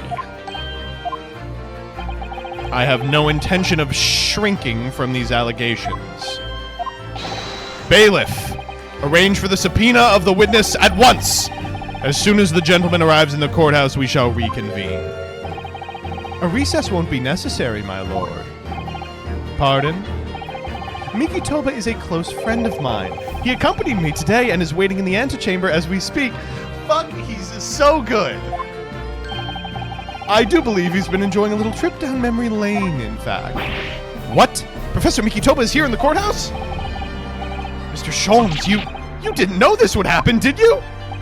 My dear fellow, no one is in a better position to answer that question than you, surely. I wasn't just asking for the fun of it, you know. Well, I must thank you for your assistance in this matter, Mr. Sholmes. However, you are of no further use here. Kindly leave the courtroom at once. But of course, in truth, I find myself rather busy now as a result of these developments. Mr. Naruhodo. Yeah? I trust you have Iris's little lucky charm with you. Absolutely. It's in my pocket. She sends her regards and a reminder. If you find yourself at a dead end, the ears are at your disposal. Just one tug, if you please. Yeah, of course. In that case, the trial will continue without delay. Bailiff, show the witness to the stand.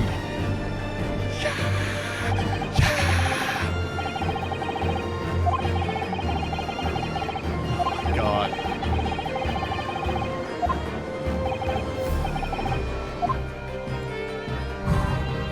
Maelstrom. Stupid.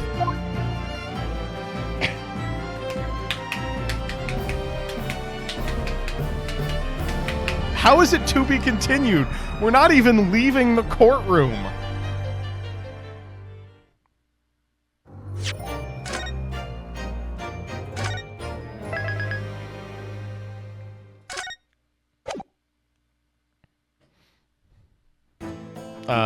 Hi.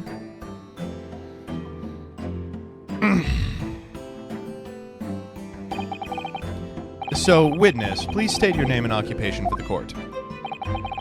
Yujin Mikitoba, lecturer in forensic medicine at the Imperial Yume University in Tokyo, Japan. What is she doing here? And Professor Mikitoba, was it Mikotoba? Have I been saying Mikitoba this whole time and I've been wrong? The young lady beside you is...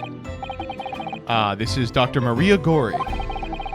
Scotland Yard's practicing coroner. The daughter of Dr. Scythe, I understand. Yes, Dr. Scythe. I'm afraid I can't tell you why she's here. She just appeared.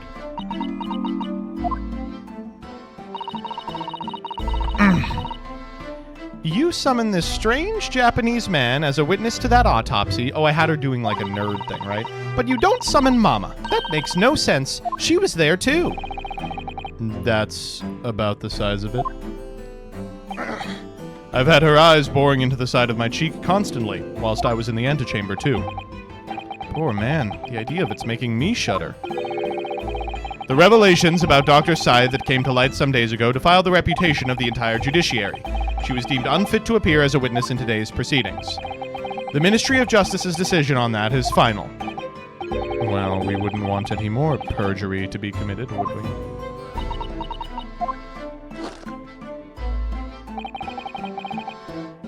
Ministry of Justice? I remember you, Dr. Mikotoba. But I certainly never expected to be meeting you under these circumstances. Yes, it's been a long while, Lord Strongheart. The prosecution understands you were a visiting student of forensic science in London until 10 years ago. That's right. I studied under Dr. Wilson at St. Sinners. So you were present at the autopsy of my brother, Lord Clint Van Zeeks. I was, yes. I assisted Dr. Wilson with the entire procedure. Mama is far more skilled than any Japanese man. Well, Dr. Wilson asked me to... Oh, shit, I missed it. Be his primary assistant on that occasion. And this autopsy report was actually penned by you, I believe. Yes, I noted all of the doctor's findings. When we were done, he read through the document and signed it. Poor Mama. A secondary assistant, she would have had such a good view of all the innards. Can you shut the fuck up? So, Professor, do you remember Inspector Gregson? Yes, of course. If it wasn't for his insistence, Lord Van Zeeks' autopsy would have never happened. But he was absolutely convinced that it would reveal decisive evidence against Genshin, you see. So Lord Strongheart had to entreat the nobility to allow it to take place. Do correct me if I'm wrong, my lord. It was as a result of that autopsy a mass murderer was apprehended and justice was done.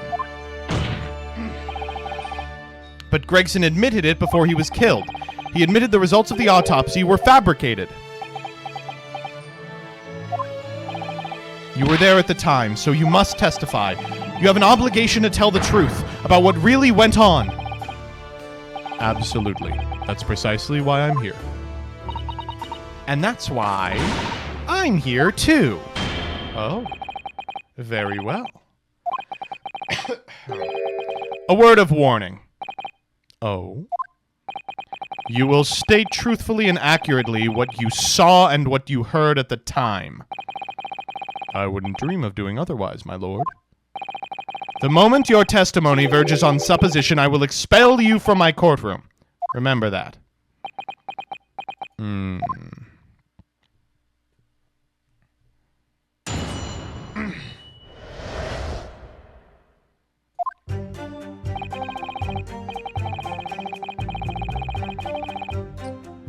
Okay.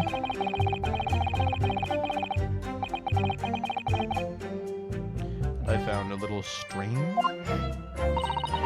There were no other signs of internal injury, nothing questionable at all. It was just that beautiful but dangerous piece of evidence removed from the man's stomach. Presumed to have been swallowed by the victim as a way of posthumously identifying his assailant. Oh? No, nothing to suggest fabrication? Professor Mikotoba, are you certain about that? Well, nothing that I could positively identify as such, much less swear to in testimony. Uh-oh.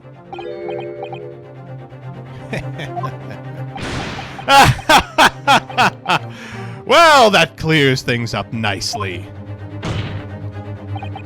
The only fabrication here, Asogi, has come from you. Well, hey, I've done a little. You claim the inspector confessed just before his death, but that is the fabrication. No, he freely acknowledged it. I swear he did. Freely, with the tip of a sword at his throat, the man was at his wit's end. The court will give no credence to this confession that was uttered in obvious desperation.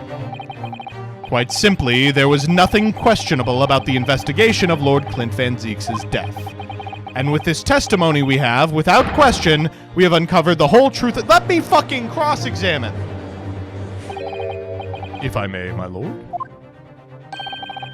There was most certainly something questionable about it, and the whole truth does rather elude us, I feel. I beg your pardon. Well, you're obviously aware of the facts of the case. All 4 of the professor's previous victims died when an enormous beast was set upon them that ripped out their throats.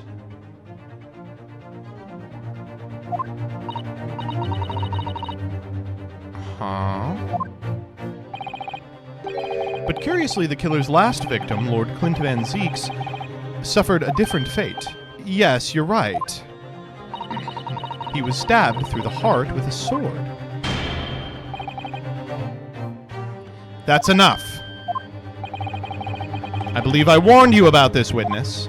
I promised you to curtail your testimony as soon as it entered the realms of supposition or speculation. Very well, my lord. In that case, the defense will pursue a conclusion to this during the cross-examination. What? I have the right to cross-examine every witness after testimony, and I fully intend to exercise that right. I knew it before he said it.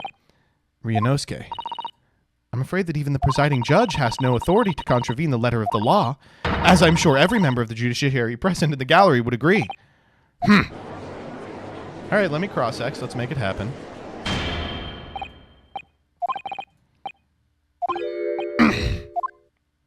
Uh-oh.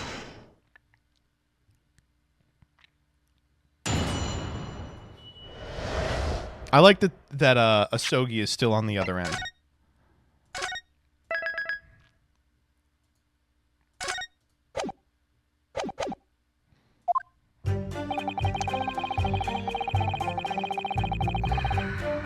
Hey, we don't need to press on that. Hold it! What are you talking about here? Why is that strange? Their throats were mauled? Correct. And yet Lord Van Zieks was stabbed. Ah. Do you mean to say you think Lord Clint Van Zieks may not have in fact been one of the professor's victims? There is no basis on which to doubt the findings of the investigations carried out at the time. But Genshin Asogi confessed to all of his crimes upon his arrest. He admitted to having taken the lives of all 5 members of the aristocracy. Oh my god. Yet the beast that was used to carry out the killings was never identified. No evidence was found to suggest Genshin had kept a dog. A true hound of hell.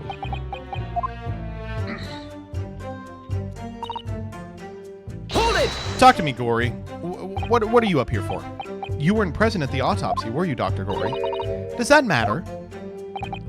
Yes? I've read all the paperwork about the case, and Mama's told me the story countless times. Okay, what you're describing here is hearsay. The statement I just made is exactly what's written in the autopsy report. I did confirm that myself at the time, it's true. Besides the stab wound, there were no other signs of internal trauma. I see. Mama told me all about it. Oh? She said there was nothing of note internally. But they did find an amazing piece of evidence. Something unbelievable! Okay, let's... come on.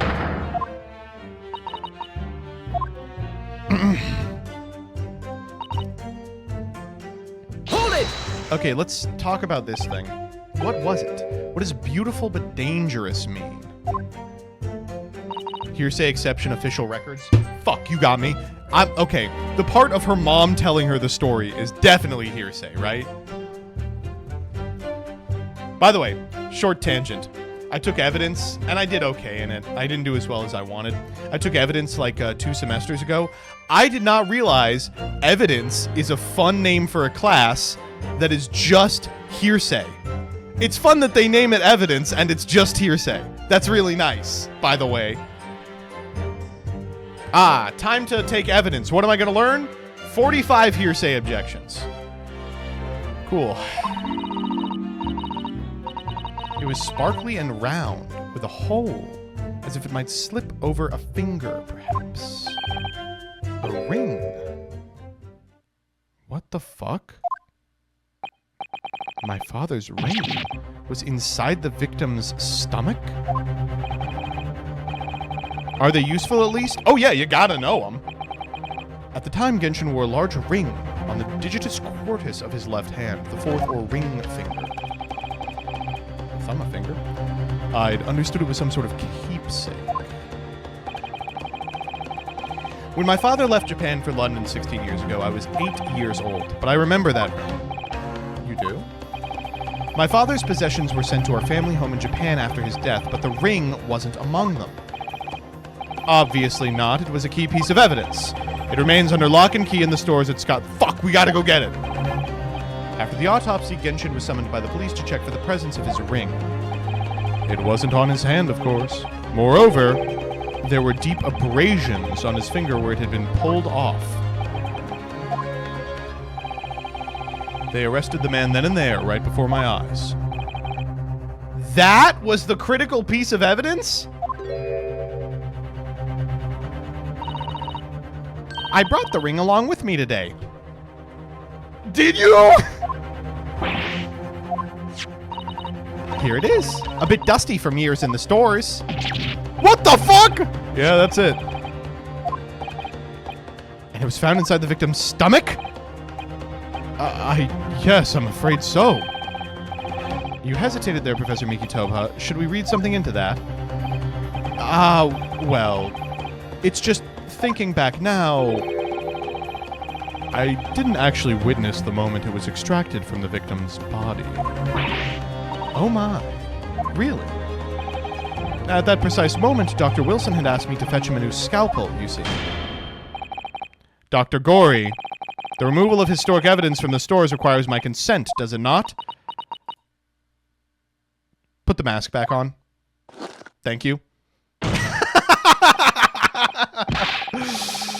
Oh man, all right, put it in the fucking evidence. All right, here we go.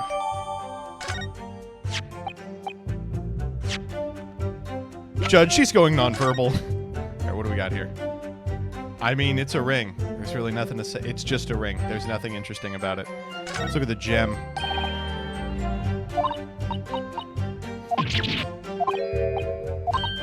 Sharp claws.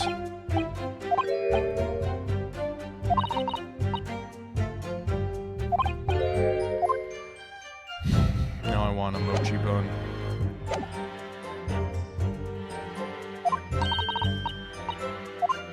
Okay, we gotta keep examining it.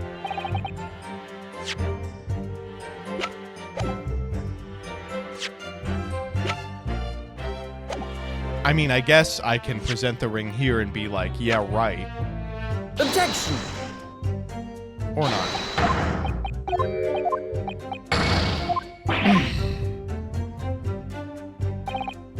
Hold it! And that was a decisive piece of evidence that led to Genshin Asogi's arrest. Correct. After further investigations by Scotland Yard, the man admitted to his crimes. That's a lie! My father was no killer!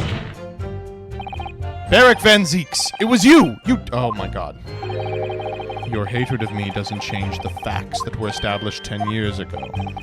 My brother Clint had closed in on the professor. In the end, he exposed the man and put a stop to his lethal rampage. In the way only a man of my brother's caliber could.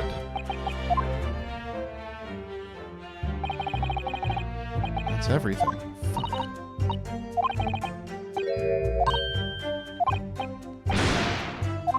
I couldn't say.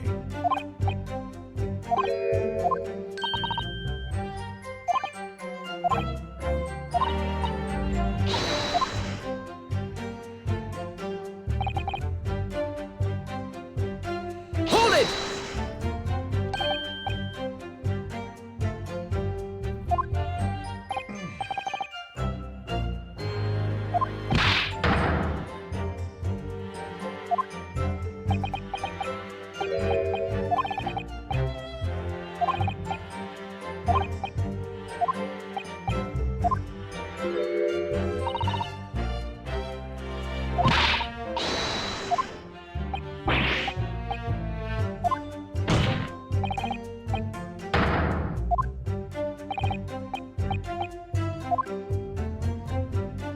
Oh shit. That's really all we're getting?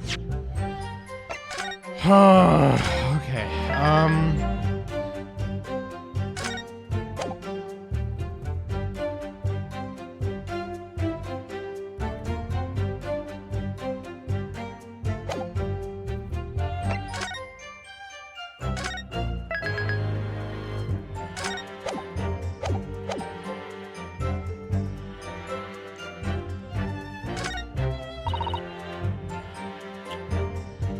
I mean, this is,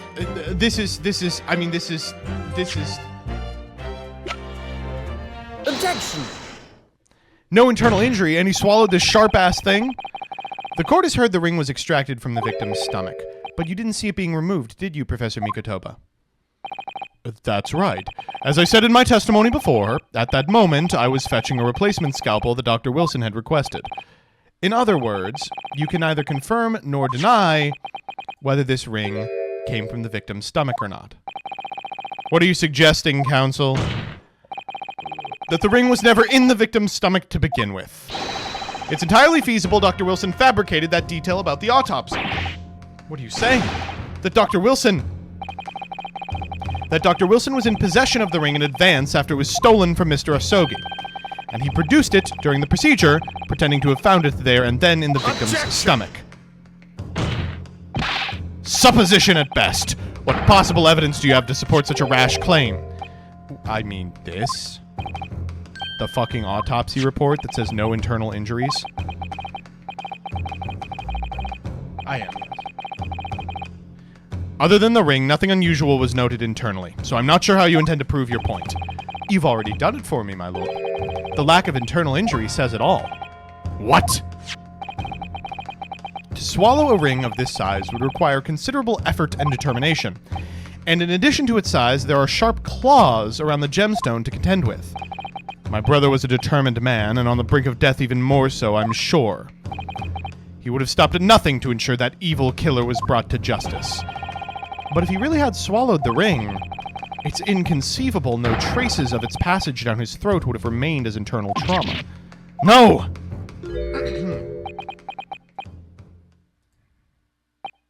And there you've arrived at the sticking point. That's precisely why I had my doubts about the findings myself 10 years ago. Then why didn't you say something at the time? I did. I still remember the conversation I had with Dr. Wilson in the laboratory that day. Look at this! Now this is a very curious thing to find in a man's stomach, wouldn't you say? But isn't that rather peculiar, Dr. Wilson? What's that now, Mikotoba? Well, if you swallowed a ring of that size with those sharp metal claws that it has, surely you'd expect to see damage to the throat and esophagus, torn mucous membrane at the very least. Dr. Mikotoba, may I remind you that I have vastly more experience than you. I'm terribly sorry. I can think of plenty of ways to explain why no injuries would be seen. No, let's say this. The victim would appear to have ingested the item as evidence to identify his assailant. Go ahead, write it down.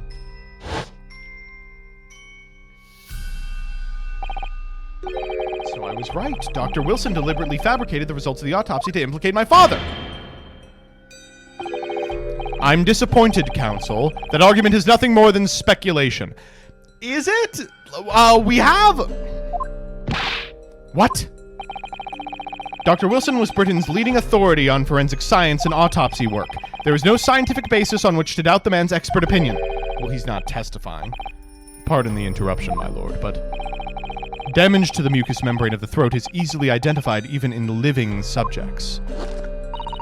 Using a device called an endoscope, recently demonstrated in practical use in France. I want one. The government can pay. I don't think so. And Dr. Gorey, rest assured your removal of evidence from the stores without permission will not go unpunished.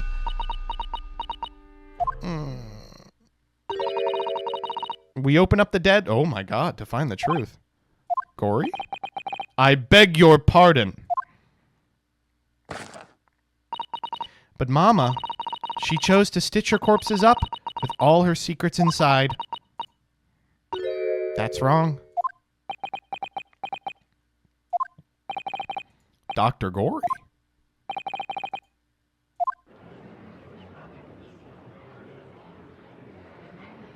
Well, we're learning a great deal here today.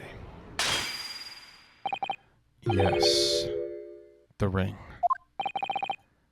What about the ring? I've just remembered something. An earlier incident. What incident? The one I recounted to you before about a memory I have. Of Genshin Asogi saving my life. My father saved your life? It was 10 years ago, on a foggy night. Genshin and I were walking down some back streets. This is when Genshi 10v1. All of a sudden... Don't make a peep, you're coming with us! Watch this, bitch. All of our assailants were armed with pistols, their faces obscured by scars.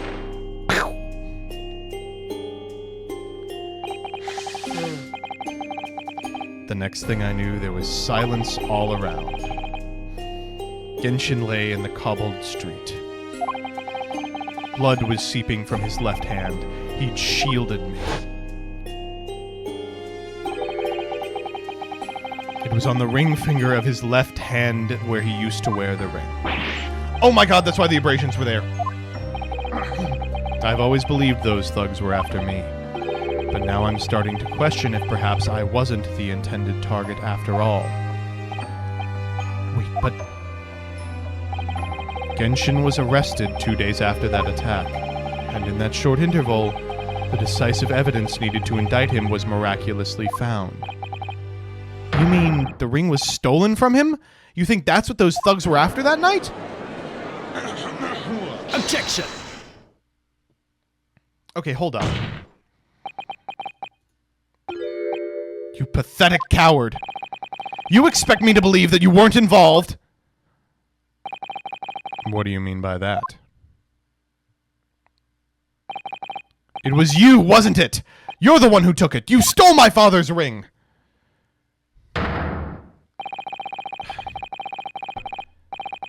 Objection! Kazuma, you are not thinking straight. You are so hell-bent on this shit. Open your eyes. Ryunosuke? You must know deep down. The truth can be completely obscured even when your judgment is slightly clouded. But at the moment, you seem to be floundering through a dense fog. Is that why you were so insistent I should be present in this trial? To see you like this?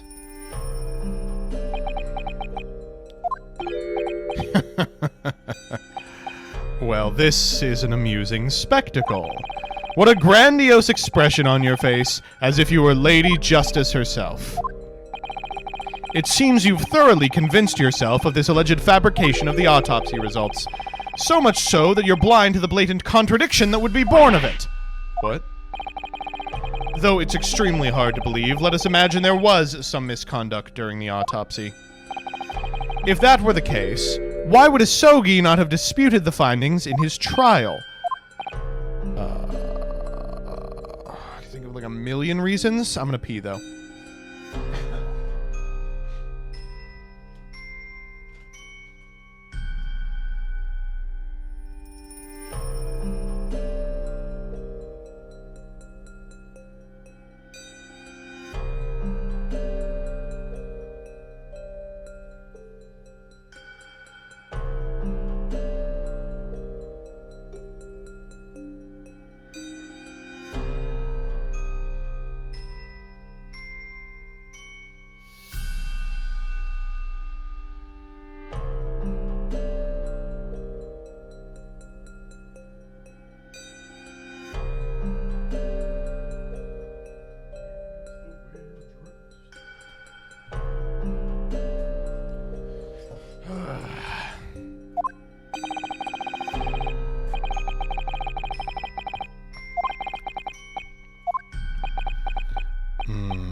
Yes, that is indeed correct.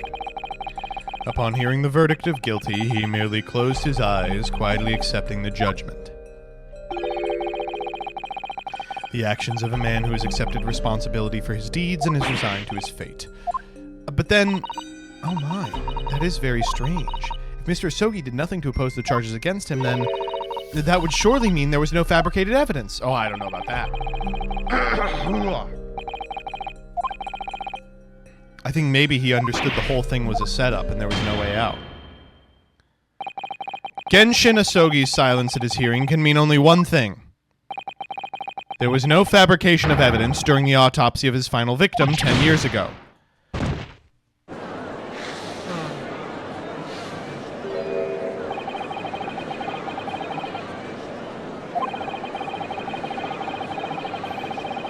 Objection!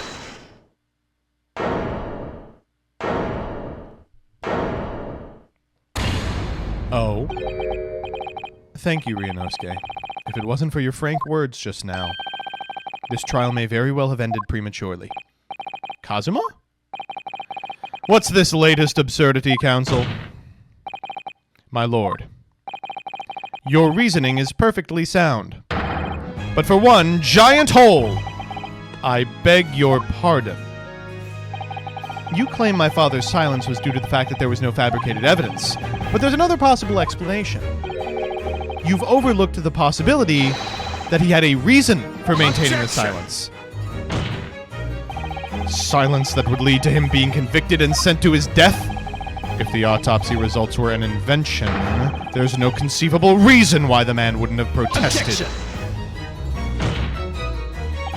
Oh, those results were an invention, all right. There's no question of that.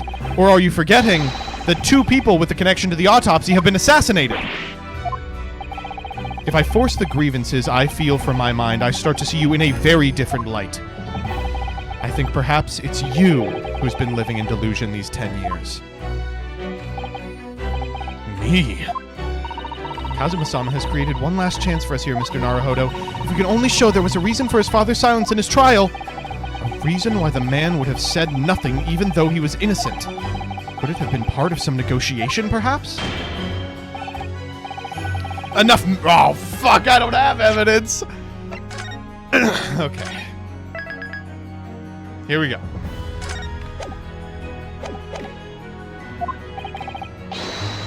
I have no fucking clue. He was in love with this woman.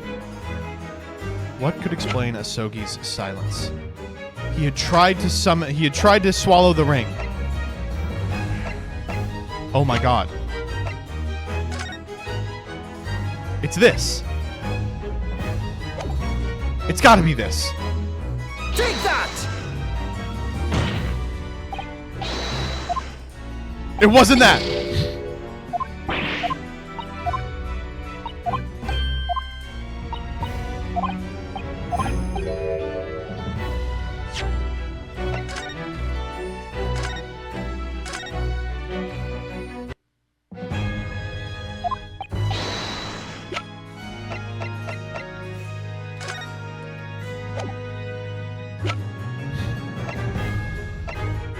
I have no clue.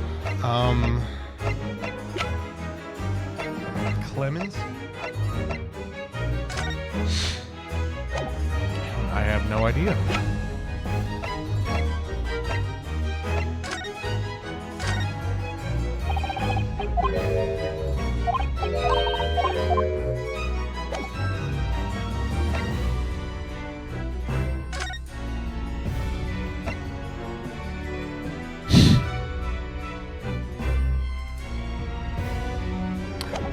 Oh my god.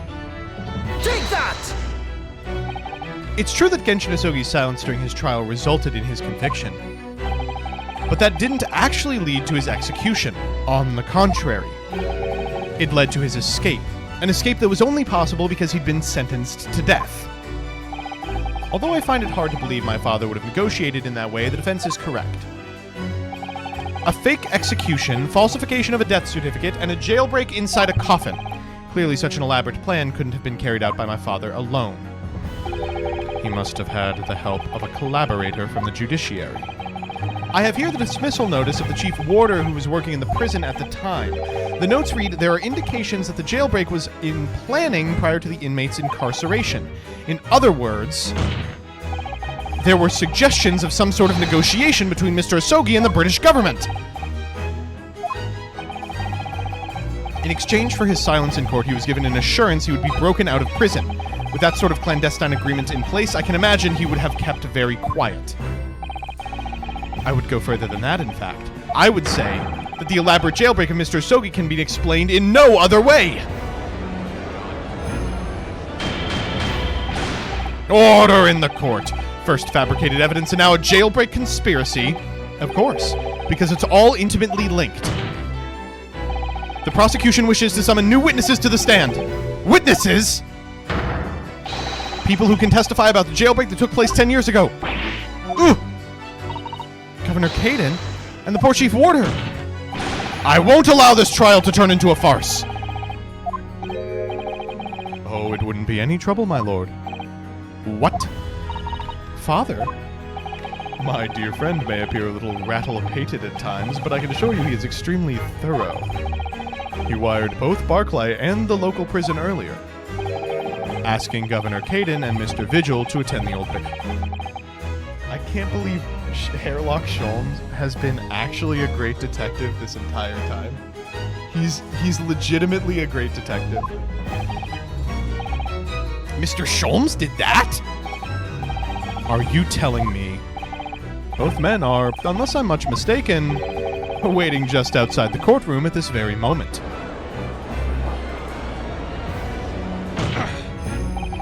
My lord, you must permit this trial to proceed as you declared at its outset.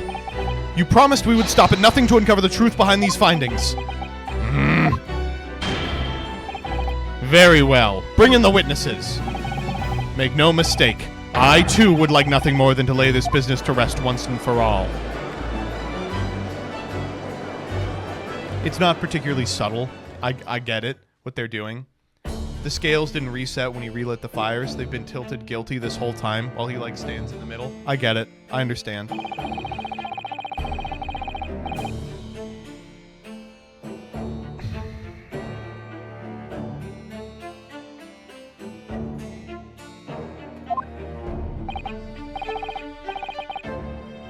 Barry Caden, governor of Barclay Prison. Oh, this is gonna be bad.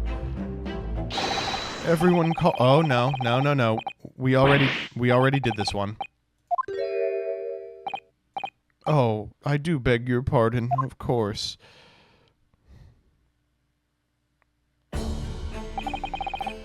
My name is Daily Vigil. I used to be the chief warder at Barclay Prison. The reason you've been summoned here to court today is to testify about the jailbreak of the so-called Professor 10 years ago. Wash! The Professor? We've already been through all this before, a decade ago, and the conclusion was that there wasn't anything untoward happened.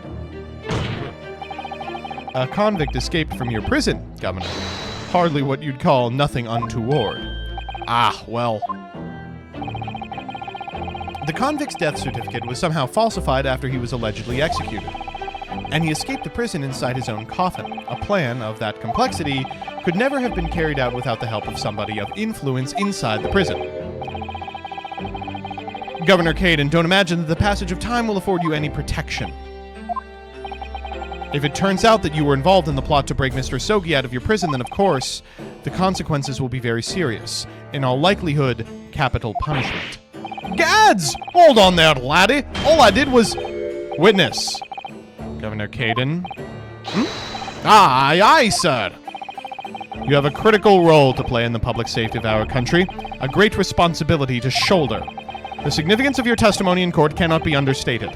Therefore, think carefully before you speak.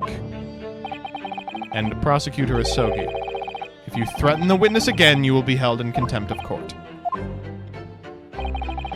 My apologies, my lord. There's no disputing the fact that an intricate jailbreak plot was enacted 10 years ago. Clearly, you were both involved in some way. So you will testify before the court now and explain what took place.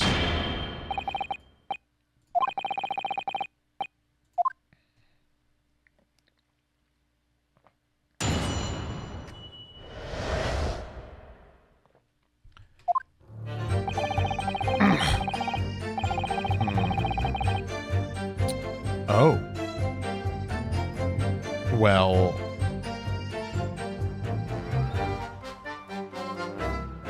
we're done.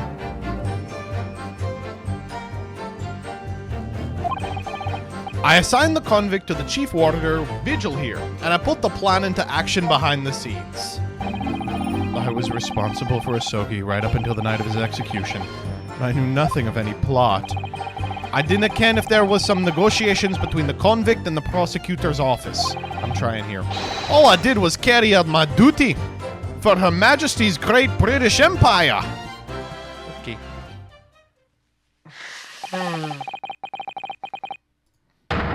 Are you saying that was the jailbreak plot? Aye, that's right. Who sent it? Who authorized the plan? I didn't ken that. You're saying you don't know? Listen, there was nothing about that professor case that was unusual in some way. I didn't ask any questions. I just did what I was told to do. More than that, I couldn't tell you. I see. But if the jailbreak plan originated from the prosecutor's office, then one thing is very clear. As suspected, there were clandestine dealings going on between Mr. Usogi and said office. The jailbreak was promised in exchange for Mr. Usogi admitting to crimes he didn't commit.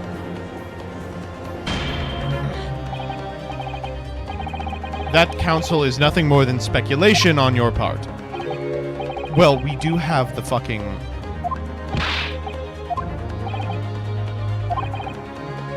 Of course I do. It seems all you Japanese are fiercely tenacious.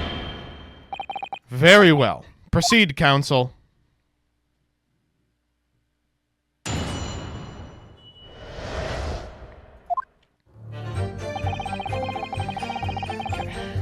Hold it! And you say you didn't know who issued the directive? Aye, that's right. All I can be sure of is that it was official. If it was from the prosecutor's office, that narrows down who it could have issued from straight away. And it wasn't me. I cannot even say with certainty that it did originate from the... Well, you said it in your fucking testimony, so... There's no telling where it started. There's a fair chance it came from higher up the ladder. Basically, I cannot give you any indication of who was behind it. You can't be serious. All we can say for sure is that the order must have come from somebody in authority, I suppose. The likes of us on the ground, as it were, didn't bother with idle speculation. We just got the job done. Okay. Hold it! So, Mr. Vigil, you didn't know anything about it at all? That's right. My only role in the scheme was as a scapegoat. That's right, isn't it, Governor? Some poor beggar had to take the rap for it. Alright then, who else did know about the plan?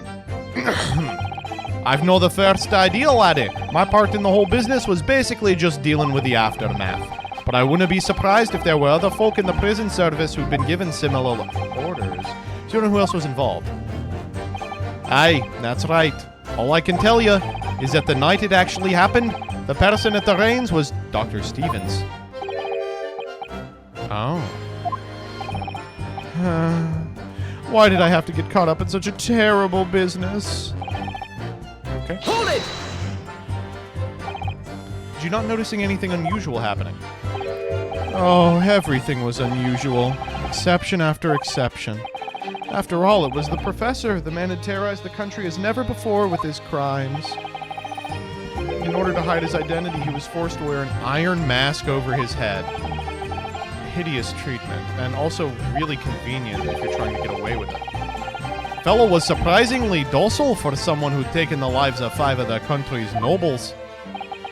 Being the chief warder, I was the only person permitted to approach his cell. I can still hardly believe I was duped by my own country. Losh, Vigil. I cannot apologize enough. No, Governor, I don't believe you can. It won't change what's happened. And what else can you tell us about the situation, Governor Caden?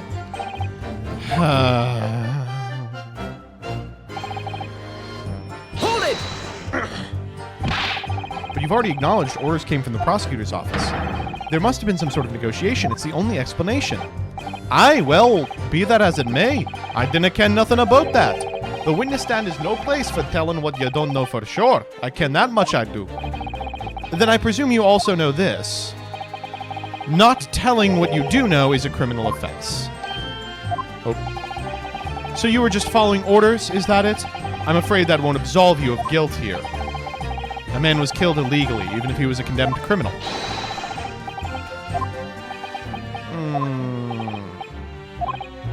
Even with the threat of conviction, you won't break your silence. Hold it!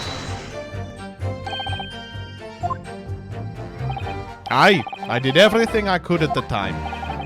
As you know, Genshin Isogi was shot dead in Logate Cemetery after the escape. Tell me, was that part of the plan too? My instructions were to do with getting the joke out of the jail and nothing more. I cannot tell you anything about what happened after that. Only, personally, I believe his death was the last... Hello? Excuse me. Oh my god, is he recalling a memory? Oh!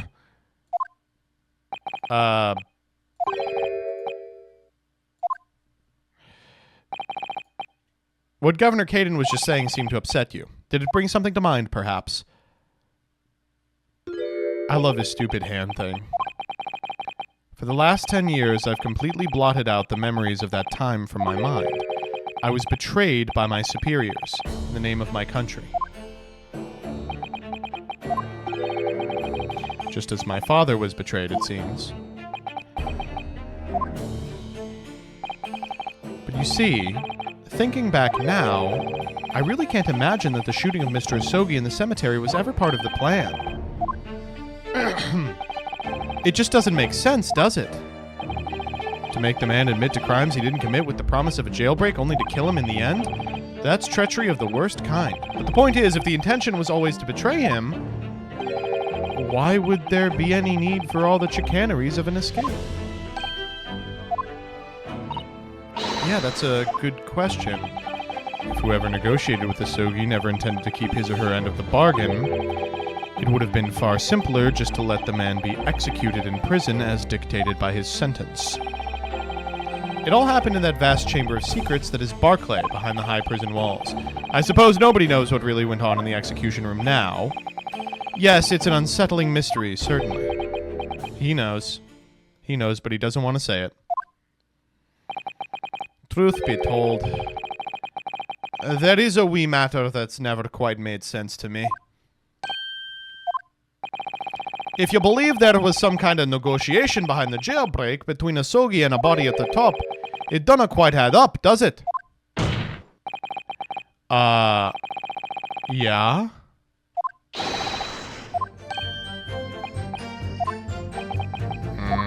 We're getting somewhere.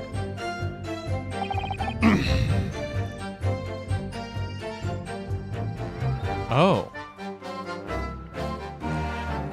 Didn't have nothing to bargain with.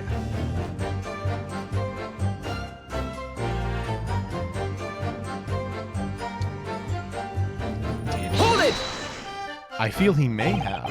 Admitting to the crimes, that was what he had to bargain with, certainly. I cannot see that myself. After all, did the prosecution no have conclusive evidence against the Carlier? This, you mean? Discovered during the victim's final autopsy. There's every possibility this conclusive evidence was fabricated by Scotland Yard and the prosecutor's office. Up. Possibilities are all very well, but nothing has been proven. You can holler about misconduct in the trial 10 years ago all you like, but if you can't establish that it happened with hard evidence, no one's going to listen. Aye, that's right. So what I'm saying is, the convict had nothing. Nothing he could use for any kind of bargaining at all. The witness makes an astute point. Logically, it would seem no negotiation could have taken place.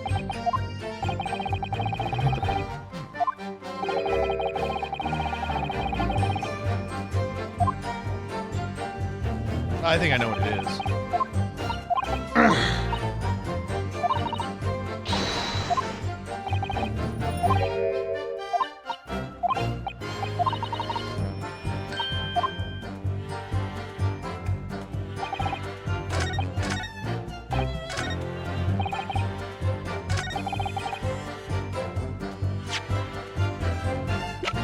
He did have this.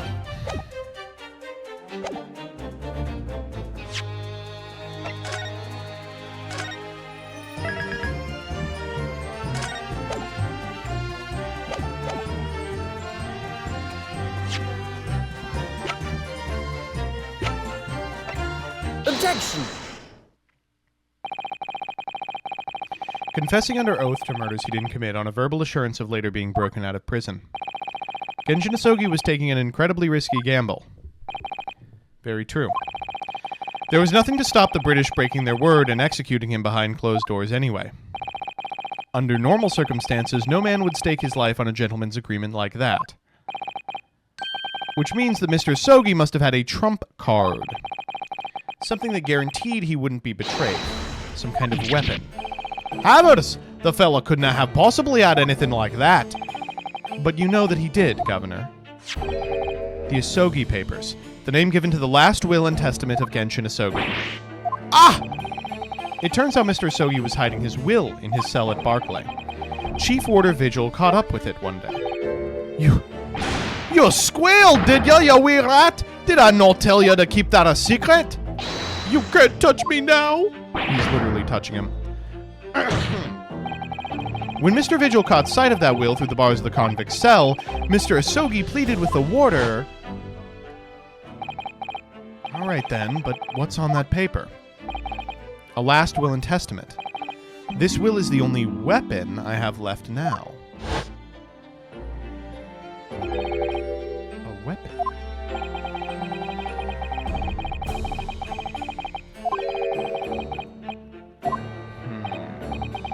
Well, yes, all the prison warders searched through the belongings in the cell, but that will was just nowhere to be found.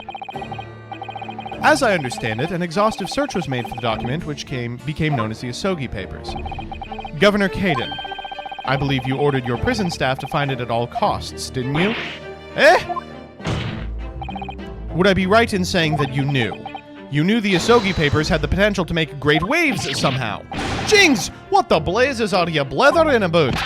The will was found, right and proper, in the fella's cell where I said it would be. No, hold up. How can that be? Where in the cell? We all searched the place from top to bottom. No. He made it. He made it himself. You can't criticize me now. I showed it to you afore, did I now, you lawyer? Yes, you did. I have the document here. It's written in Japanese and reads the last will and testament of Genshin Asogi, which means everything is as it should be. Not quite, my lord. You see, there's an undeniable inconsistency here. Mr. Asogi described this document as the only weapon he had left, and yet this will contains nothing of significance at all, nothing that would have given the convict any leverage. Are you suggesting, my learned friend, that the last will and testament stored at Barclay Prison all these years is actually a fake? Yes.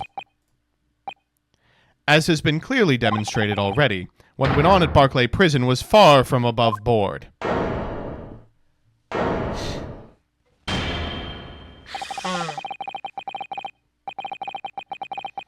Okay, it was a little bit of not... The absurd notion of a weapon is something for which we have only the former Chief Warder's word. The man could quite easily be lying, or at the very least, sorely mistaken. What? No! I definitely heard him say that. I swear, and also... Who cares? It's fucking testimony. A waste of time. If the will was fake, where is the real document? Oh god, don't say you know.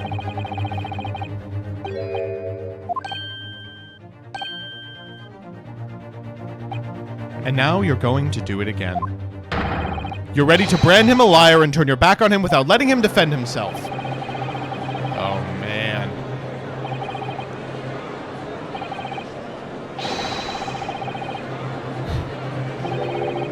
What did you say?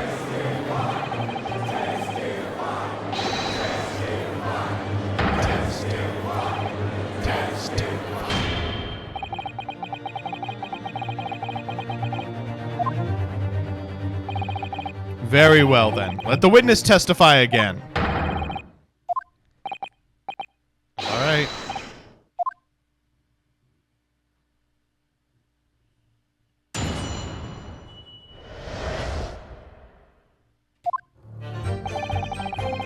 As the warder responsible for condemned convicts, the night after he was found guilty in court, he was doing something with that will in his cell. We turned the cell inside out looking for it after the execution, but to no avail. I only found out about the Asogi Papers when a directive came telling me to impound them. The document was in the folds of the fellow's robe that was left in his cell. A kimono, I think it's called. In his kimono?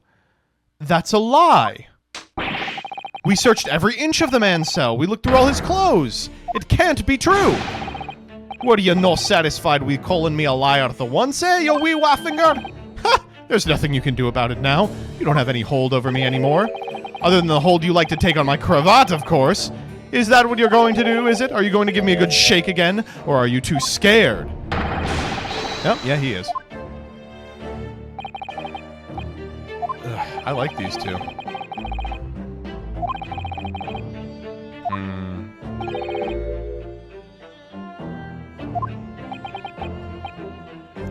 And we were much obliged. I can confirm that all of my father's belongings arrived safely. Aye, and you cannot deny the handwritten is that of your old man, eh? Yes, there's no mistaking it's my father's brushwork. Oh, really? And this last will and testament was the man's last weapon, was it? I think we can safely assume the convict was prattling, knowing that his end was nigh. So, counsel for the defense. Your cross-examination, please. All right.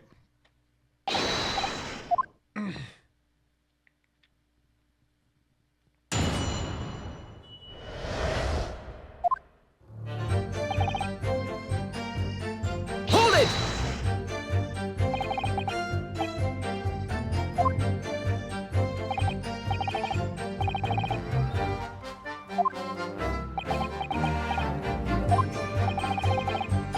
He was remarkably calm, considering his days were very much numbered. In all honesty, he really didn't strike one as a man capable of mass murder. Yet he confessed in full to the crimes. I know.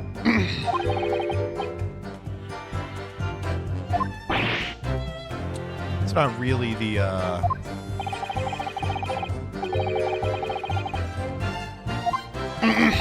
And what about the will you saw him with? What can you tell us about that?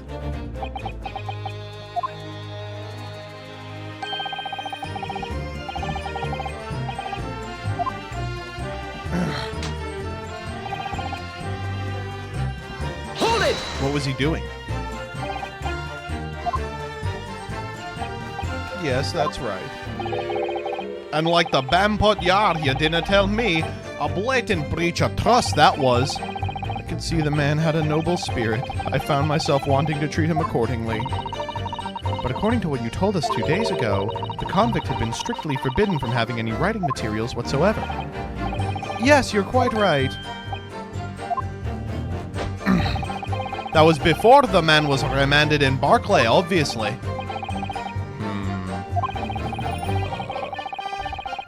Oh! Did you? Why was it found in his cell? What do you mean by that? Well, if it was penned at the prosecutor's office, you would have expected it would remain there for safekeeping, surely. It's curious. There doesn't seem to be any obvious explanation for why it was found in the convict's cell.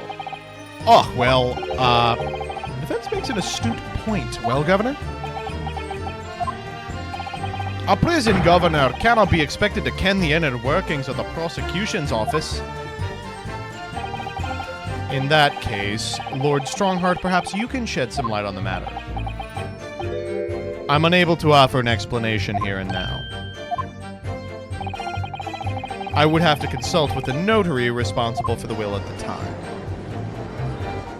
Didn't you just say it was you? I want to know why.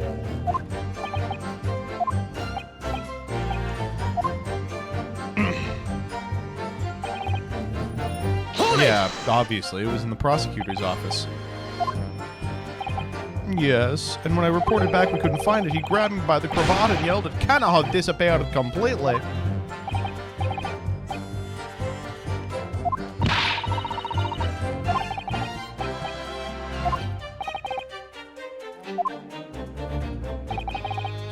That's right. Then before I knew it, it was in the morning paper. That blood-curdling article. He'd risen from the dead. Right. Yes, that was it.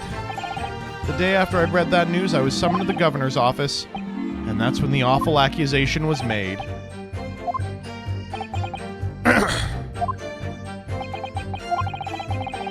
As the governor of the prison, I had no choice. I could not have done anything else.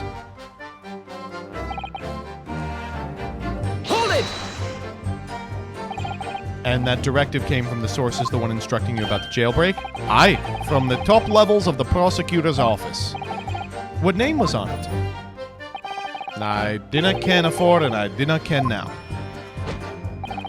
All I can tell you is that my orders were to do everything in my power to find the document.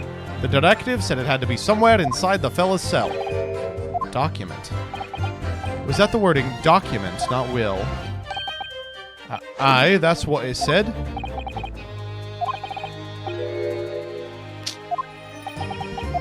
Oh, we got something going on. Hold it! In Mr. Sogi's kimono. Aye, the one he'd brought with him when he was locked up. Yes, he was permitted to have his personal effects with him during incarceration, I understand. That's right. He was granted as much freedom as possible during the few days before his execution. Books, kimono, sword. Karma. It bears the soul of my family, and you fucked it up, too.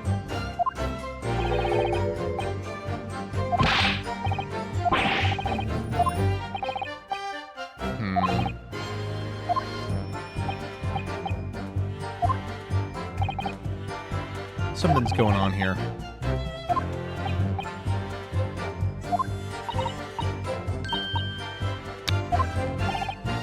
I was present when he wrote it, but I'm sorry to say.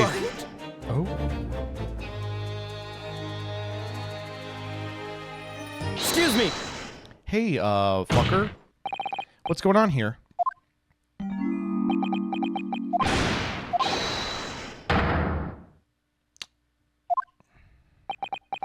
Oh my god, he wrote it in his blood. Oh my god, it's his blood. I didn't mean to blurt it out like that.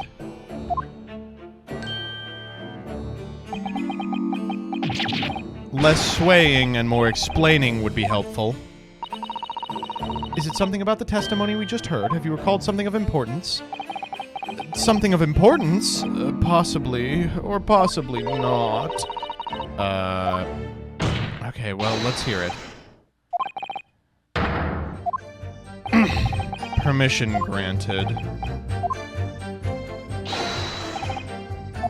It was Scarlet. The document was written in Scarlet ink, but perhaps I'm mistaken. Scarlet, you say? Well, yes. I mean, I only caught sight of it for a brief moment, of course. Even by the dim-lighted cell, I remember thinking it was an unusual color. At the very least, I'm quite sure it wasn't black. Witness! Is that really what you saw?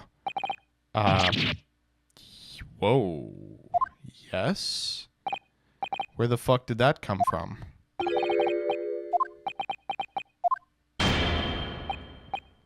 I apologize. Continue. Oh? Oh, dinna haver. You can plainly see what's written here. It's black as the RL's waistcoat. Well, yes, you're right. Mr. Vigil, I'd like to confirm one point with you. Did you actually see the contents of the document? Oh, well, no. I mean, there was no time. As soon as he noticed me, he hid it behind his back. It was definitely a will, was it? Yes, it was. That's what Mr. Asogi told me.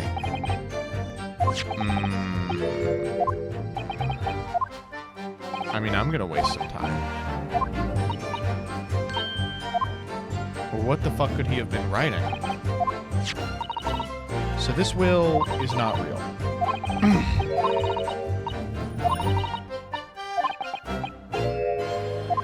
Or it is real, but it's not the only thing he wrote. Okay, what could it have been? Something written with scarlet ink.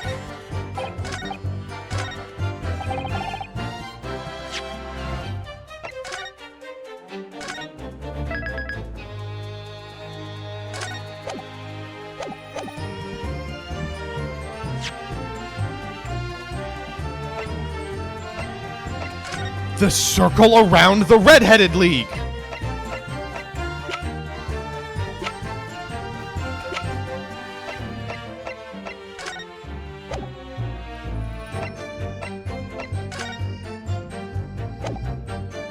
Oh my god.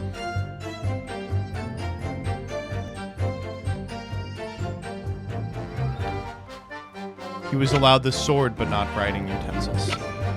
Objection!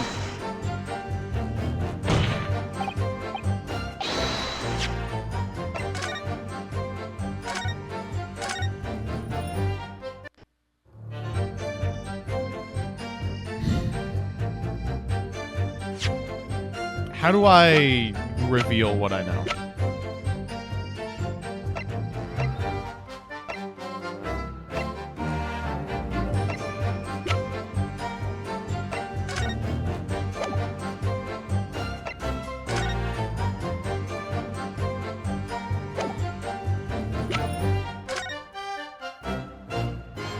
We have the katana. Can we pull the katana out? That would help a lot, actually.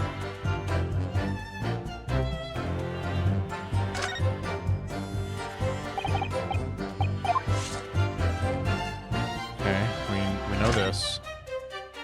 It's got a point missing. Alright,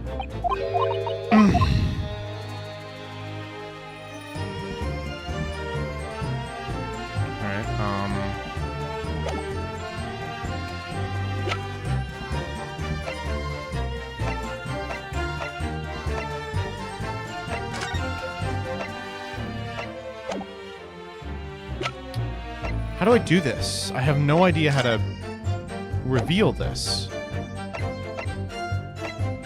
Objection!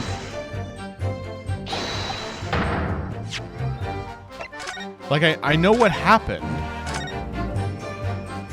It's a third page of the Asogi papers, or a different item that he wrote in blood. But how do I...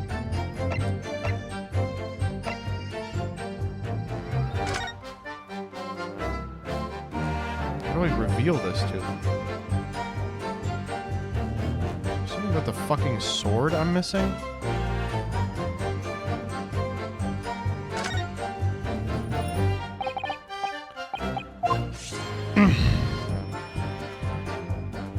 He hid them in the sword. No, he didn't.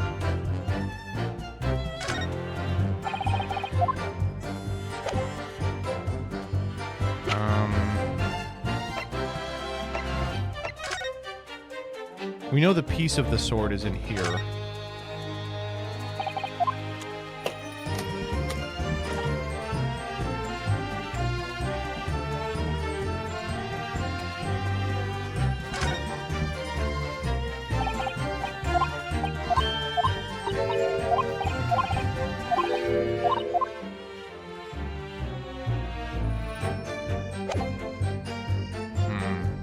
Remember you're playing Ace Attorney. Ah, yes.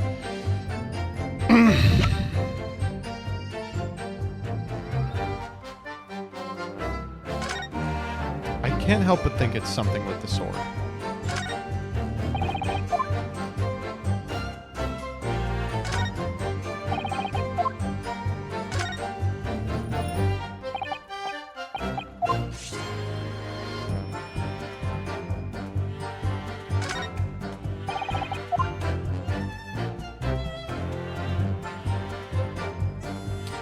Apparently it isn't.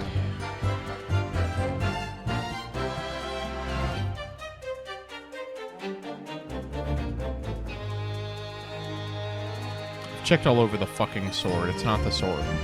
But the sword seems like the easiest way to explain it to them.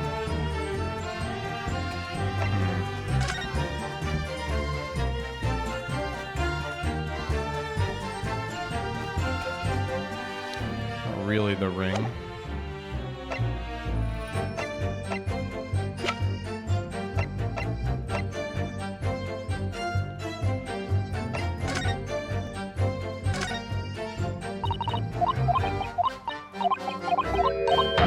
Okay, well, never mind. Thought maybe it was time.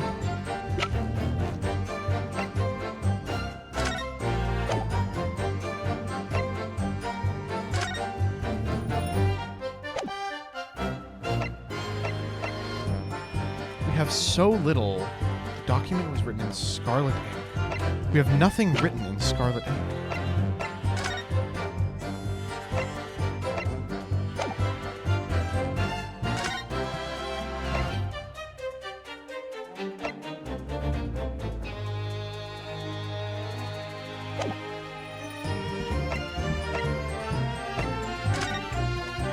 Except for this.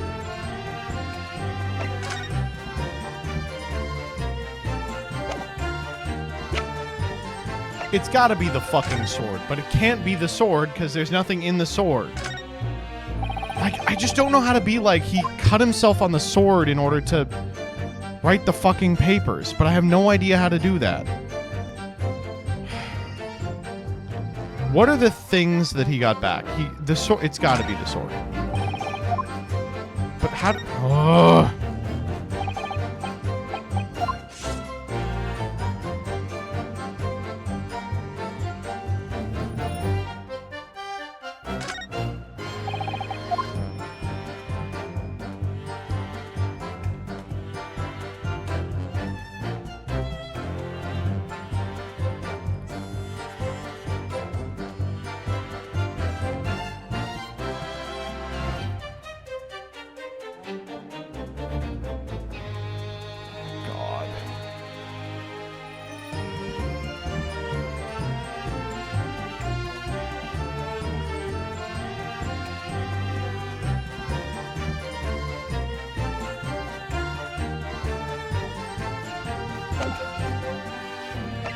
I don't know, man.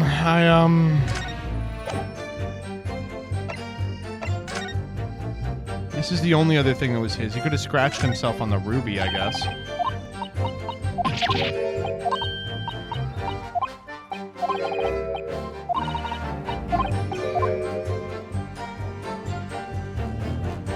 But I already tried presenting this.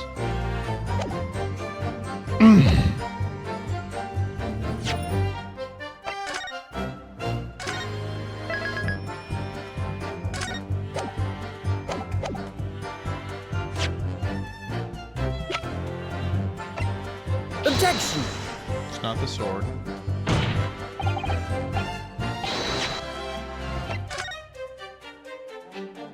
Oh, fuck. I have to do Duolingo. Give me a second.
Ugh.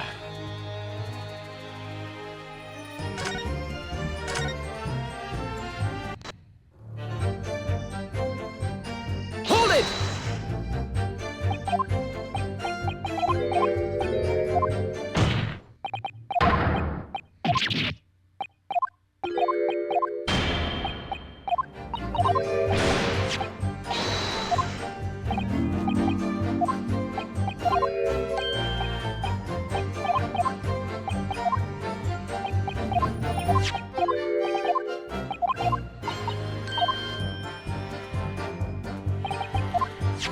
Oh, this is hard.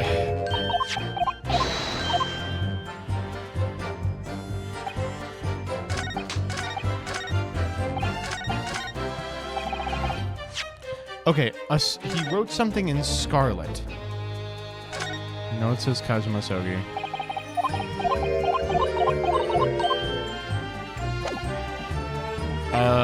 Red-Headed League, Mr. Vigil, the steamship ticket.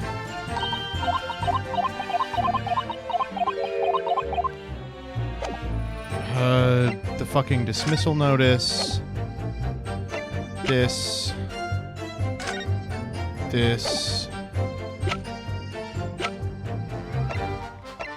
Candelabra, autopsy report.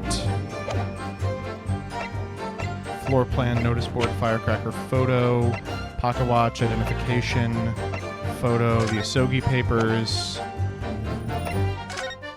the trunk. I don't know, I guess maybe the trunk? Objection! No, of course not.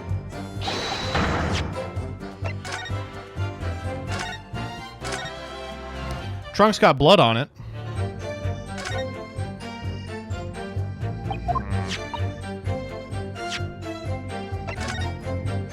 It's gotta be the fucking sword. I can't think of anything but the sword to prove this point. The passport? No. Clint's autopsy report? No.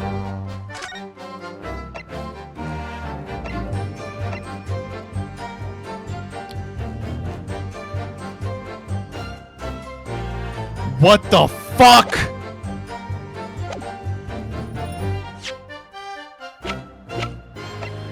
Objection! Scarlet-colored writing is what you said you thought you saw, Mr. Vigil. And I believe that's exactly what you did see. What? Avarice again! You have no evidence to say that! Au contraire, bitch, I looked through it all again. That's my brother's autopsy. Yes, and there's something in here that's bothered me since I first read it.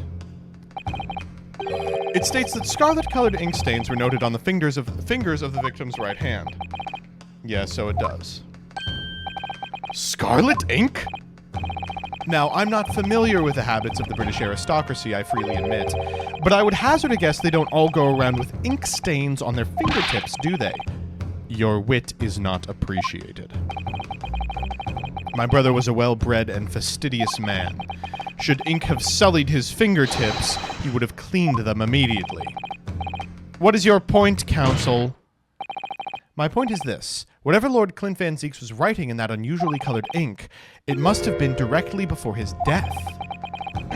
Because he died before he had the opportunity to clean his hand. What? I remember something troubled me at the time. At the scene, the lid of my brother's inkwell was open. But Clint was punctilious about such things. It seemed unusual. And no document penned in the color of the ink that was in the inkwell was ever found. So the document had disappeared. Are you suggesting the document my father had in his hand that night in his cell was the same document that Lord Clint Van Zieks was writing moments before his death? Then it was...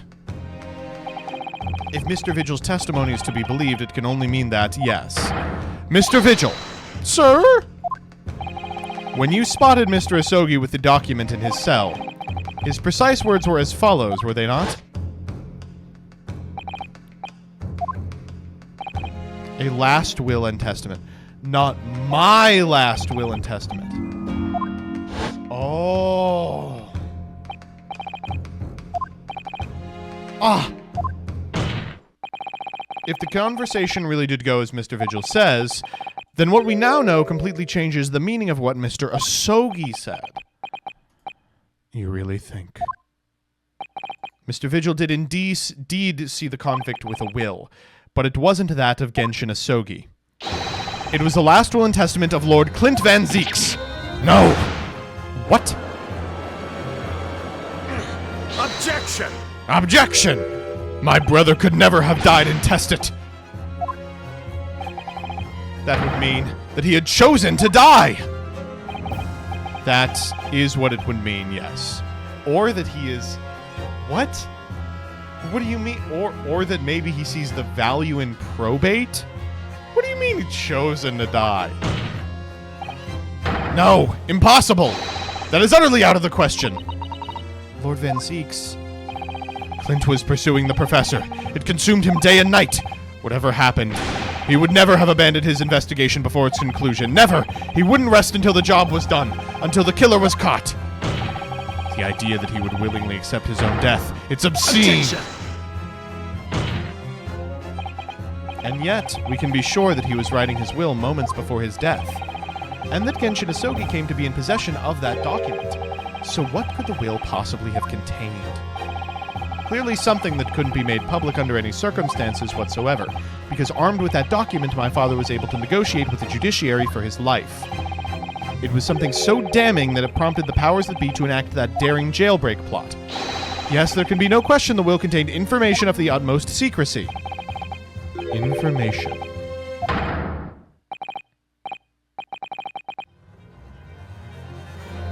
Ryunosuke, you're beyond me at this present point.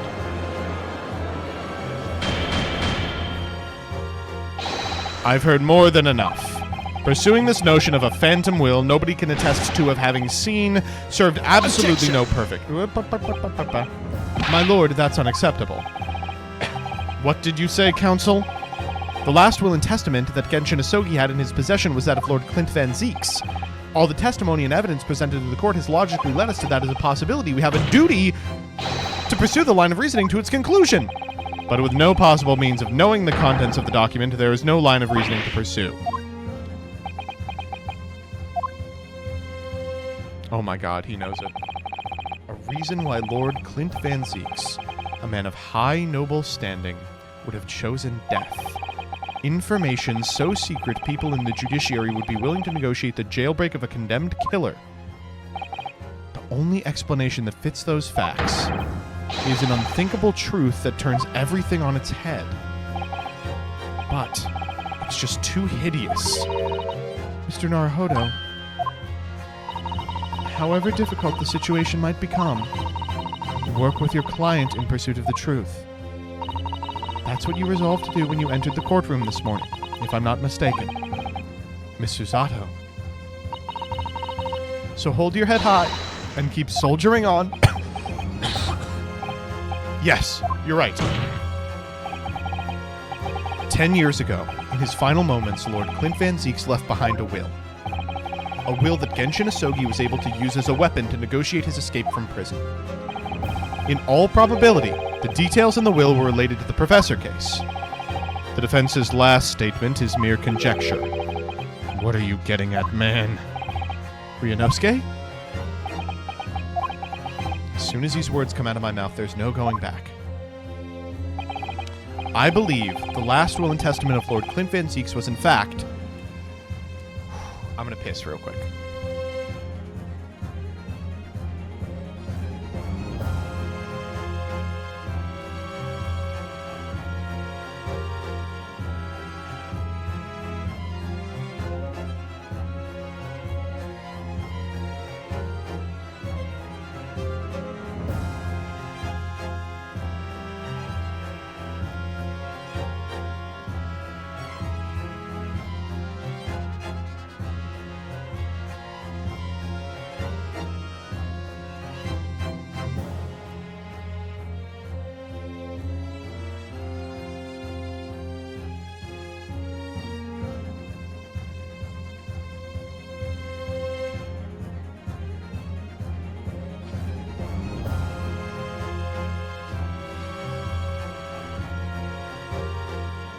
Oh my god. Was Clint the professor?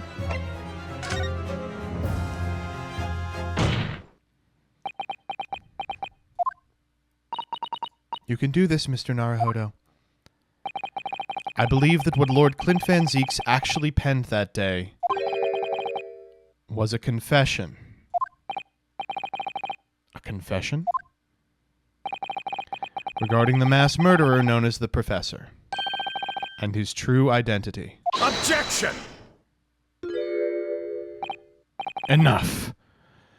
Counsel, what are you saying? Do you even realize? A confession about the true identity of the Professor. That would mean... Lord Van Zieks, I appreciate this must be hard to take in. But it's the only explanation that fits.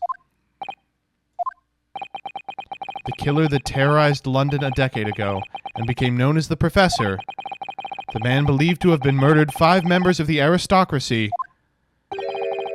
wasn't Genshin Asogi at all. No, you can't be suggesting... It was in fact the man believed to have been the 5th victim.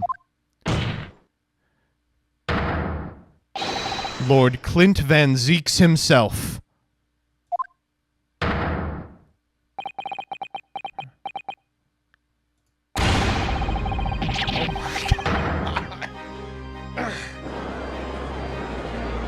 This is unbelievable, dude. It's finally open, is it? Pandora's box. The great Van Zieks family. They've been thoroughbreds of the British judiciary for years. And Lord Clint Van Zieks, he was a paragon of justice in the capital. But he was actually a mass murderer, a perpetrator of atrocities of the vilest nature, and the general public ever found out law and order in this country would be finished. My brother. Oh, this is too awful. Poor Lord Van Zieks. I wonder, though, did he never suspect? Mr. Naruhodo? Lord Barrett Van Zieks is a brilliant prosecutor. Is it conceivable that he didn't realize what his older brother really was? Order in court. Lord Van Zieks. The Professor made use of an enormous hound as his murder weapon. Tell me, did your brother own a dog? Yes, he did. Balmung. He was a well-known hunting dog. People called him a giant. I don't believe this. When my brother would go hunting in the forest of the grounds behind the house, he always took Balmung. After Clint's death, the creature passed away too, almost as if he were following his master. He was a magnificent hunting dog, worthy of the jewel-studded collar around his neck. A jewel-studded collar? That's right. Though sadly, some years ago now, it was stolen by a thief who broke into the house one night. Stolen by a thief. It so happens that myself and my colleagues have come across such a collar during our time in London. How could you? There was an old emblem attached to the collar too, made of pure gold. It was topped with a small crown and bore an ornate capital letter B. What? An emblem bearing the initial B? Oh my, you know it? It's the insignia of the Baskerville family. Oh my god. Baskerville is the family name of my late brother's widow. The pure gold emblem was an heirloom which Clint acquired upon their marriage. There can be no doubt that the collar you've described was Balmung's. The family insignia of Lord Clint Van Zieks' widow. There was a considerable amount of blood on the collar when we saw it. Since we know the dog was used for hunting, it could have been from its quarry, of course. But it could equally have been from human prey. Oh my god. Jesus fucking Christ. Oh, well, that's true. Truth nuke. So in fact, the person responsible for the murders of nobles and royals was a noble himself, and that threatened to be an enormous scandal that would irrevocably destabilize British society. My father knew that, and was using it to negotiate his way out of the unjust charges brought against him. But at the very last hour, Those he'd bargained with betrayed him, slaying him mercilessly on foreign soil. Well, can you deny it, Lord Strongheart? 10 years have passed. And still now, the 6 million inhabitants of our great capital rest easy believing justice was done. That though his anonymity remains, the diabolical murderer was caught and executed.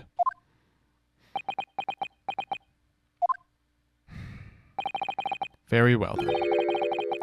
You may have the truth.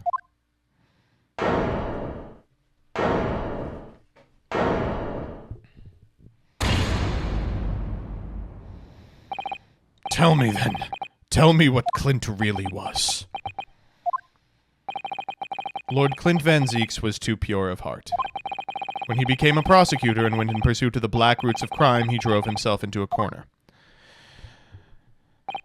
He came to the uncomfortable realization that prosecutors are evil. That to fight the most fiendish of criminals requires one to become even more fiendish oneself. Clint.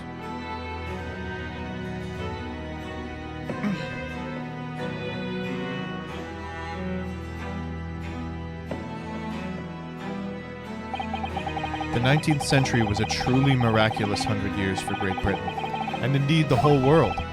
New industry, new technology, and with the birth of the Metropolitan Police Service, new law and order. But these dazzling new developments meant ever deeper shadows were cast on society. Water sullied by factories, air thick with noxious fumes and crime, growing daily to fill the darkness. Lord Clint Van Zieks made it his mission to combat that darkness. But as time went on, it aided his soul, until eventually he was consumed. It's ironic, really, and somewhat surprising, that the truth has once again been unearthed by a Japanese. Once again? What do you mean? 10 years ago, your father, Genshin Asogi, turned up in my office one night. The professor. Yes, beyond all shadow of a doubt. You must issue a warrant to search his home at once. Don't be absurd. The man comes from one of our country's most illustrious families. He's a paragon of justice here in the capital. Yes, that's the point. That's why none of you British can see it. He's using his noble status as a diversion whilst he commits atrocious crimes behind the scenes. Do you have evidence? Nothing definitive as yet. But he keeps an enormous savage hound on the estate. We need the full support of the judiciary for this. We're up against a member of the aristocracy. So a large family estate has a fierce guard dog. You should know that's commonplace here in Britain. I'm sorry, but I can't possibly put Scotland Yard on this based on the tenuous accusation of a visiting student.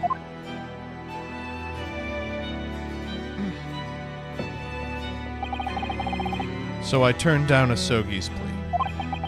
And as a result, he took it upon himself to visit the Van Zieks mansion on his own. You can only imagine now what happened between the two men. Though we know the outcome, of course. Lord Clint Van Zieks perished. I don't believe this. So, in actual fact, Kazuma-sama's father did... He made the late Lord Van Zieks meet the same fate. He put a permanent end to the professor killings by taking the drastic measure of ending the perpetrator's life. As soon as I heard, I hurried to the mansion. When I arrived, it was easy to grasp what had happened. And what about the will? Asogi must have already taken it. Nothing of that nature was found at the scene. We had no idea of the existence of such a document at that time.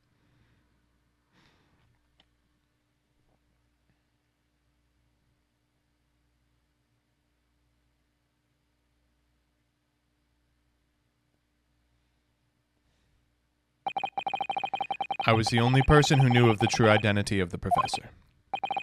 So I resolved to keep it a secret, and to guard the secret to the bitter end. So you're admitting to it? That you were behind it all? It was you, then, who pinned the crimes on my father.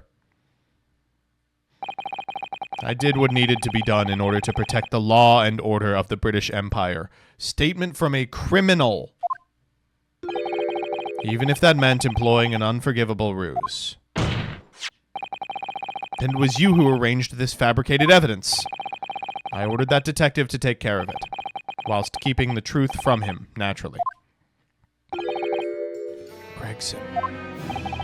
Obviously, he opposed me at first.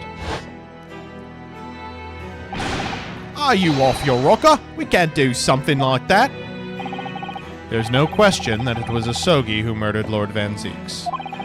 The house staff have made statements that they saw the man running from the mansion that night. Yes, well, I've no doubt it was that Japanese fella.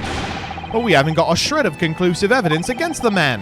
And worse than that, he doesn't keep a dog, so we're short of a murder weapon to boot.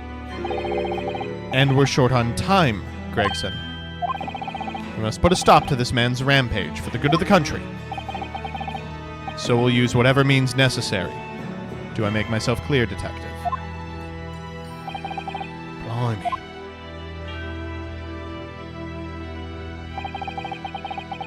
So that night 10 years ago, when I was attacked by those thugs in the back streets, and Genshin's ring was taken, that was him, was it?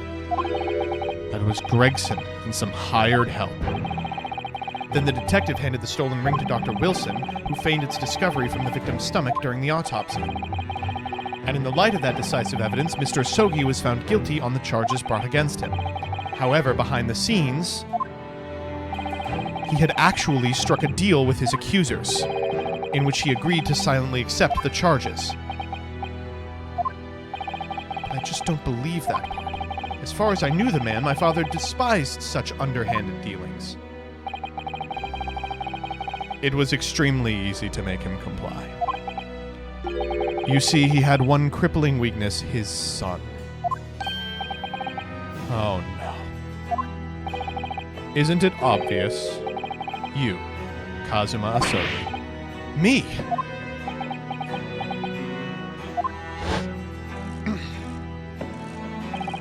Perhaps you have no desire to return to your homeland, Asogi.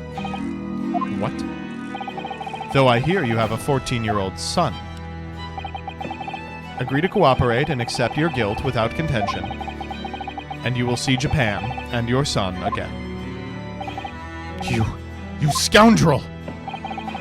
Whether you choose wisely or not, it will be a closed trial by order of Her Majesty. So whatever rash claims you might make in court will have no trouble in stifling them. There's only one outcome for you, Asogi. The gallows. Don't forget I still have a weapon at my disposal. A document revealing a truth I know you're desperate to keep hidden. Yes, it hadn't escaped my mind, which is the only reason I'm willing to bargain with you. I only want to protect this country's law and order, you understand. So, what's it to be, Asogi? Kazuma.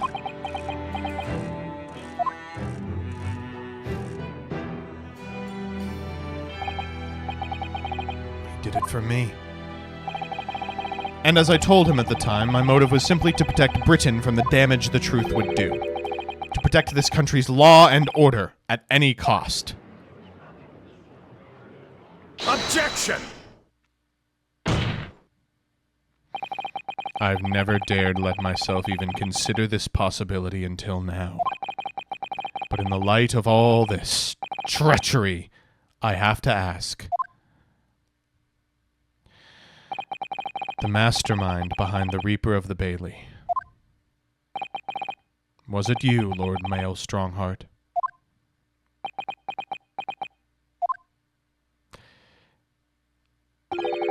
A rather brilliant idea, wouldn't you say, Lord Beric Van Zieks?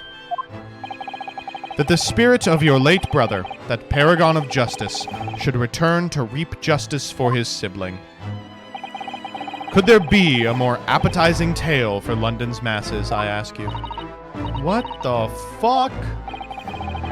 I knew you'd play the part to perfection, but your role really wasn't that of some embodiment of death.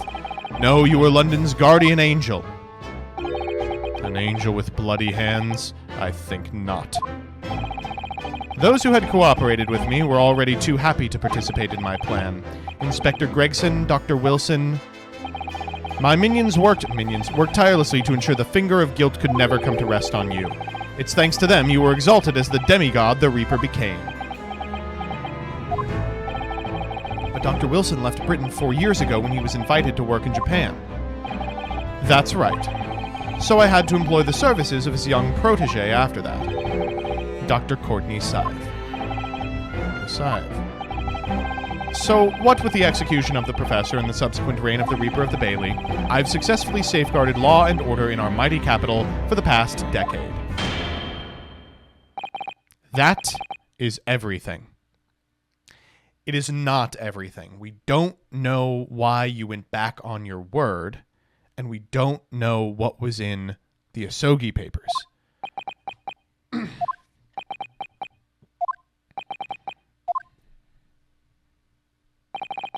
My lords, ladies, and gentlemen, I do hereby confess, it was I who sired the concept of the Reaper. However, let me say in my defense, it was all for the preservation of law and order across the entire empire. Oh my God.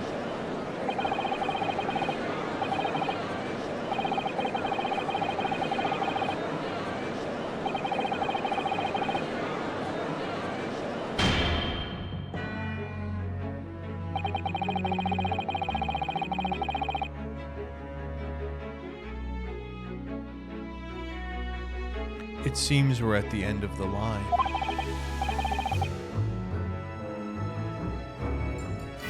But I think Lord Mail Strongheart is about to find that I have one more trick up my sleeve.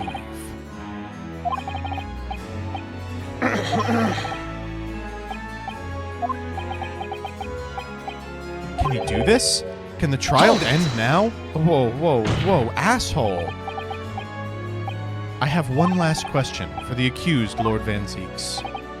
What? Of course, I know you're a highly accomplished prosecutor, so I find it hard to believe you didn't have any doubts at all. That you never suspected your older brother. Yes, the same thought occurred to me. It was only once, but... yes, I couldn't say that I never had my doubts. My brother's sense of justice was extremely strong. Perhaps too strong, I observed. At that time, there were members of the aristocracy who were bleeding the country dry for their own gain.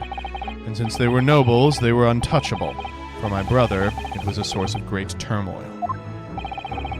And coincidentally, at the same time, the Professor began his terrifying reign. During the time of the Professor killings, my brother did not appear to be himself. And that made you suspect? Yes. But it was only once, no more. Clint wasn't the culprit. That was my conclusion at the time. And I still believe that now. The third victim was the Lord Chief Justice at the time. It was he who had recognized my brother's potential and trained him as a prosecutor.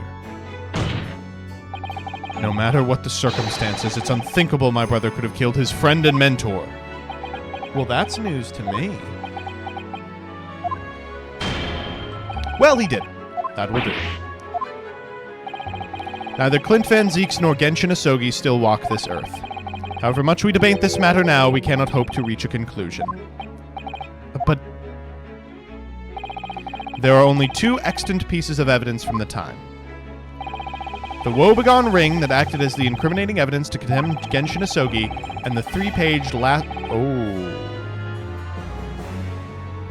Hold. The what?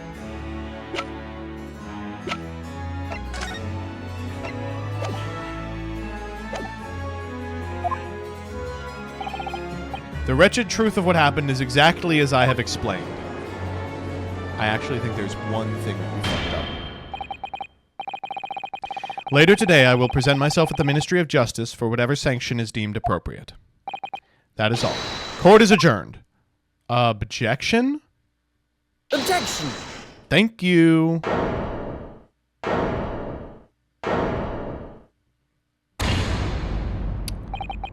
Thank you, Kazuma. Me. If it wasn't for you, I wouldn't have made this 11th hour discovery. What discovery? My lord, I'm afraid I must insist the trial continue. I beg your pardon. As the court has been reminded today, we must stop at nothing to uncover the whole truth. And to that end, one particular statement made by somebody in this courtroom moments ago revealed a very subtle contradiction. What contradiction? But all I did was ask the accused one simple question. Well, it began with Lord Van Seeks and his recollection about his brother, but Lord Strongheart didn't permit the defendant to speak at length. I merely pointed out we can draw no further useful conclusions here. So what on earth is the contradiction?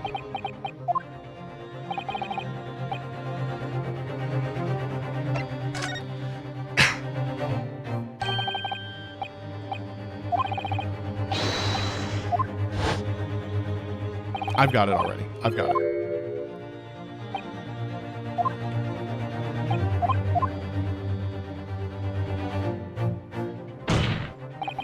Lord Strongheart, would you care to explain? Among the statements you made a few moments ago, something you said was inconsistent with a piece of evidence we have. Inconsistent. And while an inconsistency remains, the defense has a right to pursue an explanation. This is why you hire a lawyer, Strongheart. Literally. Ryunosuke, what? Let me warn you about the statements you are making. They may very well prove fatal.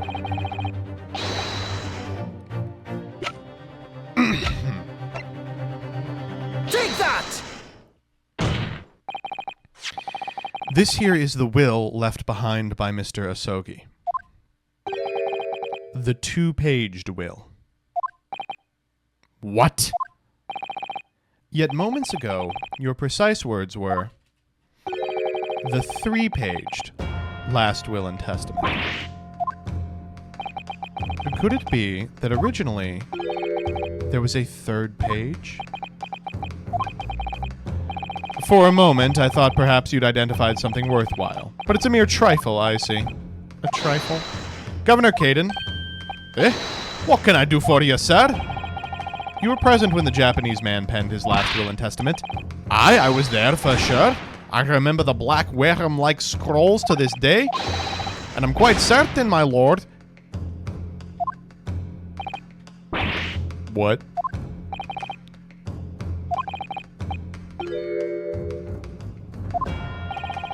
For legal purposes, we required only his will. And we wouldn't have wanted any uncomfortable words about Britain to get back to Japan, eh? So it was decided the 3rd page ought not to be sent. Objection! Oh my fucking god. How dare you make that decision? I had a right to know what it said, correct? The courtroom is no place for sentiment. Oh my fucking god. As it happens... Oh my god. Let's read it. At the end of these proceedings. No, no. No, no. Put it in the record. Your request is denied. The inevitably maudlin words can be of no consequence now. Okay, dickhead. The prosecution agrees. The court should know the content of the message. Every piece of evidence must be examined. Very well, then. Governor Caden, you will read the 3rd page. Yes, sir! Lord, I should point out, my lord, I cannot actually read random language.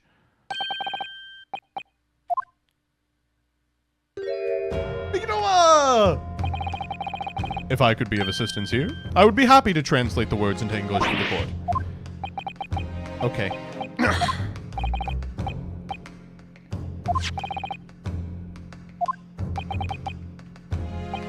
Your cooperation is much appreciated.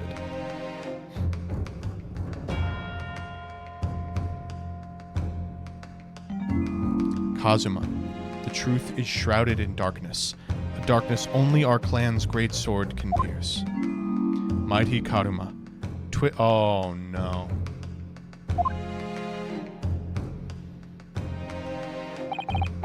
That's the end of the message, it would seem. Twist thy head. A haiku, twist thy head, and, no. What is Karuma? It's a sword that I have on me right now. It's not known to me. It's the katana sword submitted as evidence earlier in the proceedings. The one worn by the prosecution counsel when he confronted Inspector Gregson.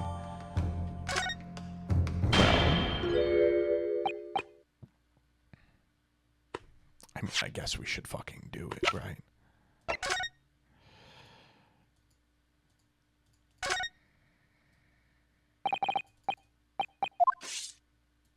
Can we do it now, or do we have to get a little further? We can. Here we go. Twist thy head. No, the papers are gonna come out. It's gonna be the last will and testament of Clint Van Zieks. Here we go. The head of the sword.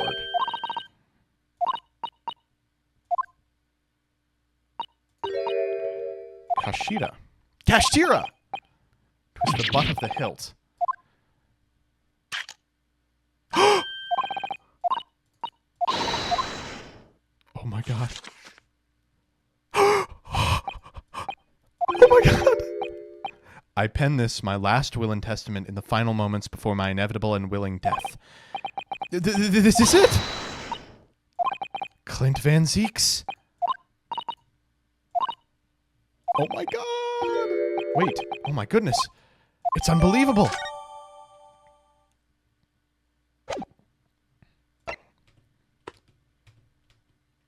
I can't even examine it. It's just there. As the presiding judge, I have been as accommodating as possible of the will of the courtroom. However, despite all that, no new information has come to light. Wrong!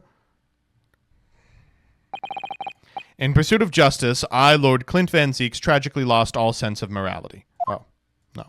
When he murdered his former mentor, clearly he was devoid of his normal faculties. Objection! Objection! How dare you! I refuse to believe that of my brother. Too much time has passed. We cannot ever hope to know more than we do now. Especially since the alleged will he penned appears to have been lost forever. Lord Strongheart, you appear to be in something of a hurry to wrap things up. I wonder why. We've heard you state time and time again during these proceedings that everything you did was in the interest of protecting British law and order. And I stand by that. Without the Reaper, we would never have achieved the reduction in crime the capital has seen. Oh, really, dickhead? What about Inspector Gregson, then? And Dr. Wilson? They were no criminals. You used them to achieve your ends, and then you had them killed. However you dress it up, there was nothing fair or just about that. Lord Strongheart, what exactly is it that you're hiding? Dr. Mikotopa, were you not to quietly withdraw after the translation of your former associate's will? In this courtroom, no argument carries weight unless it is supported by evidence. I can't wait to present this fucking piece of evidence. And it would seem that the defense has no... Oh, wrong! You're so wrong! Wrong! You have no idea how wrong you are. In which case... I hereby order discourse from the proceedings to be struck from the record.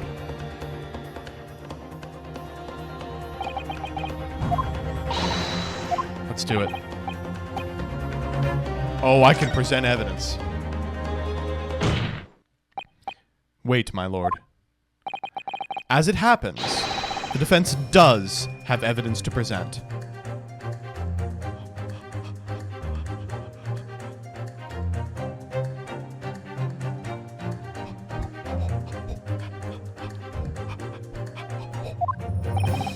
What? Don't be absurd. There is nothing of relevance remaining from the time. Oh, suck his fucking dick, dude. It's high time that you realized something, my lord. This gentleman has an uncanny habit of producing evidence at the final hour that had escaped everyone else's attention. Nonsense. What is it, Ryunosuke? What do you have? I dare say, the final, decisive piece of evidence that will reveal the whole truth about this rotten tale. How can you... Decisive? Well, It would appear there's no escaping it now, my lord. Let it be so, then. Present whatever you think you have that can settle this decade-old enigma, if you're capable. What exactly is this evidence the defense claims to be so decisive? Take that! There is a single piece of evidence that can clarify what really happened 10 years ago. The last will and testament of Lord Clint Van Zieks. Ha! A wonderfully astute observation, I'm sure. But in case it had escaped your notice, that document was lost long ago. Oh, quit laughing, bitch. That's right, it was. Only, I have it right here, discovered just moments ago.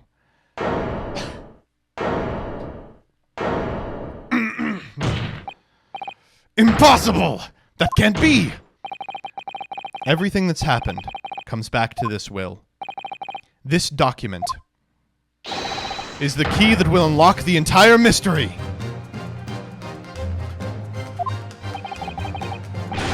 Ugh! My brother's last will and testament. Where did you find that? It was rolled up inside this. Inside Karma? That ultimate weapon Genshin Asogi obtained has lain undisturbed in the hilt of this sword all these years, just waiting for the right time to emerge and reveal the truth. The signature and seal certainly look official. My God, it's true. It's my brother's handwriting. There can be no mistake. I forbid the contents of that document from being read out. Do you hear me? I strictly forbid it! You can't do that, my lord. This document can explain everything. That document could destroy the meaning of justice in this country. I demand that you hand it to me at once. Why? What are you trying to hide? Could it be that you already know what's written on the page? What are you implying? Court is adjourned with immediate effect. Clear the courtroom. Objection! Yo, we're so far beyond that, dude. Do that, my lord, and you'll suffer a fatal blow as Lord Chief Justice. I beg your pardon? Forcibly ending a trial without good reason, and not any trial, a closed trial by order of Her Majesty the Queen. To defy the monarch's will is treason. Oh my God. He's like, you'll be hanged, dude. But Clint Van Zieks really did pen a will that day. It's exactly as the young Japanese man said. Read it out. Well, well, my lord. It would rather appear as though proceedings aren't going to go quite as you'd hoped. You fools! Go ahead, Ryunosuke. Read it. The prosecution gives its full support. Very well, then. No! For God's sake!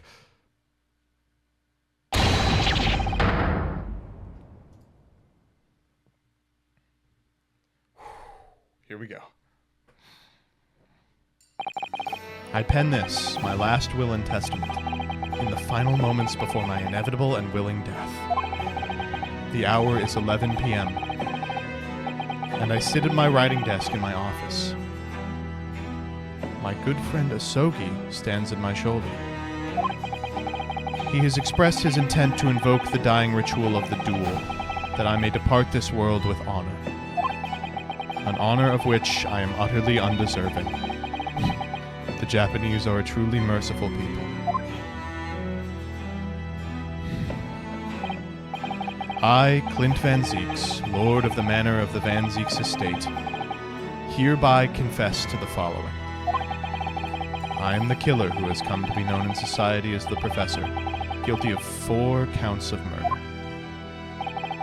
I will not here discourse the corruption rife among the aristocracy, which is to me, as one of them, so apparent. However, 6 months ago I took the life of a member of the House of Lords at the heart of the depravity. A demon who habitually sacrificed the common man to further his own interests, abusing his position of power. The law is impotent against such vile avarice.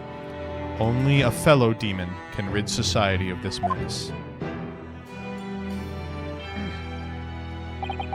That demon was my quarry, upon whom I willingly set my great hound. Oh my god. But though I am a hunter of some experience, I am a poor felon, it seems.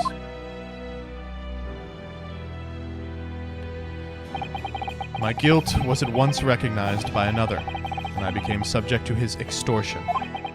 He held over me the threat of exposing my wicked crime to my beloved wife and brother. Under that threat, I have done this man's bidding for months now, killing those he demanded I kill. Oh my god. He only wanted to kill the one. Someone saw him and extorted him. Oh, you know who the fuck it is. You know exactly who the fuck it is. I don't even have to click. We all know who it is. As I watched my former mentor perish before my eyes at the jaws of the hound I commanded, I realized I had lost the last shred of decency within me and sunk to the level of a wild beast. There is no path back to the light. Be it I or my dear friend Asogi who dies this night, I am eternally damned. To my extortioner, male Strongheart, may you feel the jaws of the beast at your throat every time you swallow. Oh my fucking god.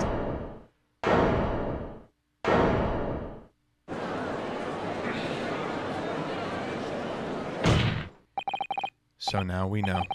Yes, Clint Van Zieks was a murderer. But somebody was directing him and naming his victims. His extortioner, Lord Male Strongheart. It was you! Lord Strongheart, a moment ago, you claimed that what the court has just heard could destroy justice in this country. But you weren't trying to protect justice at all. You were trying to conceal the secret of your true nature and the countless lives you've sacrificed up till now. It just didn't make sense to me that the third victim, the former Lord Chief Justice, was my brother's benefactor and a man of lofty principles. As I said, Clint had no possible reason to kill the man. But you did, didn't you, Lord Strongheart? To eliminate the man who stood between you and the office you'd set your sights on. So you used your own hunting dog, Lord Clint Van Zieks, to take him down.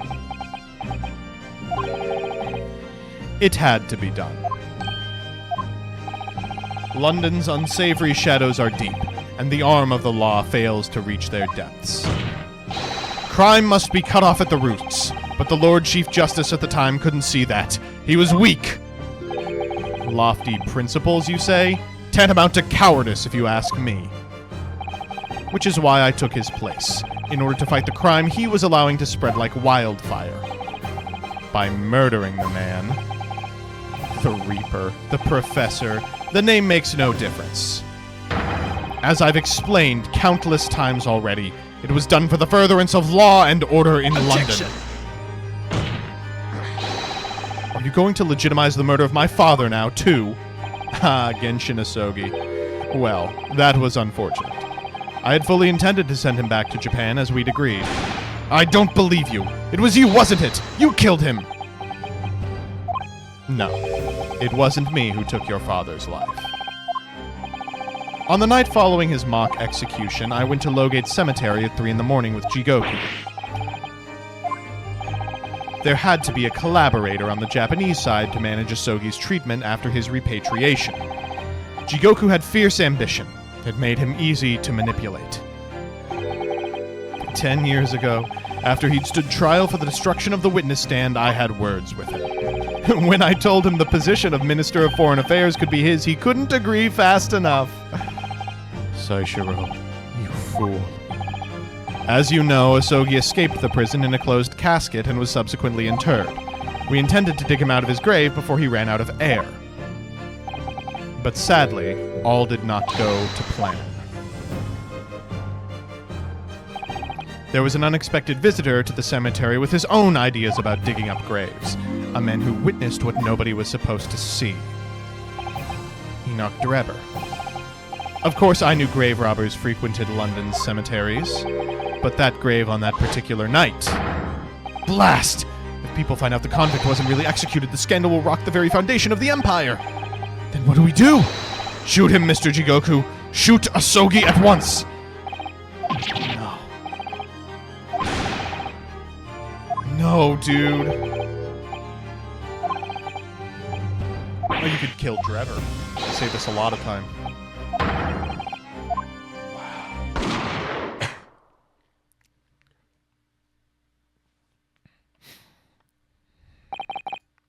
Jigoku shot Asogi from the shadows. The grave robber was so close the blood sprayed over his coat. He fled as fast as his legs would carry him. Then Jigoku and I put Asogi's body back in the grave from which he'd just emerged.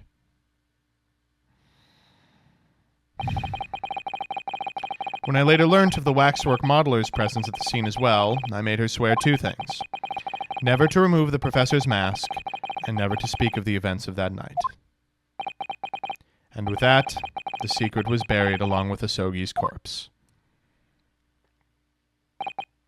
So, now you know what really happened in Lowgate Cemetery that night. Holy shit.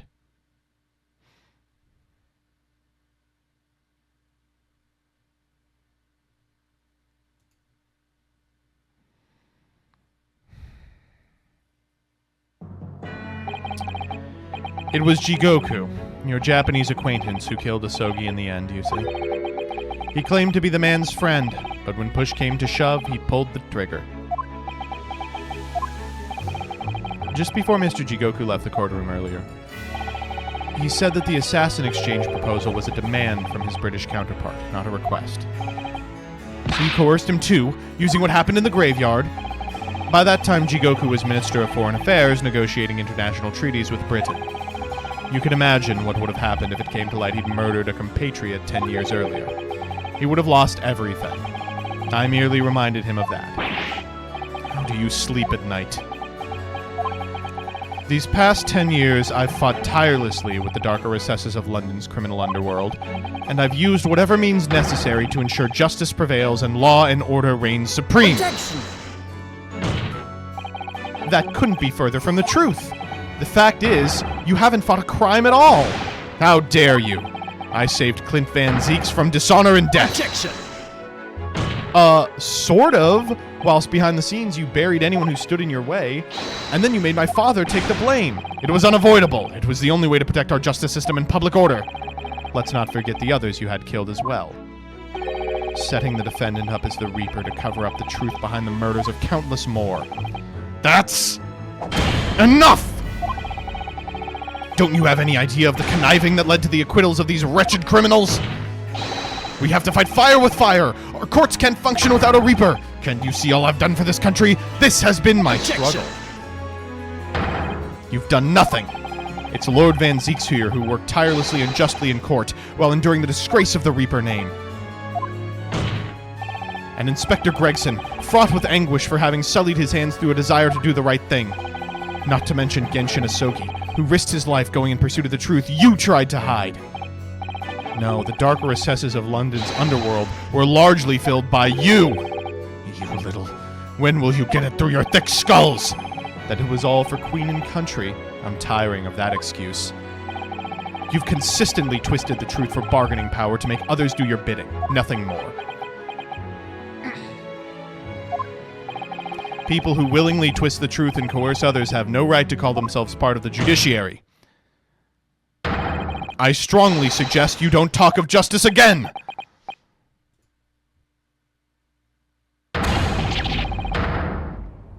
Oh, man.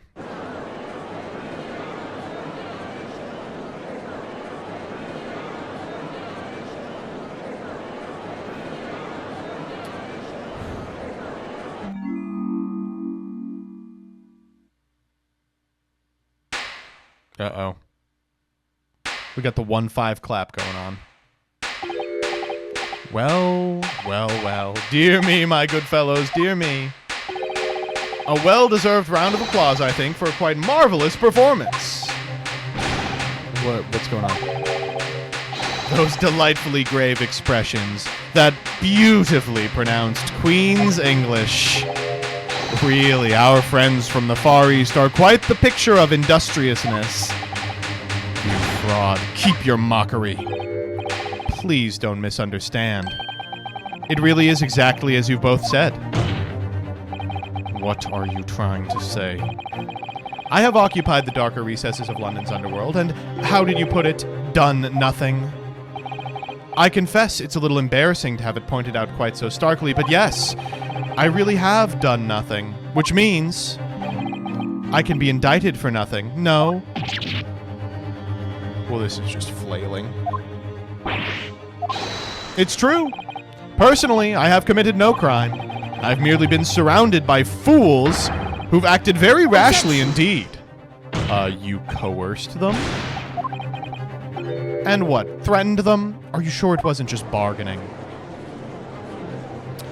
Bargaining over murder contracts is not legal. Again, I'm not a lawyer. I would like to address all the good lords, ladies, and gentlemen in the judiciary here present. You all know of these darker recesses in our great capital, and deep down I believe you also know that to fight those who dwell there requires at least some of us to occupy the darkness ourselves. God, this is really well written. So let me appeal to your good sense now. Consider the situation with me. If this catalog of horrifying revelations were to become common knowledge among the 6 million inhabitants of London, what might happen?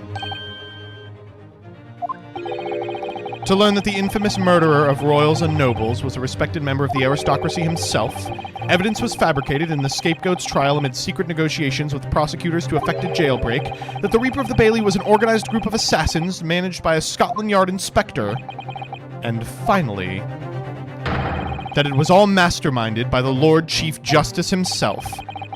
The general public of Britain knew the truth. All faith in the police and the prosecutor's office would be completely lost, without doubt. Public order in the capital would completely break down, would be cast back to the lawless days of the last century. Precisely, as it was 100 years ago when 1 in 10 of the population were criminals. Think what we've accomplished since then. A public policing force, a comprehensive set of laws. And if we want to continue to protect this new era of law and order, I say again, we must at times occupy the darkness ourselves. It's so good. This is just like, everyone who has this mentality says exactly this. We have successfully identified and apprehended the man responsible for taking Inspector Gregson's life. That is all that was expected of this trial. All these other matters have been discussed and will be eliminated from the minutes of these proceedings in the interest of protecting law and order. And to protect Her Majesty the Queen, of course. My lords, ladies, and gentlemen, what say you? Fucking hell, I mean, I don't know. Probably not, right?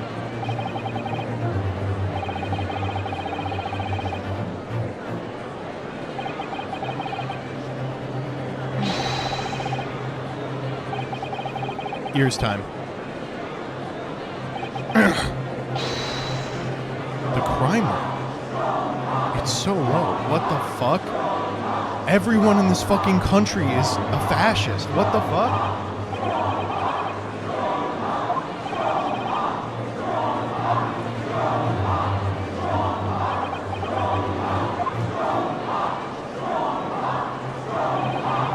For your rousing response, friends, I express my heartfelt gratitude. Therefore, in accordance with the overwhelming wishes of the court, the record shall be erased.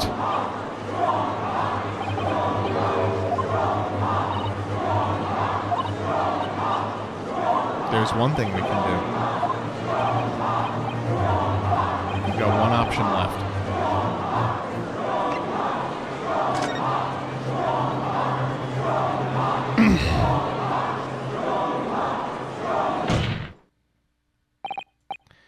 As I know only too well, the only thing that carries any weight in court is evidence.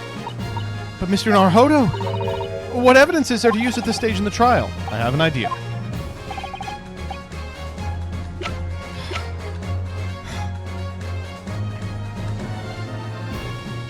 I need you so much right now, you gay man. Take that! Oh my! Yes, Mr. Sholmes asked if you had that with you earlier. We've exposed all of Lord Strongheart's wrongdoing now. I have no doubt Mr. Sholmes had already deduced exactly how the truth would unfurl.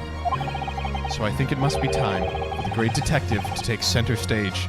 Don't you? Yes, absolutely. Let's take the hair by the ears then, and heave! Ow, ow, ow, ow, ow, ow, ow. My dear fellows, must I remind you every time, a gentle tug will suffice. Mr. Sholmes! You're looking in quite the wrong direction, Mr. Naruhodo, because I'm over here. Oh! What the fuck?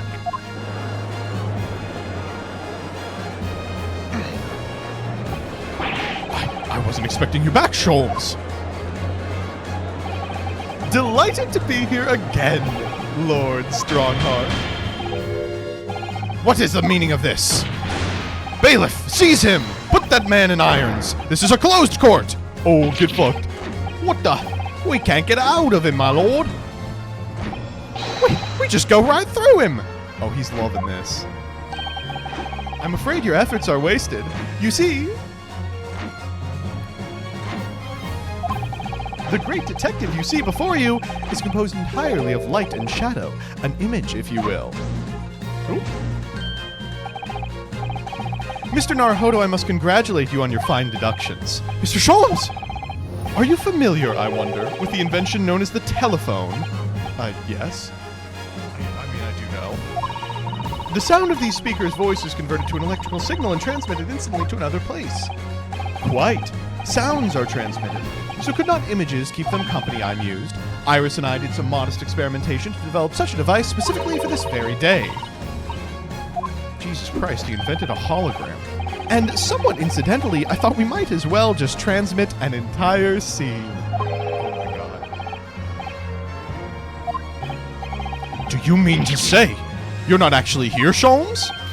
Ah, I knew my trusty partner would have no trouble grasping the concept. Except he's grasping the stand to steady himself after your shock arrival. Poor father. I would have hoped he might have been forewarned, being the great detective's great partner. Leave my courtroom at once! Get out or I swear to you! Dear me. You, on the other hand, Lord Strongheart, appear to have a very poor grasp of the situation. Allow me to reiterate. I am not here, which would, I hope, lead naturally to one asking, where exactly are you? The very question I was awaiting. I am at present enjoying the air in a rather splendid garden. A garden? Not just any garden, you understand. A garden at Buckingham Palace. Oh!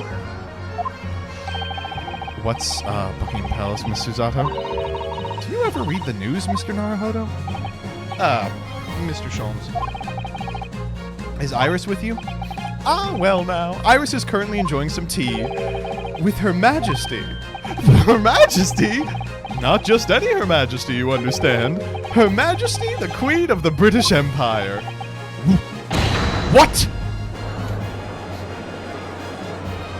What on earth is this all about? Buckingham Palace is Her Majesty the Queen's residence in London, Mr. Naruhodo. Order in court! I demand immediate silence! Her Majesty the Queen? You can't be... no! This is some sort of unforgivably distasteful trickery by a third-rate detective, that's all! Unforgivably distasteful trickery? What an apt description. A closed court session attended by elite members of the judiciary is a rare event.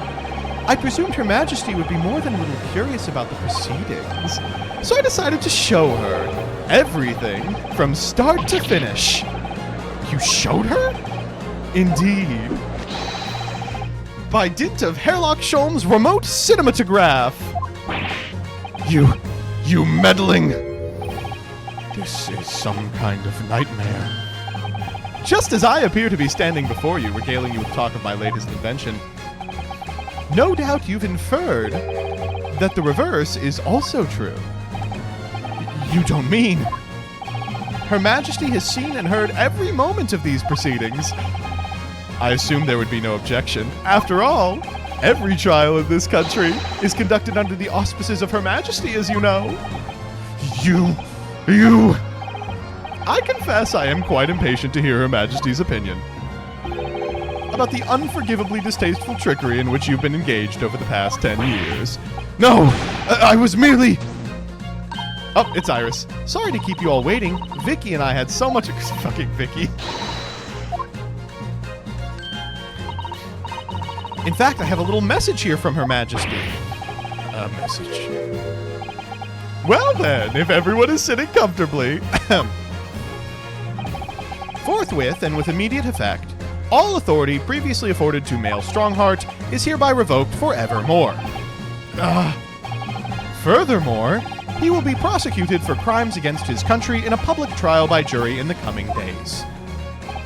So, it seems that Her Majesty doesn't believe we need to fight fire with fire. Justice in this country needn't be administered from the shadows at all. Male Strongheart. The darkness you fostered to conceal your despicable actions these last 10 years is a thing of the past now. After today, your brand of law and order has no future, because no longer are you the Lord Chief Justice. In the eyes of the law and of Her Majesty the Queen, you are nothing but a criminal!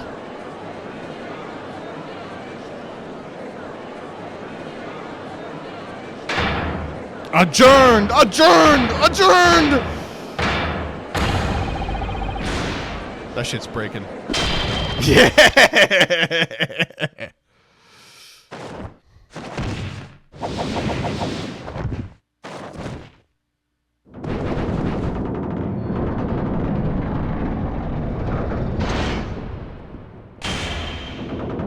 Oh my god.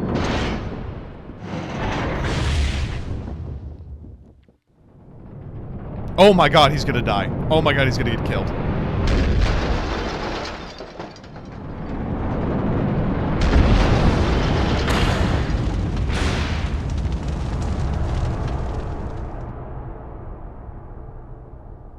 Holy fuck.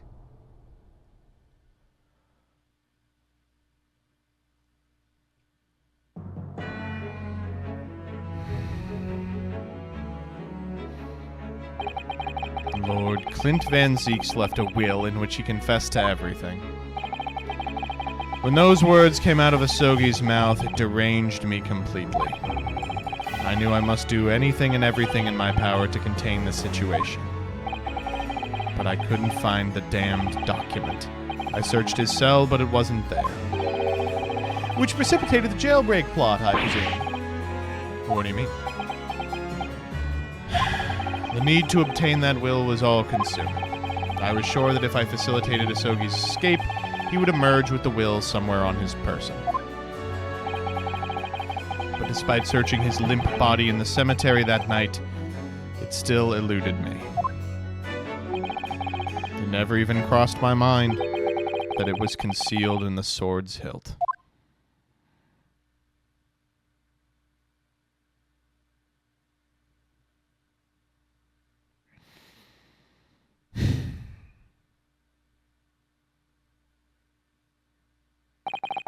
And what pains me now is that my brother left this world without a word to me. I'm sorry, Lord Van Zeeks. In point of fact, I think perhaps that isn't the case. Sorry? How can that be? There is more to his last will and testament. What?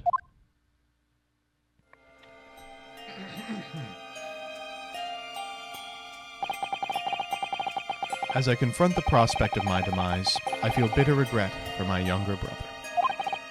Beric, you have always looked up to me, and now you follow in my footsteps to become a prosecutor. It is my fervent wish that my unspeakable deeds should not hinder your advancement. I ask not for understanding, for none could understand my depravity. I ask only for forgiveness.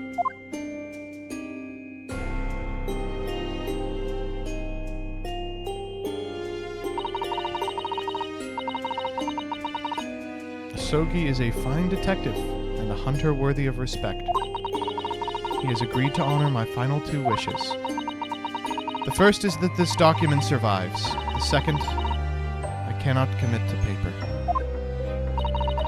I have confessed my sins to my wife. May she find resolution in my death. With my eternal gratitude to my Japanese friend, I rest my quill. Clint Van Zieks.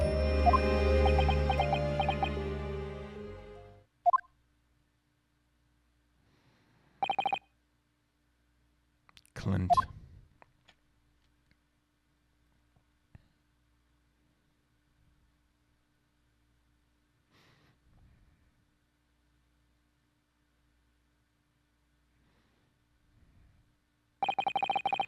Male Strongheart. You colluded with Saishiro Jigoku in a criminal plot so immense it spanned the oceans. And you cold-heartedly murdered all those who knew the truth about what happened 10 years ago. But why did you set about that now, a whole decade later?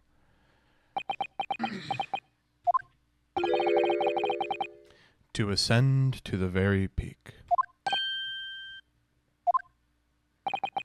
These last 10 years made me realize. Being the Lord Chief Justice wasn't enough. Short of becoming Her Majesty's Attorney General, I could have no real power to effect the changes needed in this country. And for that promotion, I needed to ensure no remnants of the past remained. How could you? I like everything to run smoothly in the exact manner that I prescribe, like a well-oiled machine. And I was just a step away. And for your ambition to succeed, did you even bother to count the number of brilliant people you had killed?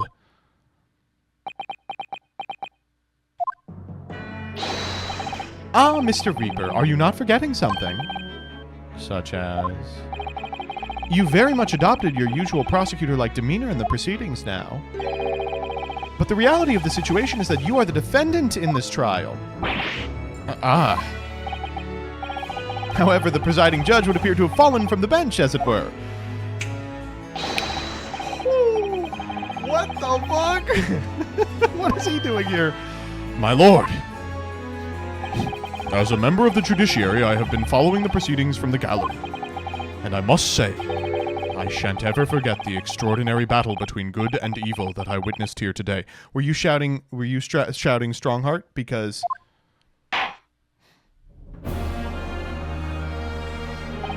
The darkness that has blighted justice in our land these past 10 years has at last been dispelled.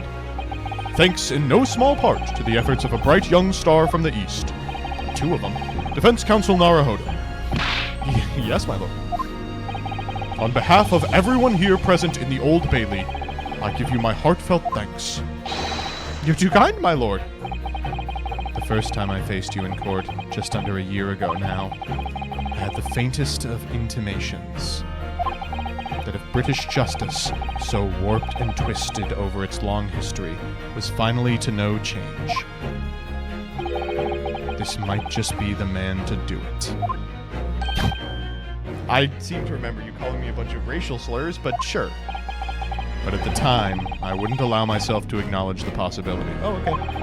I couldn't overcome my hatred for the... Yep, that's true. After the circumstances of my brother's death. Mr. Naruhodo, allow me to apologize for countless discourtesies on my part. You are a lawyer of boundless talent. Oh, Lord Van Zieks. When I first arrived in Great Britain, I was literally a nobody, certainly not a lawyer. The truth is, my fortunes have entirely been made by the miraculous people I've met. My best friend, Kazuma Asogi, who led me here to Britain in the first place. My loyal and ever-patient judicial assistant, Miss Susato, who helped me study to become a lawyer. The brilliant Lord Van Zieks, who never failed to challenge his Nipponese rival. And not to mention, the exceptional master of logic and reasoning, who showed me the true art of deduction, Mr. Sholmes. He's back. Saving the best for last, Mr. Naruhodo. What a relief. I'm well aware that that without all of these people's help and support, I wouldn't be where I am today. The truth is a guiding light that leads to happiness. I've lived by that principle for a long time now, but actually, it's not true. The truth can also cause great pain, sometimes leave people on the brink of despair. And for that reason, there are those who feel the need to hide the truth, who do it instinctively even. But as soon as we allow our eyes to settle on something other than the truth, the darkness takes hold. And from there it grows, until eventually, it makes us blind to the guiding light of the truth altogether. So that's why it's my belief that we must all resolve never to avert our eyes from what is just and true.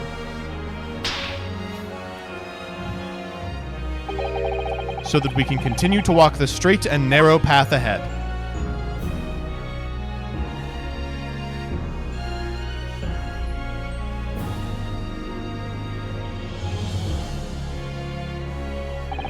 Well, I must excuse myself now.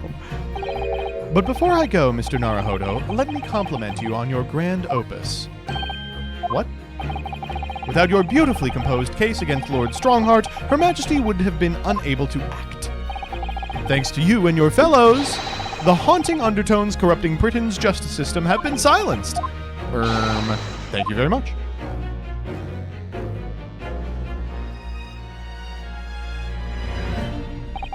So, until our paths cross again somewhere. Well then, it would appear this long trial has come to an end. My apologies for any anxiety. I'm quite sure we shall meet again here in the courtroom before long, Prosecutor Barrick Van Zieks. In conclusion of these proceedings, I declare the defendant Barrick Van Zieks...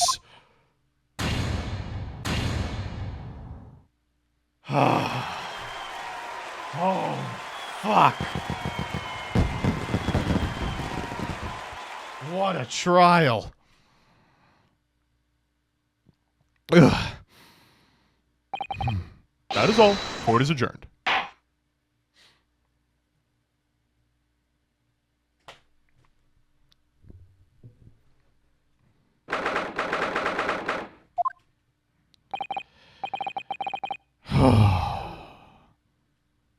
It really is all over.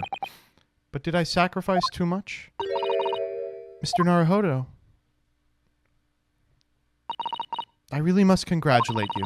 It was a truly splendid performance. Thank you. But I really couldn't have done it without you at my side through it all, Miss Susato. Oh!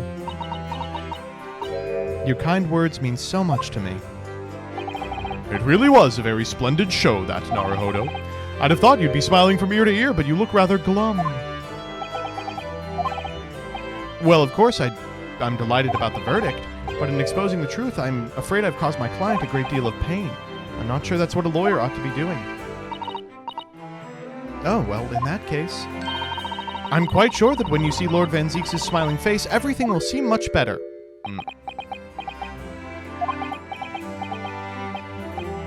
Miss Susato? Everything seems worse. He has a face like thunder. Oh dear. I really shouldn't have presumed. Mr. Naruhodo. Yeah? Almost a year it's been now since I first encountered you here at this very courthouse.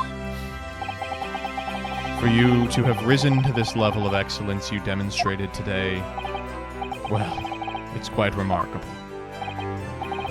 But I exposed the most unpalatable truth you could ever have imagined in court today. I feel as though I've robbed you of something you held so dear. What was it he said? To fight those who dwell in the darkness requires at least some of us to occupy the darkness ourselves. But that was just the feeble excuse of a coward. Only those with a steadfast eye for the truth have what it takes to fight the dark forces of crime. You made fine work of establishing that fact in court today. Oh. Well, thank you. What magnanimous words. I'm quite sure that Kazuma-sama would have a smile on his face this very moment if he were here. Kazuma. Oh, fucking hell. Miss Susato. There's another face like thunder here. Oh my, and he really was here. Lord Van Zeeks. Allow me to congratulate you on your acquittal. Congratulate me, or curse me. You failed to bring down the Reaper. I owe you an apology. No, it is I who should apologize.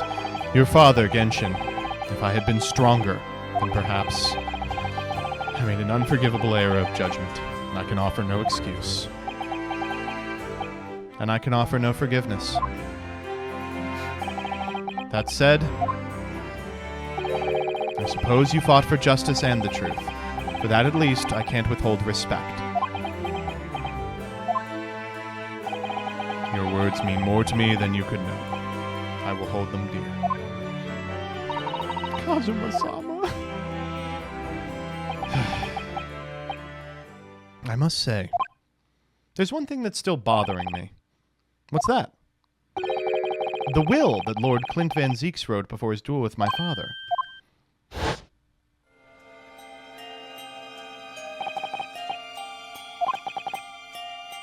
The other wish.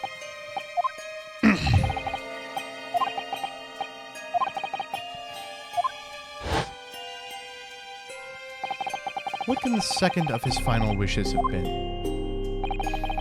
That your father agreed to honor, you mean? I think perhaps I might be able to shed some light on that. What? How the fuck could you possibly know that? It was 10 years ago, as you know. The day before the execution was scheduled. I went to the prison to say my farewells to Genshin.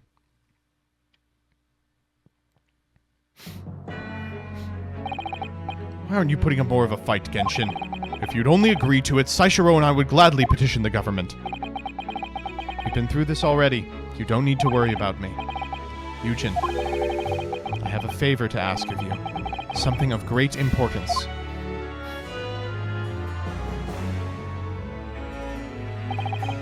You're one of my greatest friends, Genshin. Whatever it is, consider it done. I'm going to tell you an address. I need you to go there at once in secret and telling no one. You should find a lady of the gentry in hiding there. A lady of the gentry?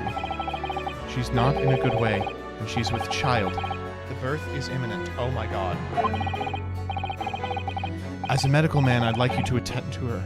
Please, you're her only hope. Oh my fucking god. Oh my god. Oh my god. Oh my god. By any chance, is the child yours, Genshin? Don't be daft. It's a favor that was asked of me by a man I knew, as his dying wish. My goodness. I swore to the man I would help, that I would do whatever I could for his wife and his unborn child. But if something should happen to me, I need to ask you that same favor. You're the only person I know that I can truly rely on. What did you say? If something should happen to you, tomorrow night you're going to be...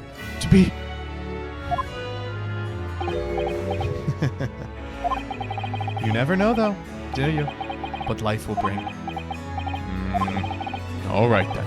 Tell me the address. I'll head there at once with Saishiro and... No. Not with him. Pardon? This is a favor I'm asking of you, and only you, Yujin. He's a good judge of character. Right. I see. Very well, then.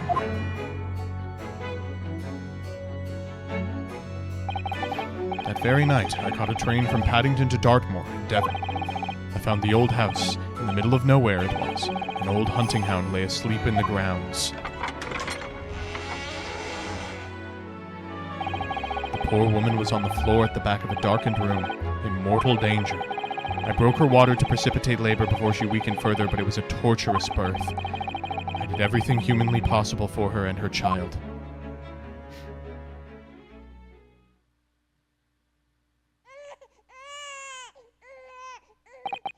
And in the end, I was lucky enough to welcome a new life into the world. But tragically, my efforts to save the mother's life were in vain. I held the healthy newborn girl in my arms and wept for longer than I care to remember. Eventually, in something of a daze, I looked around the room.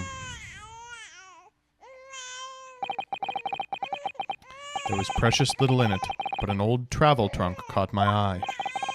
It had clearly been well looked after over the years, made of top-quality leather with fine stitching. But it was when I saw the emblem on the side of that everything dropped into place.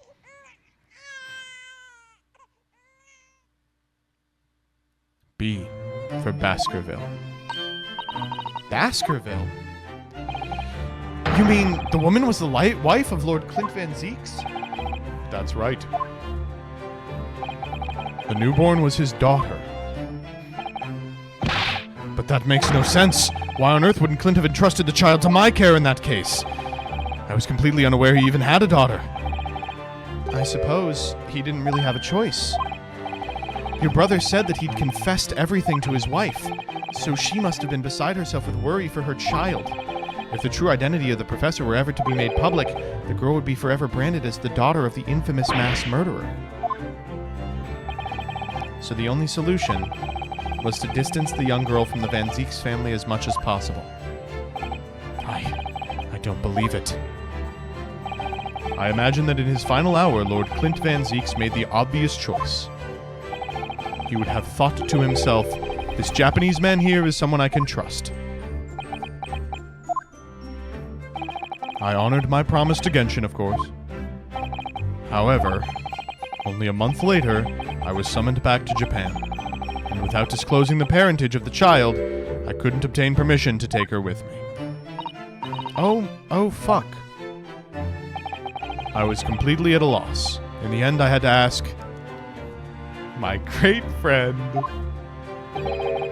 I asked him if he would be a father to her. That being Mr. Sholmes, I presume? Yes. He took one look into my eyes and agreed to it on the spot. Mr. Sholmes! Really, all that can be said that I did for the child was to give her a name. Oh? When I'd come to Britain, I was trying to escape from the grief of losing my darling wife. So it was her name I gave the little girl. Your wife's name, Professor Mikotoba? In other words, the name of my mother? Ayami Mikotoba. Oh! That's right, Ayame. Or in English, Iris! Holy moly.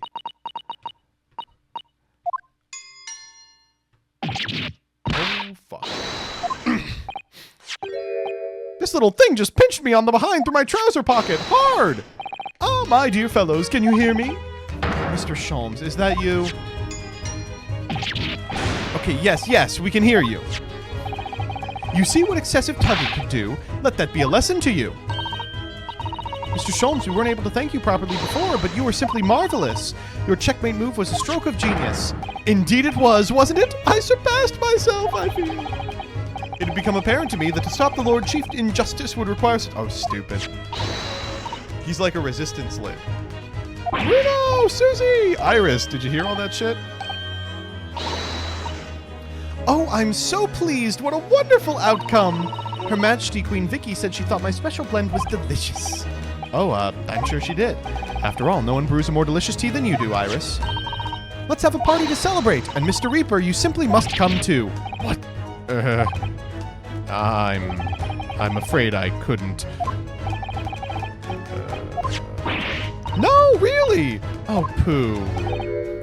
But I give you my word that I shall present myself at your residence in the near future to express my gratitude.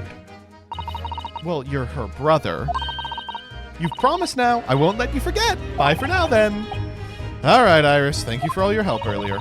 Oh, that was nothing. Just come back home soon. Her uncle. Yeah. Ow, owie, zowie. One final pinch goodbye, was it? God. Well, I think I ought to be leaving. Lord Van Zieks, would you care to accompany me? No. Certainly. Mr. Naruhodo, allow me once again to express my deep gratitude to you. I believe you saved my life.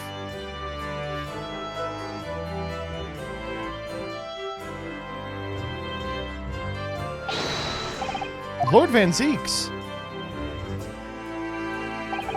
Yes. What are you intending to do now?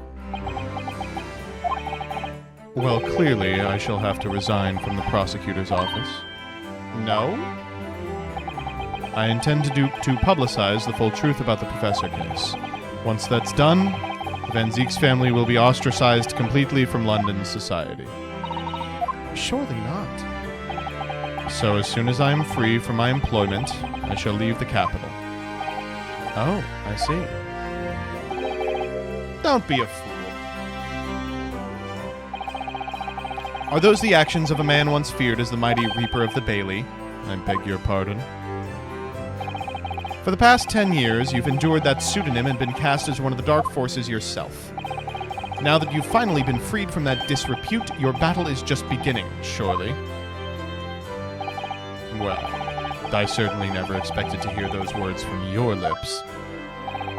I waited a very long time to come to London. Now I'm properly here, I intend to learn all that I can.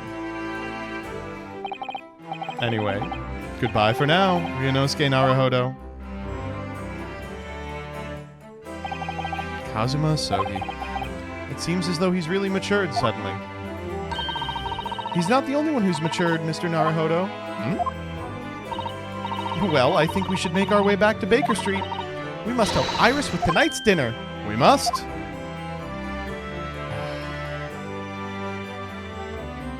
God, it's so peem.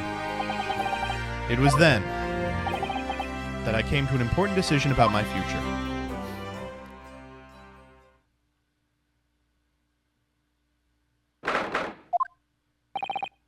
I'm home. Gina! Oh, Jesus Christ. How time you got here? We've been waiting ages, Odo. Why do you have the gun? It's a party, innit? It's gotta go off with a bang. I mean, fireworks, ideally. But when you ain't got fire, smoke's the next best thing, ain't it? There's a girl on Fresno Street who could help you with that, I think. Right, I'll remember that.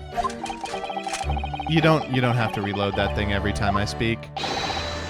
You really must hear this. It's the most extraordinary thing. I assure you, it will defy your expectations. Take down every detail now, Mikotoba. Ah, the world-famous great detective, regaling his partner with the tale of his adventure, a sight to behold. Would you care to hazard a guess? Where do you suppose the fiendish runaway had concealed himself? Would you believe? Inside the trunk I found abandoned at his cabin? I would believe it, yes.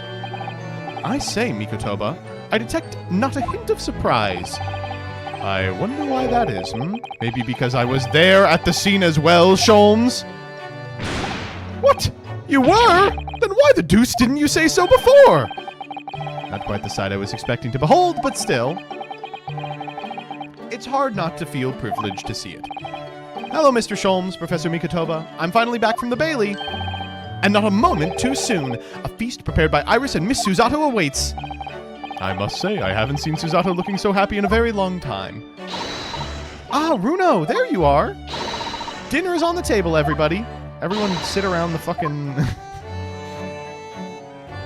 big casket. Goodness, is that really true, Gina? Yep, I'm losing me Coppers Club and going back to what I know best. It's a diver's life for me. You're leaving the police force, but why, Ginny? Well, the boss ain't around no more, so... Oh. And anyway, no matter how hard I try, our Reaper ain't never gonna accept a diver-turned-dick, is he?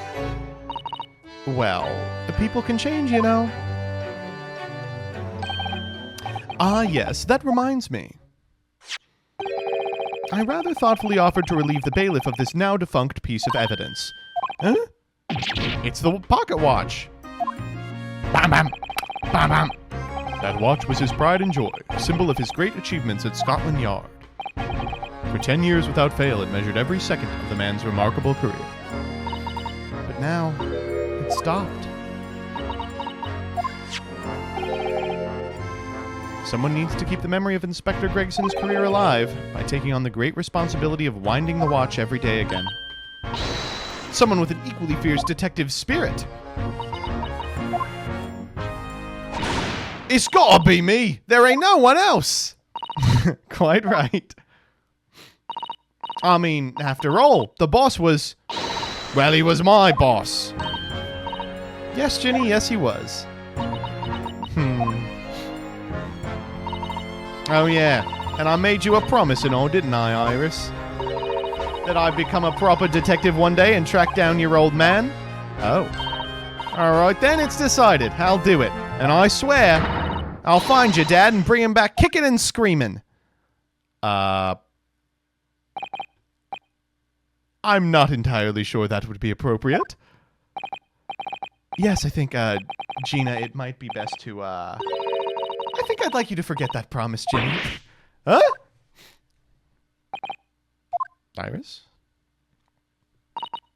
Well, obviously I've always wondered about who my real daddy is. Of course I have. I wanted to know where I've come from. I thought it might tell me something about myself. But I've caused such a lot of trouble trying to find out. For so many people. Hurley, Runo, Professor Miki. Oh, no, not at all, my dear. Really, you owe no apology to anyone. Well, anyway, I've decided to give up on it. Because I finally realized my daddy is the greatest in the world. It's Mr. Herlock Sholmes. Aww.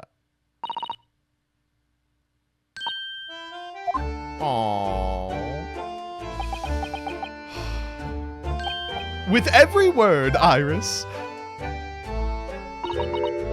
Thank you, Hurley. Aww. I think Mikotoba... Yes, Sholmes? I think that I ought to express my gratitude to you. Oh? For 6 years, you and I solved many a mystery together. And during that time, I remember countless expressions of gratitude for our good services.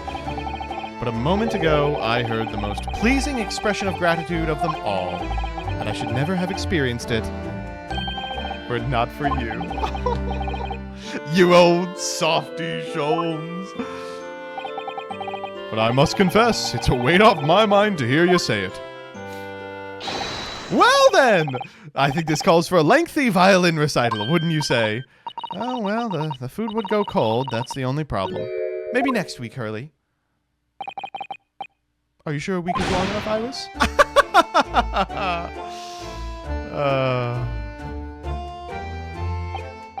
Even amidst the most troubling cases, even reeling from the most shocking of revelations, returning in the evening to the suite of rooms, there's warmth and happiness to be had. The home of the world's greatest detective and my home with my greatest family. Oh, man. This attic room has been my home and office for almost a year now. I've certainly had some unforgettable experiences whilst I've lived here. But I think now my time has come. Time to bid this place farewell. Naruhodo. Oh, it's me. Okay. Oh, Professor. Are you alone? I didn't hear any sound from Susato's room. Yes, Susato-sen went out after dinner. She took a carriage. Something about an important matter she needed to take care of. I see. I wanted to thank you for what you did earlier. Oh? With Iris, I mean, when the subject of her father came up. I made up my mind many years ago never to tell her who her father was. It's what was agreed with Genshin, after all. Lord Clint Van Zieks' final wishes before he died, you mean? Yes, I've had to take some rather drastic steps at times to protect that secret, you know. Calling Susato back to Japan 6 months ago, for example. That's why? When I read Soseki-san's report about his final days in London, my heart nearly stopped. He'd stumbled across the crux of that terrible case, the dog's collar.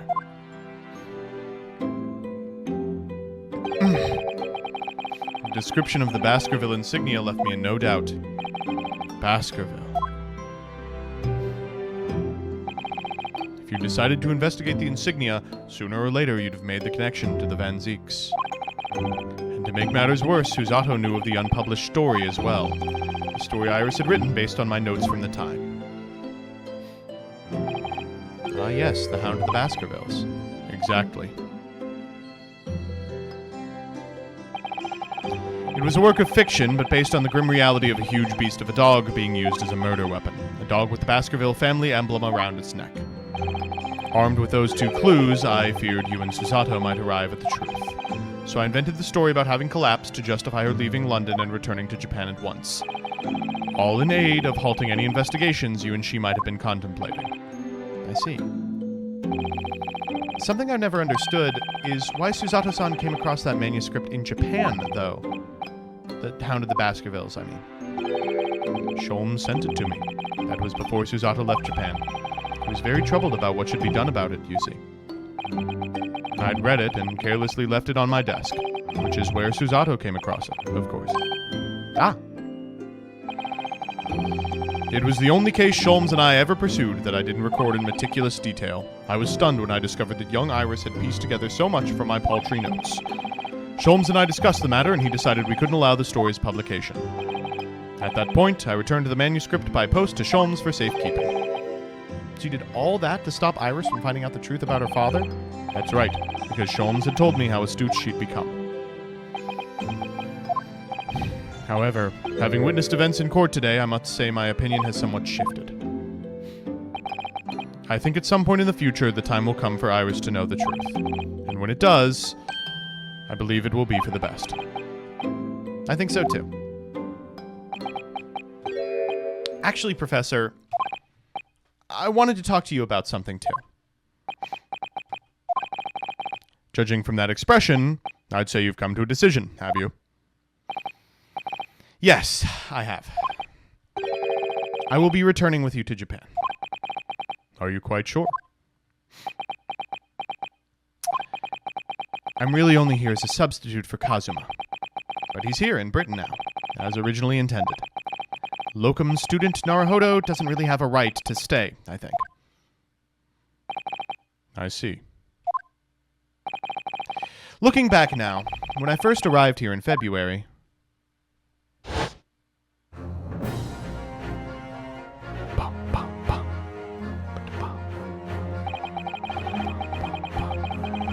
My becoming a lawyer just seemed to be the way things turned out. With Kazuma, Susato-san, and Mr. Sholmes all gently pushing me in that direction.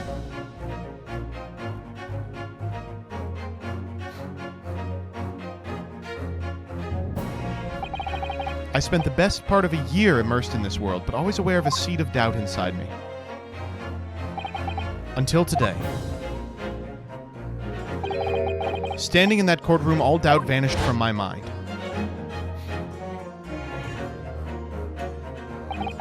I was totally focused, sure of my belief in my client, and sure I could see the trial through. At the end of it, I finally realized no one else chose this path for me. I chose it myself. The path of the defense lawyer. Yes, that's what I am now. That's what I'll be going back with you to Japan as. And that's the path I'll be following for the rest of my life. Well, it sounds like you've made quite a resolution there. I have? Very well then. I must say, it's extremely welcome news. I shall make arrangements for your return first thing tomorrow, but I don't imagine we'll depart for a few days. Not with the symposium having been cancelled now. Such a shame. Never mind. I'm sure there will be other opportunities in the future. Well then, I'll bid you good night.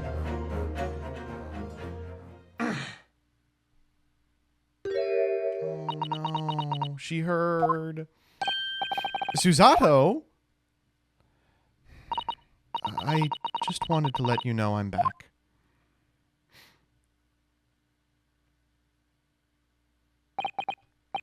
Did you hear what your father and I were discussing? I'm sorry, I did, yes. I couldn't help but... Oh, how much did you hear? Well, from the part about Iris's real father, I think. Great, so all of it from the beginning. So you've made up your mind? You'll return to Japan and continue working as a defense lawyer? Yes, I'm I'm sorry. I should have consulted you about it. I did want to earlier this evening, actually, but you'd gone out. Oh no, that's quite all right. I already knew it's what you'd decide, Naruhodo-san. You did?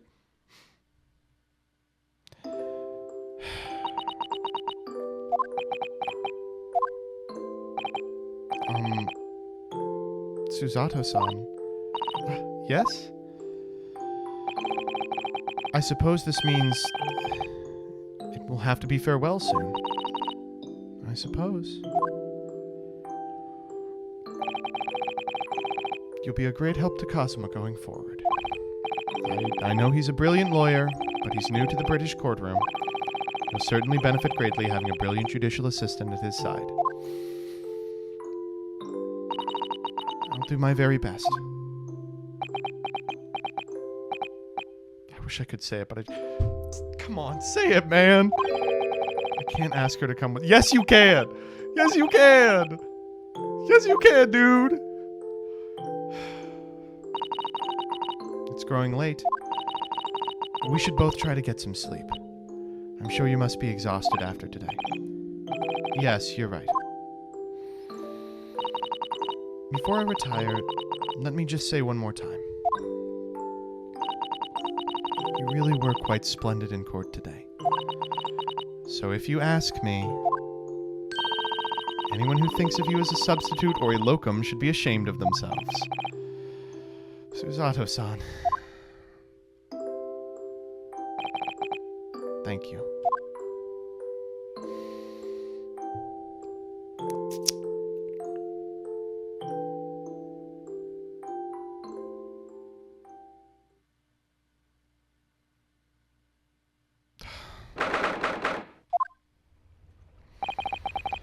I can't believe this day's finally come. You're really leaving then, Runo? I'm afraid so, Iris. Thank you so much for everything. I don't know what I'll do without you and your wonderful cooking and delicious tea. Oh, I wish you weren't going. But you have to come back and visit. Yeah, well, I'll visit, yeah. It takes a fucking month and a half to get here. These two look, well, it was a very brief reunion, but it was a pleasure to pursue a case with you again after so long. For a while, at least, it felt like old times. Yes, I suppose on reflection, there's something to be said for it. Having a little fun once in a while.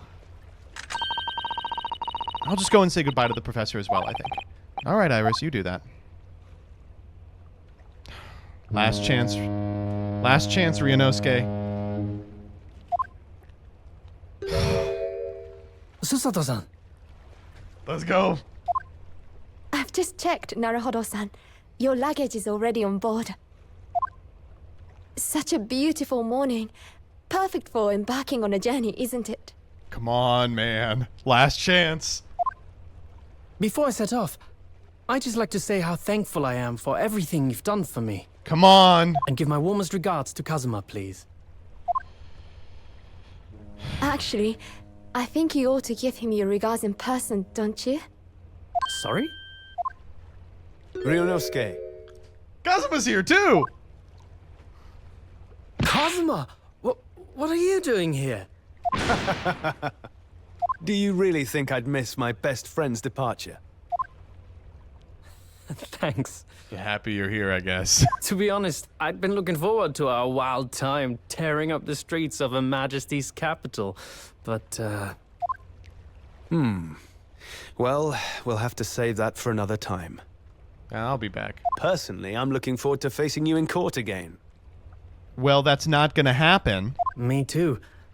But, we're both defense lawyers, so, I'm going to become a prosecutor.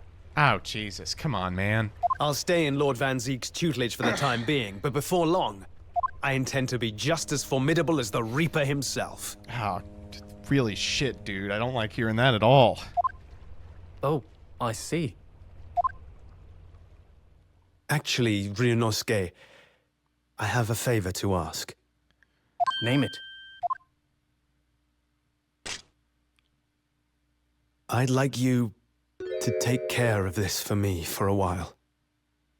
Karma? Karma? I guess so. Why? Because I've seen it now.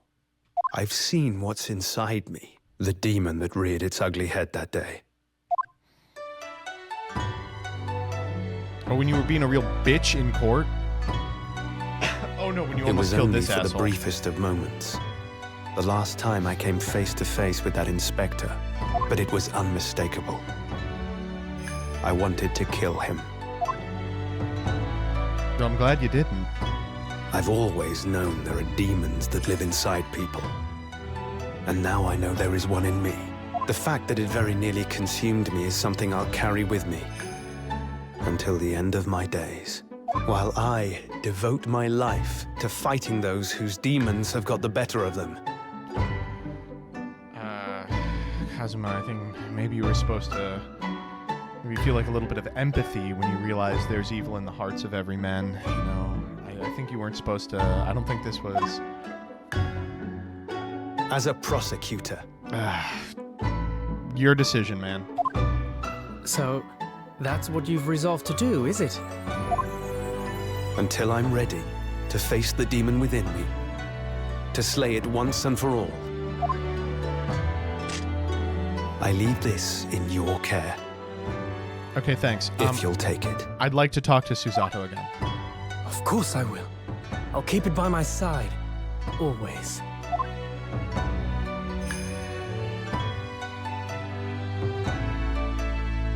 Until we meet again, then.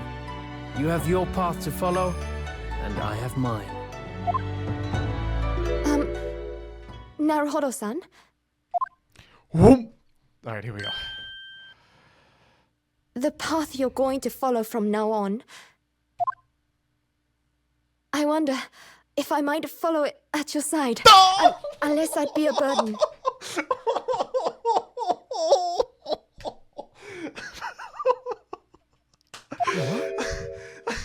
Of course.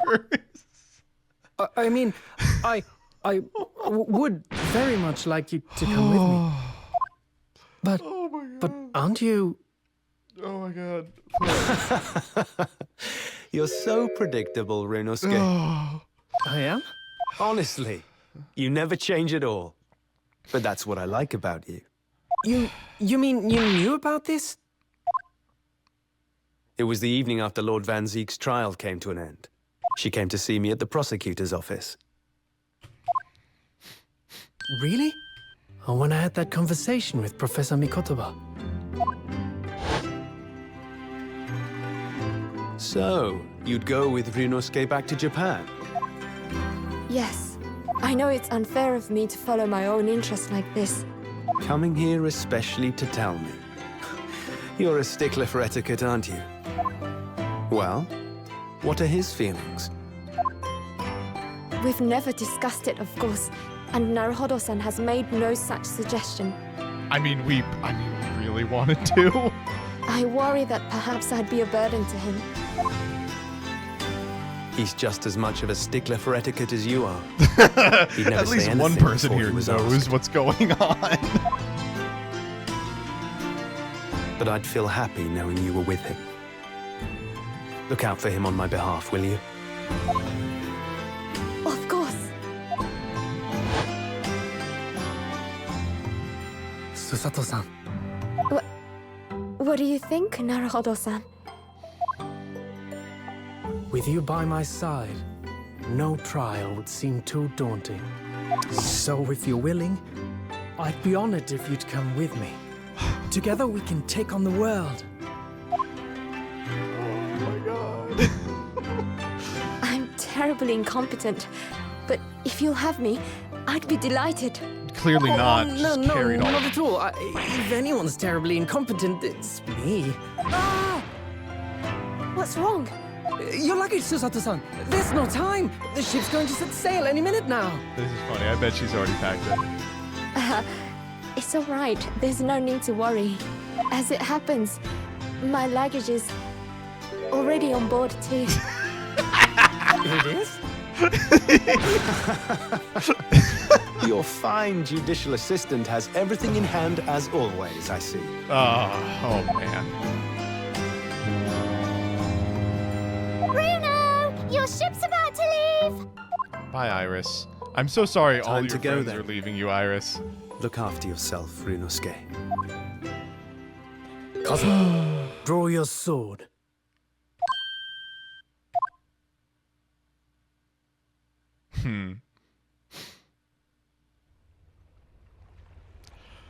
Oh my god.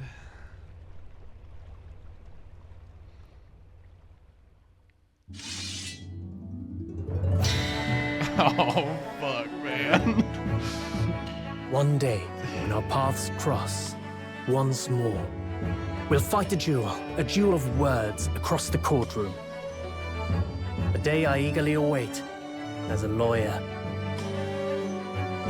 I've been waiting to hear you say that. Partner, You gotta get karma fixed, though, because it's fucked up right now.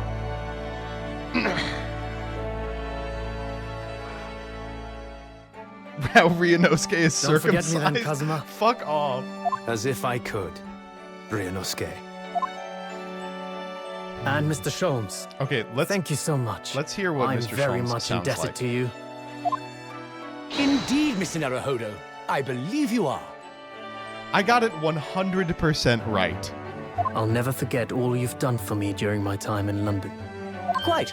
I should like to think you will remember your debt of gratitude. Especially when I visit you in your country. What? Yay! The truth is, although many are ignorant of the fact, the world is far smaller than most folk realize. Well, I'd be delighted if you came to Japan one day. Oh, yes. We'd welcome you with open arms, Mr. Sholmes. He's gonna hologram there. That sounds wonderful. I can't wait. In that case, let us conclude that this is to be merely a brief parting, my dear fellows. What a fucking game, man. And that brings us to the end of my adventures in Great Britain. What a fucking game! Holy shit. A peculiar twist of fate brought me halfway around the world those many months ago. But that was just the start of my journey. Who knows where fate will lead me next? Still, I'm confident this won't be my last meeting with the friends I've made in London. And when we're together again, no doubt the first words I'll hear will be, Come, the game is afoot.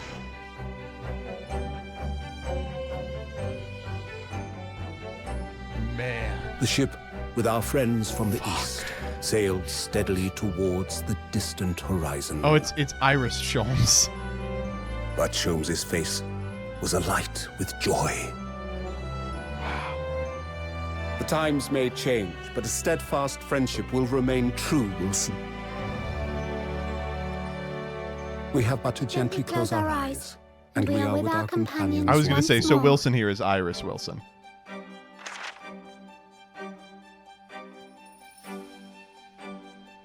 So I do just that. And when I do, I can hear his strong, Objection. familiar voice Say objection. ring out. objection! Oh! Kino. Until we meet Kino. again, Bruno. Cinema. Absolute cinema. Peak. It's Peem. Oh my god. Going down swinging thing for the 500. Oh my god. Okay, so there's like 40 people left in the entire chat. This is like, it's like 4 in the morning. Did not expect to do 4 hours of variety, but here we are. I've been thoroughly inundated with inquiries about my remote cinematograph since that day, but I'm no purveyor of electrical goods, and what of the promised closed-court secrecy? Anyway, I've decided an absence from London is in order, a sojourn in distant climes. The Empire of Japan, perhaps. I understand that a wardrobe class incurs no charge whatsoever. What a weird fucking guy.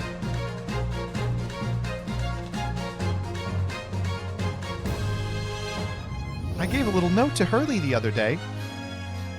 It just said, "Thank you for everything, Daddy," but it made Hurley cry. and I gave him some lotion I'd invented as well to dye his hair red safely. But he said that might make him cry too, so he'd rather not use it.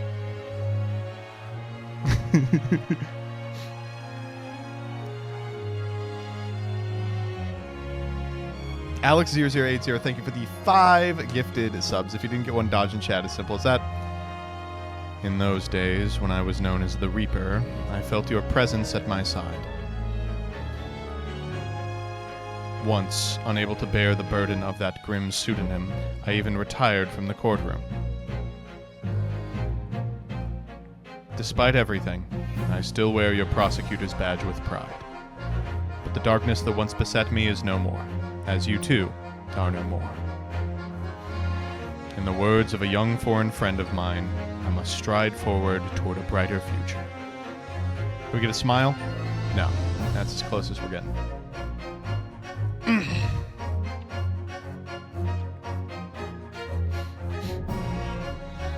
The boss left a note for me, you know, and I can read every letter now, A to Z, the whole lot. It's cleared a load of stuff up. The boss was trying to protect me, see? And that's exactly what me and Chief Inspector Toby here are gonna keep doing for Londoners.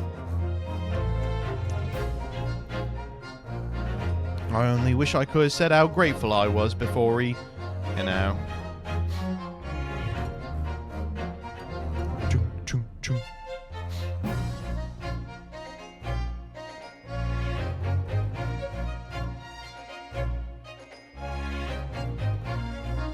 Jaina, the truth is, I'm not the upstanding fellow you think I am. You might be a diver at heart, but it's a good heart. You reminded me I need to be true to myself. I've got one more job to take care of before it's ta-ta to London town for the foreseeable. And then, I've got to complete your education in the art of deduction a la Gregson, as I say. Then he got shot and killed.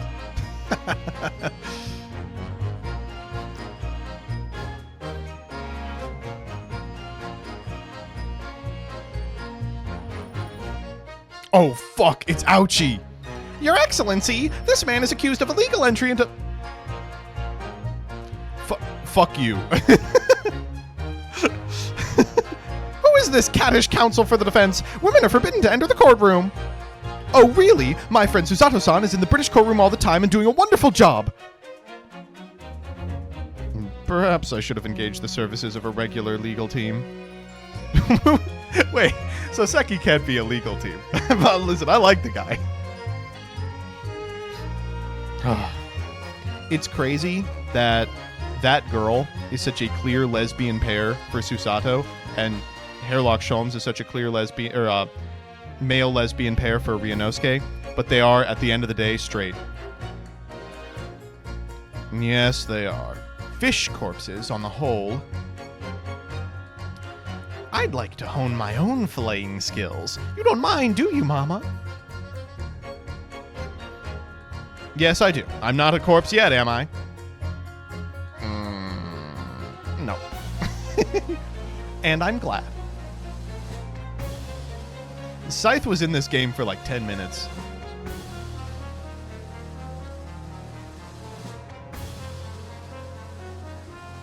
The sad part of Ace Attorney is that everyone is straight. I don't think Phoenix knows what sex is. Here I am again in Great Britain on the invitation of my dear old university friend. He sent me a very nice letter saying he'd like to show me around now that everything was settled. But what have I done? I was so excited I picked this splendid hotel and now I can't afford the bill. Oh, Barrick, come to my rescue again, please. Okay. Why? I don't need to know what happened to this guy after the court cases. I don't really give a fuck about Professor Hairbrain. He's not like super important to me, personally. Oh, I did want to hear more from Tusples. When I went to make the waxwork impression of the killer in this... Oh my god, I can't read it. I have to read it in my head. Could never speak of it. The Lord Chief Justice and I had struck a bargain. God, she's hot. For a faithful reproduction of the visage, there is nothing we Tusples would not do.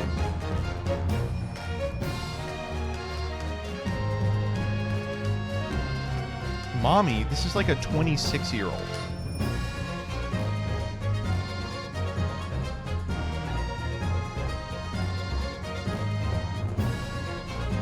He's not gossip. Nope.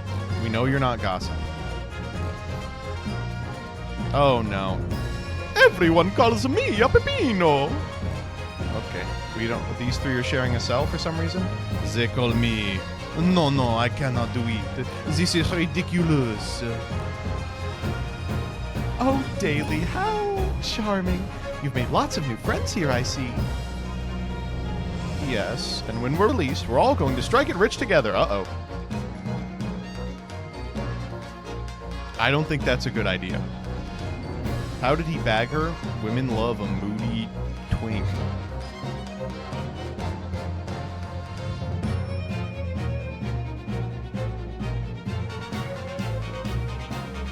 When I was accepted on the foreign study tour, I knew exactly what path I had to take. And however it might have ended, I knew that I wanted you there to see it. If I'd ended up in the dock, there's no one I would have rather had defending me.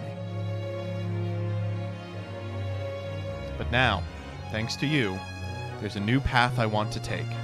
Really, rethink it. I'm sure we'll meet again in the courtroom, my friend. Until then, I leave Karma in your care. So this guy is Manfred von Karma's ancestor, right?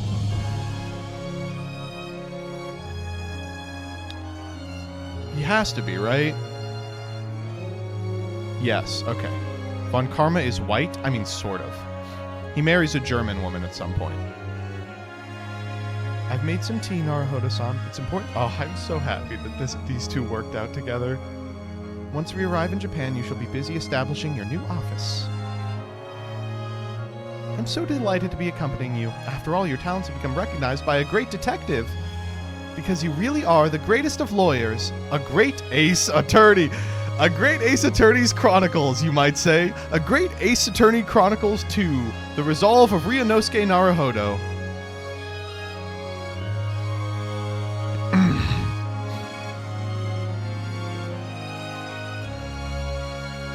Fuck, this game was so fucking good. Oh my god.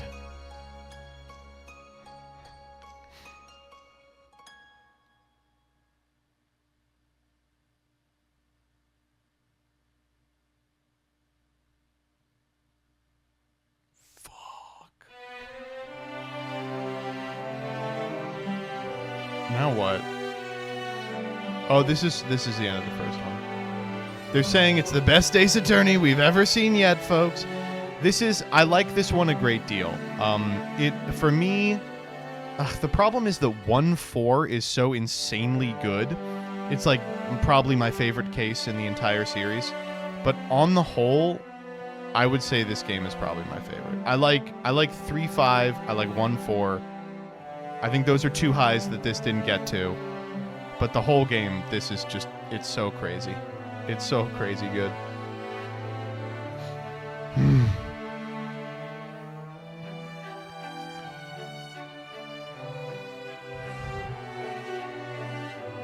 Wow. Fucking hell.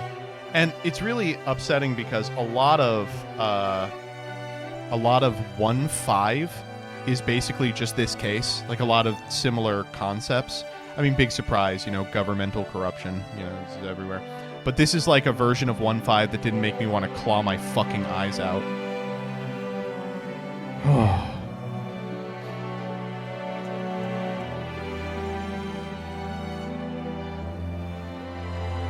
It's 1-5, but good. No Blue Badger sequence now. The 3-4-5 was so good. The Enoch Drebber into last case was such a fucking sick sequence. There's my wife.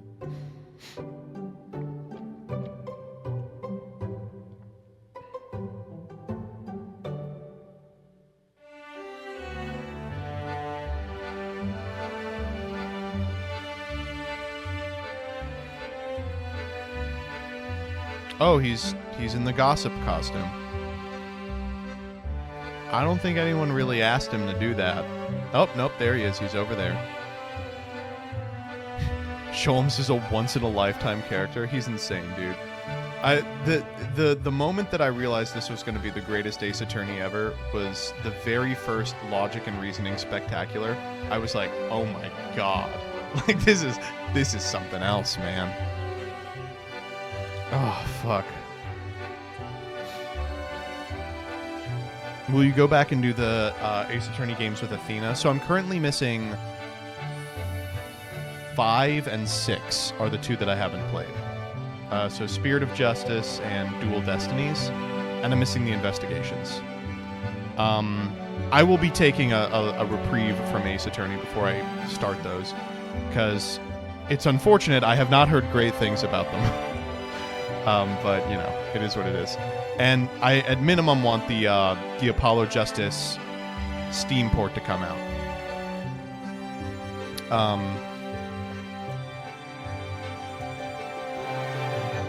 So we'll see. It is out. Sorry, I mean the Investigations port. I am going to be playing the Bazaar next Monday. We're going to be doing a Bazaar Monday, Wednesday. At least for the next little bit. It's also out? Fuck. They jammed that shit out.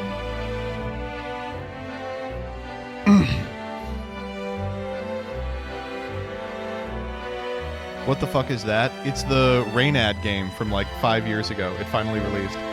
10 years ago. Sponsored? Minimally sponsored. They did the thing where they give me open beta or closed beta access because I'm a streamer. But it's not like they're not paying me to play it.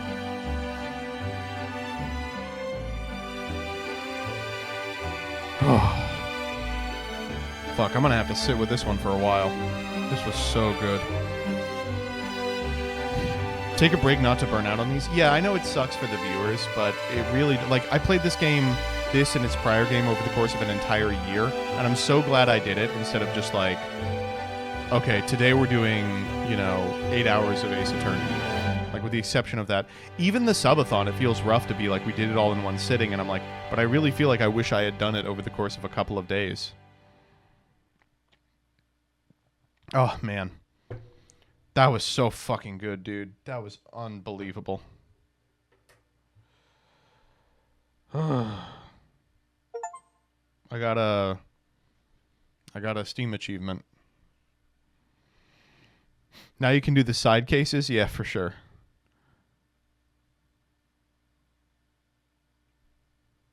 VODs to MBTV when? We were waiting for me to finish.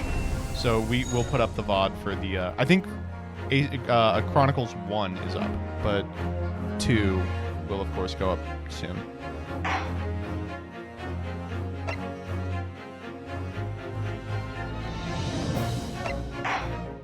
Extra post-game? Yeah, let's go. Special contents. Accolades. Fuck, I missed some of them. Oh, I didn't do the ladders. I didn't do the spades. I didn't know you could change outfits.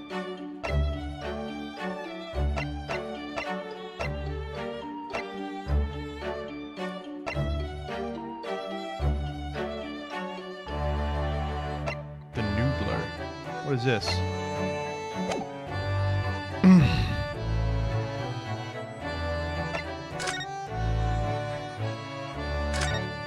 Oh, hell yeah, dude. Wait, this fucking whips. Let's try this one. Oh, I don't like this one at all. Nope, sorry. Oh, this looks like shit. Is that all I have? Oh, there are extra episodes. What the fuck?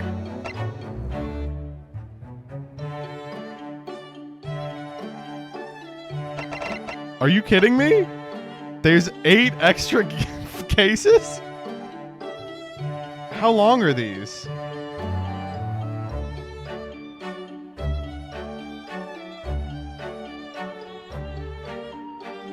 Brief. 4 more hours. Oh, yeah. They're not cases, they're cutscenes. Oh, okay. 5 to 8 minutes apiece. Thank God. Okay, we will not be streaming those then. Fucking hell. Alright. Good night, everyone. 7-hour stream. I'm losing it. I'm calling it. I'm not rating anyone. Good night. See you Monday.